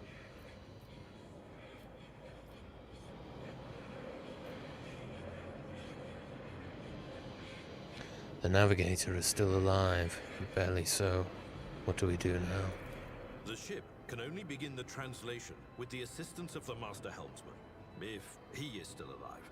It is worth a try. We must get to the bridge, but we will need support. Our only option is to fight our way to the officer's deck and join forces with Edelthrad and his people. I believe we will also find Lady Theodora there. She must have heard the call to arms that the servo skull relayed to us earlier. Vespaidas, good luck. And thank you. Navigator does not give her a response. Black tears mixed with blood are streaming from under the closed eyelids, and the Vox at the base of the chair is bellowing out static interspersed with distant echoes of otherworldly laughter. Right. Navigator appears dead. Only the slight movement of his chest and the twitching of his eyelids let you know that he is still clinging to life. Rise to the top or get left in the dust. We've got stuff to loot. Okay. So let's, I guess, split these down to one and then put the rest in cargo. I'll have that. I'll have all of those things. Nope, there's still stuff to loot. Oh, well, I guess they were all right next to each other last time, and I think I was worrying a little bit more than I needed to about who was actually interacting. Alternative weapons! In combat, a character may need to use different kinds of weapons, which can be prepared in advance. Open your inventory and prepare different weapon sets. To switch to a different weapon set in combat, press X. Swapping weapon sets in combat does not cost action points. Could be useful. Oh, not Alt-Tab. Hang on. I keep pressing Alt even though it doesn't do anything because that's the button that it's supposed to be in, that's the button that it is in Baldur's Gate. Anything else? No, I think we got everything.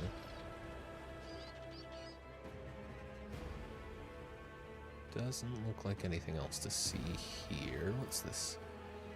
Makes it really fast to loot, yeah. Navigator Sanctum. Oh, so you don't need to click add to cargo each time. You can literally just separate them on the left and right in the loot menu.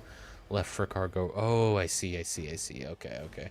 Navigator Sanctum is the private haven of the ship's guide through the warp, and a death trap for anyone left inside after the translation to the Immaterium. Oh.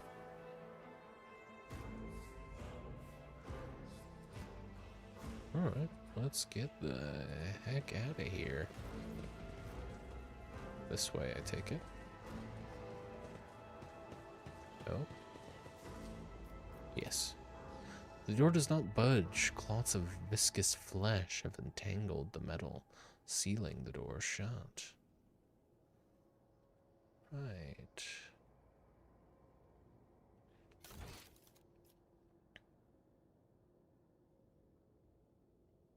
Yeah, we need to get to the bridge, but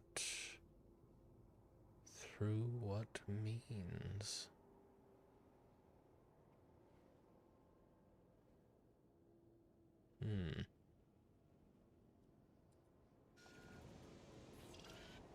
Back the way you came. I always keep my options open. Fate and fortune favor the bold. Right, to the officer's deck.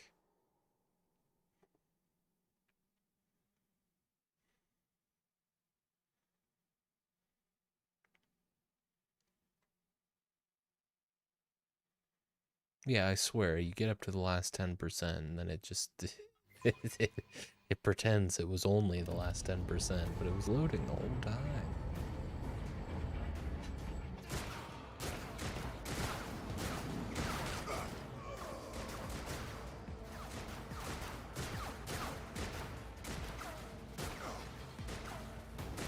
Your ship's fate's as good as ours. It's all over for you. Oh, I like the skull with the monocle. Not your enemies. I shall heed not their pleas. Somebody shoot these. I shall betray not your tenets, nor stray one step from them. Take not your gaze from me. Leave me not without your grace. I told you he would protect us. My God, my light, my Emperor.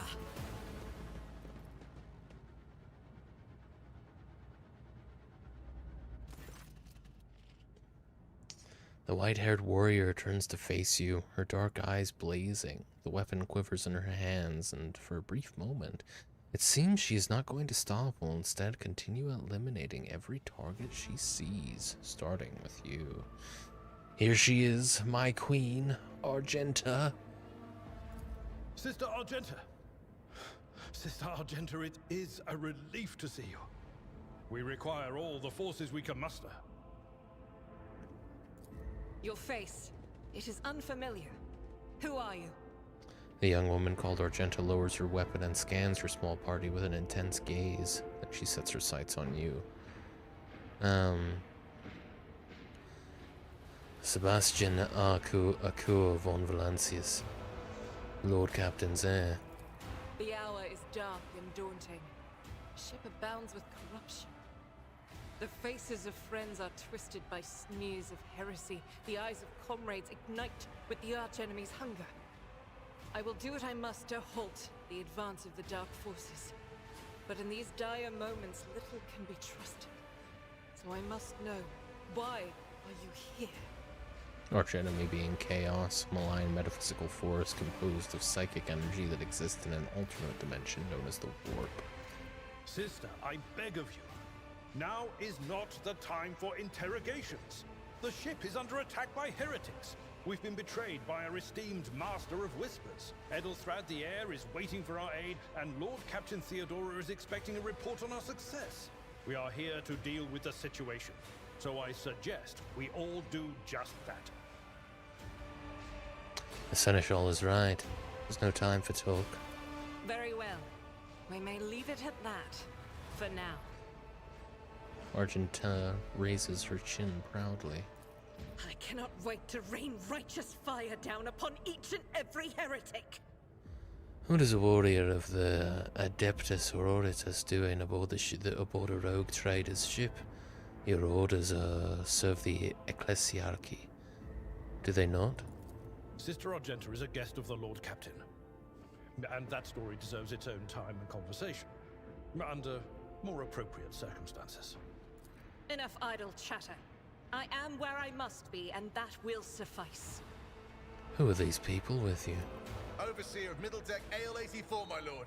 We were rounding up everyone we could find in the attack compartments when we ran into an ambush. Just about every enforcer fell. These are the survivors. What is happening on the officer's deck? Massacre, my lord. And heretics are not just killing the crew. Some kind of blight is sweeping through the decks, filling the air. I saw people going mad the moment they breathed it in, screaming about seeing their dead comrades, tearing out their eyes. I implore you, my lord, be on your guard. We must go to the main hall of the deck.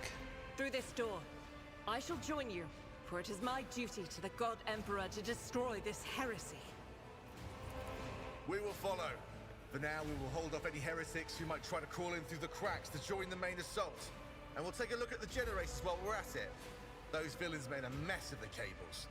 Oh, I wish we had a Tectomat with us. But we'll see what we can do without one. Yeah, I mean, I might give it a go if you like. Good to hear it. Sister? Ready. May Terra's light illuminate our path through fire and darkness. Very cool. We need a zealot in the party. I mean, I guess Abelard is already pretty devoted, but this is beyond the pale. Oh, you double click and you select everyone by default. That's the issue I was encountering earlier. I see. I was double clicking, assuming that that's what I needed to do. Okay. The generators hum softly. When you draw closer, your skin begins to tingle from the static discharges. Interesting. That's been kind of the case with the lads as well. Right. Auxiliary plasma banks. Wow. Oh, and a well-maintained sniper rifle. Equipping weapons. You have received a new, more efficient weapon for your character. To upgrade your equipment, open the inventory. You can either hold left mouse button and drag the new item to a weapon slot, or double-click on the item's icon. You'll find and purchase new equipment often on your travels, so do not forget to upgrade your character's equipment in order to make them more powerful. Way ahead of you.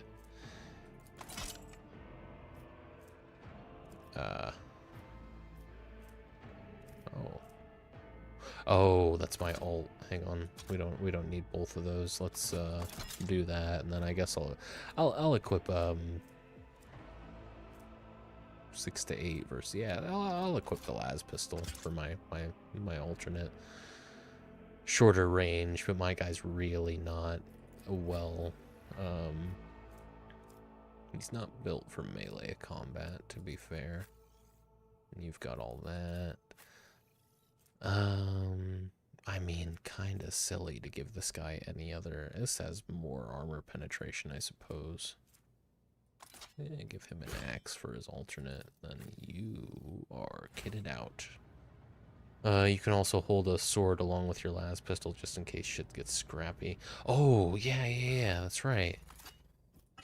Right, I see. So you can have 2 alternate weapons. That's cool, assuming they're one-handed. That's probably what it is. It's because they're one-handed, not because it's my secondary. Sick. And what is this?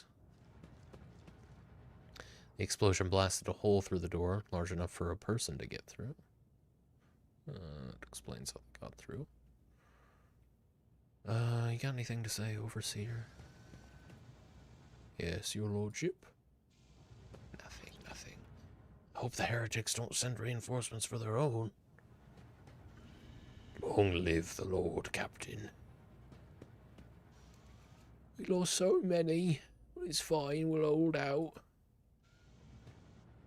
Not a single pest will slip through, rest assured. There's a lord's voice. I don't know what you're doing. Oh, I guess that all went to cargo. So you got to be careful about accidentally clicking through, because you might send everything to cargo. Fair enough. I'm not too worried. Well, we're coming up on the last drink of the night. I don't think we're going to finish the prologue.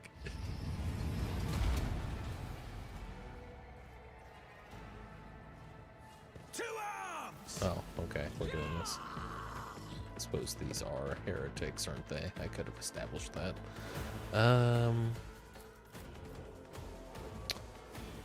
Well, I'm gonna go right here. This could be an opportunity.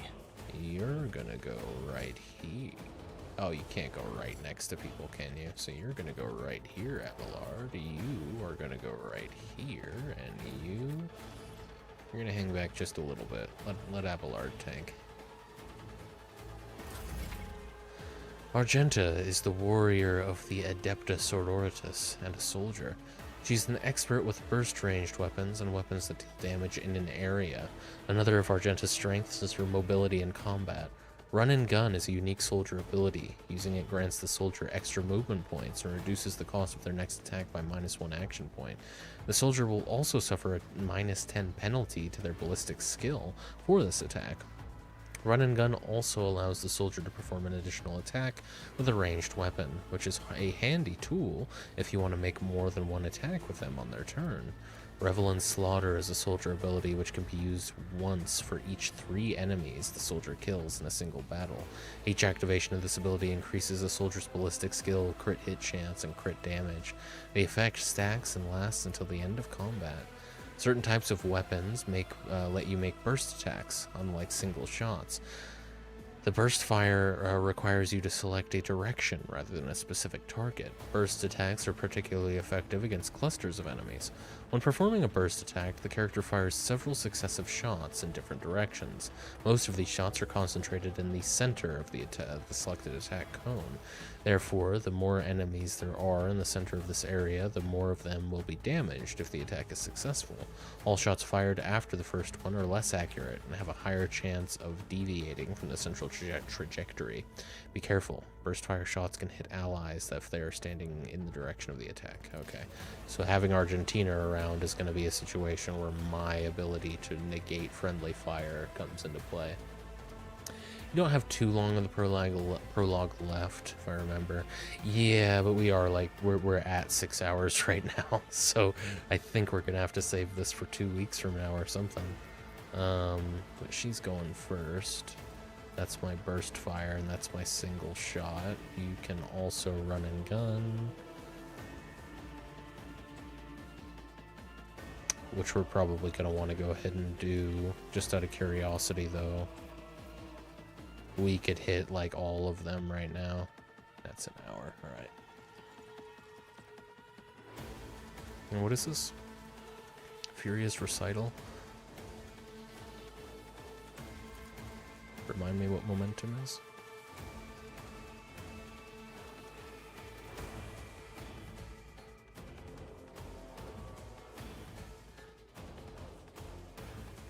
I'm not gonna worry about that just yet. So we've got run and gun going now. I don't know if that was worth doing, but we're gonna do this. We're gonna do that again. Doubt is for the weak. Okay. Cool. You don't have any momentum skills right now, but when you unlock them, they become game-changing. They're crazy powerful. I see. Well, that's you done, Argenta. I'm not too upset with that.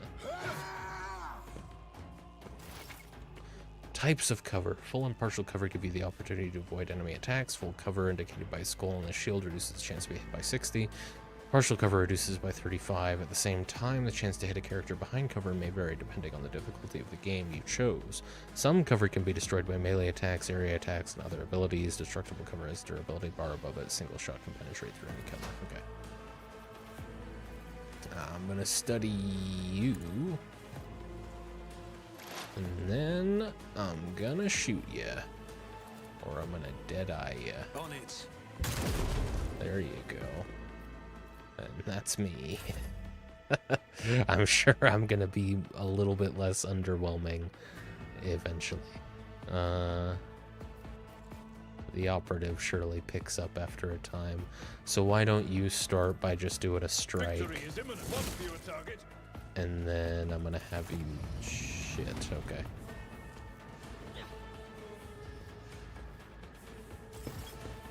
And then I'm gonna have you charge over to this guy. Reduced to dust. Nice. No movement from there, that's fine. That's you. Sniper builds go fucking crazy. Snapper's playing the sniper build and he's loving it. I can see the appeal, yeah.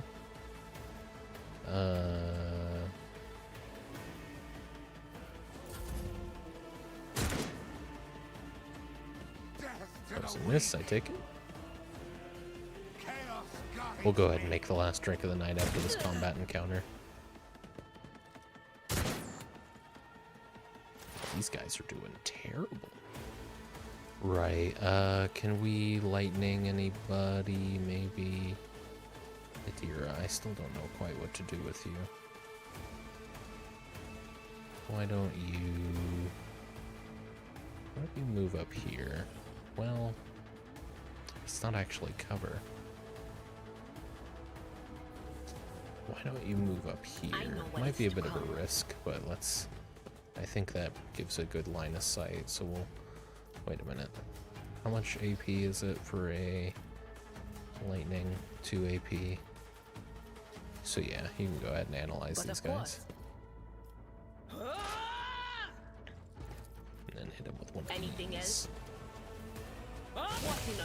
Okay, that didn't go far enough. I guess if I wanted that to hit both, I should have targeted this guy. All right. Pain and duty go hand in hand. Who is it? Oh, it's you. Okay. This feels like a burst fire situation to me. I don't know if I'll be able to hit all of them, but let's find out. Can't do run and gun. That's a once per combat thing.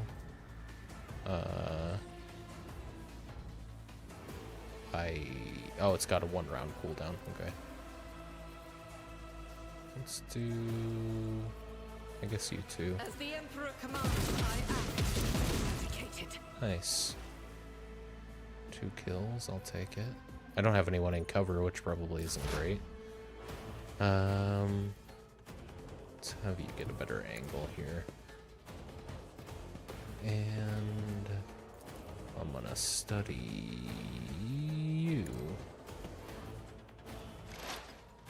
And then I'm gonna deadeye shoot ya. I'll make it happen. You never stood a chance. Very good. And then you, buddy. I'm gonna have you... I probably can't take both of these guys out. So I'll move up to this guy. Hit him with a single strike. Oh, not quite dead, huh? I guess we're just gonna be in a rough position. Yeah, I mean, not really. He's pretty good where that's concerned. I think we're just a little, I mean, not over-leveled. That's not the right way to put it, but I think we're in a situation where we're outclassing these heretics, you know? We can take on quite a few of them before it becomes a problem, and I'm just, yeah, just take him out.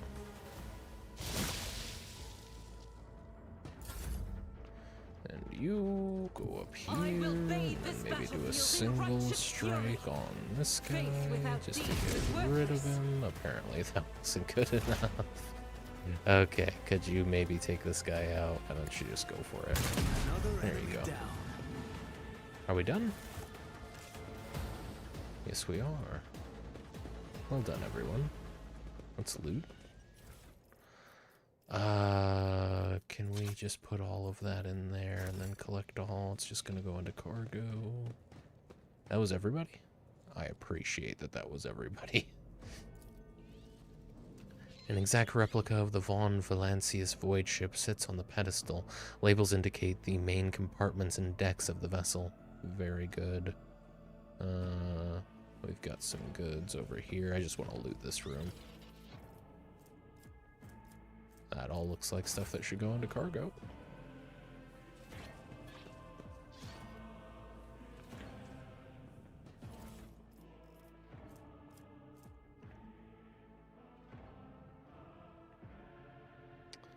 Okay, I'll take those.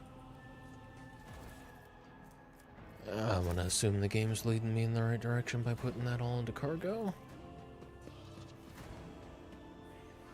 Titles and authors are printed in gold, spines of the books. The library contains works on Imperium theology, law codices, biographical sketches, and chronicles of the greatest military conflicts of the Coronis Expanse and the Calaxis sector. Alright. Followed by... Yeah, let's go try and open this door. I have a nose for profit and a taste for adventure. Skill tests and interaction with the AI, I think I understand. Nah, no, I can do it. That's how it's done. Yeah, I understand how D100s work. Excellent. We'll get some loot out of this. Let us not dawdle. Took cargo. That all looks great.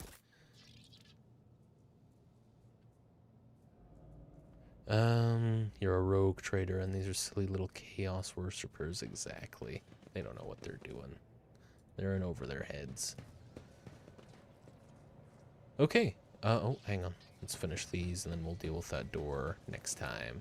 I think I'll do this going forward for Friday streams. This seems like as fun of a game as any.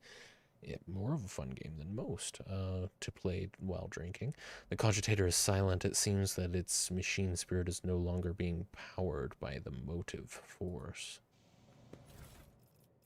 I don't know, go to the cargo. I always have a backup plan. The cozy seating area is completely destroyed. Pieces of furniture and splinters are scattered everywhere. The dark stains cover the floor and upholstery. And more goods. Okay. Very good. We'll go ahead and call it there. This is fun. I imagine we're going to basically, next time I play, go straight into the main story, because this door seems like it's going to lead me directly out of the prologue and into, more or less, yeah, out of the prologue and into the main story. That's cool. I'm having a lot of fun. I'm looking forward to continuing. We'll finish up the stream behind the bar. Make one last drink for the evening.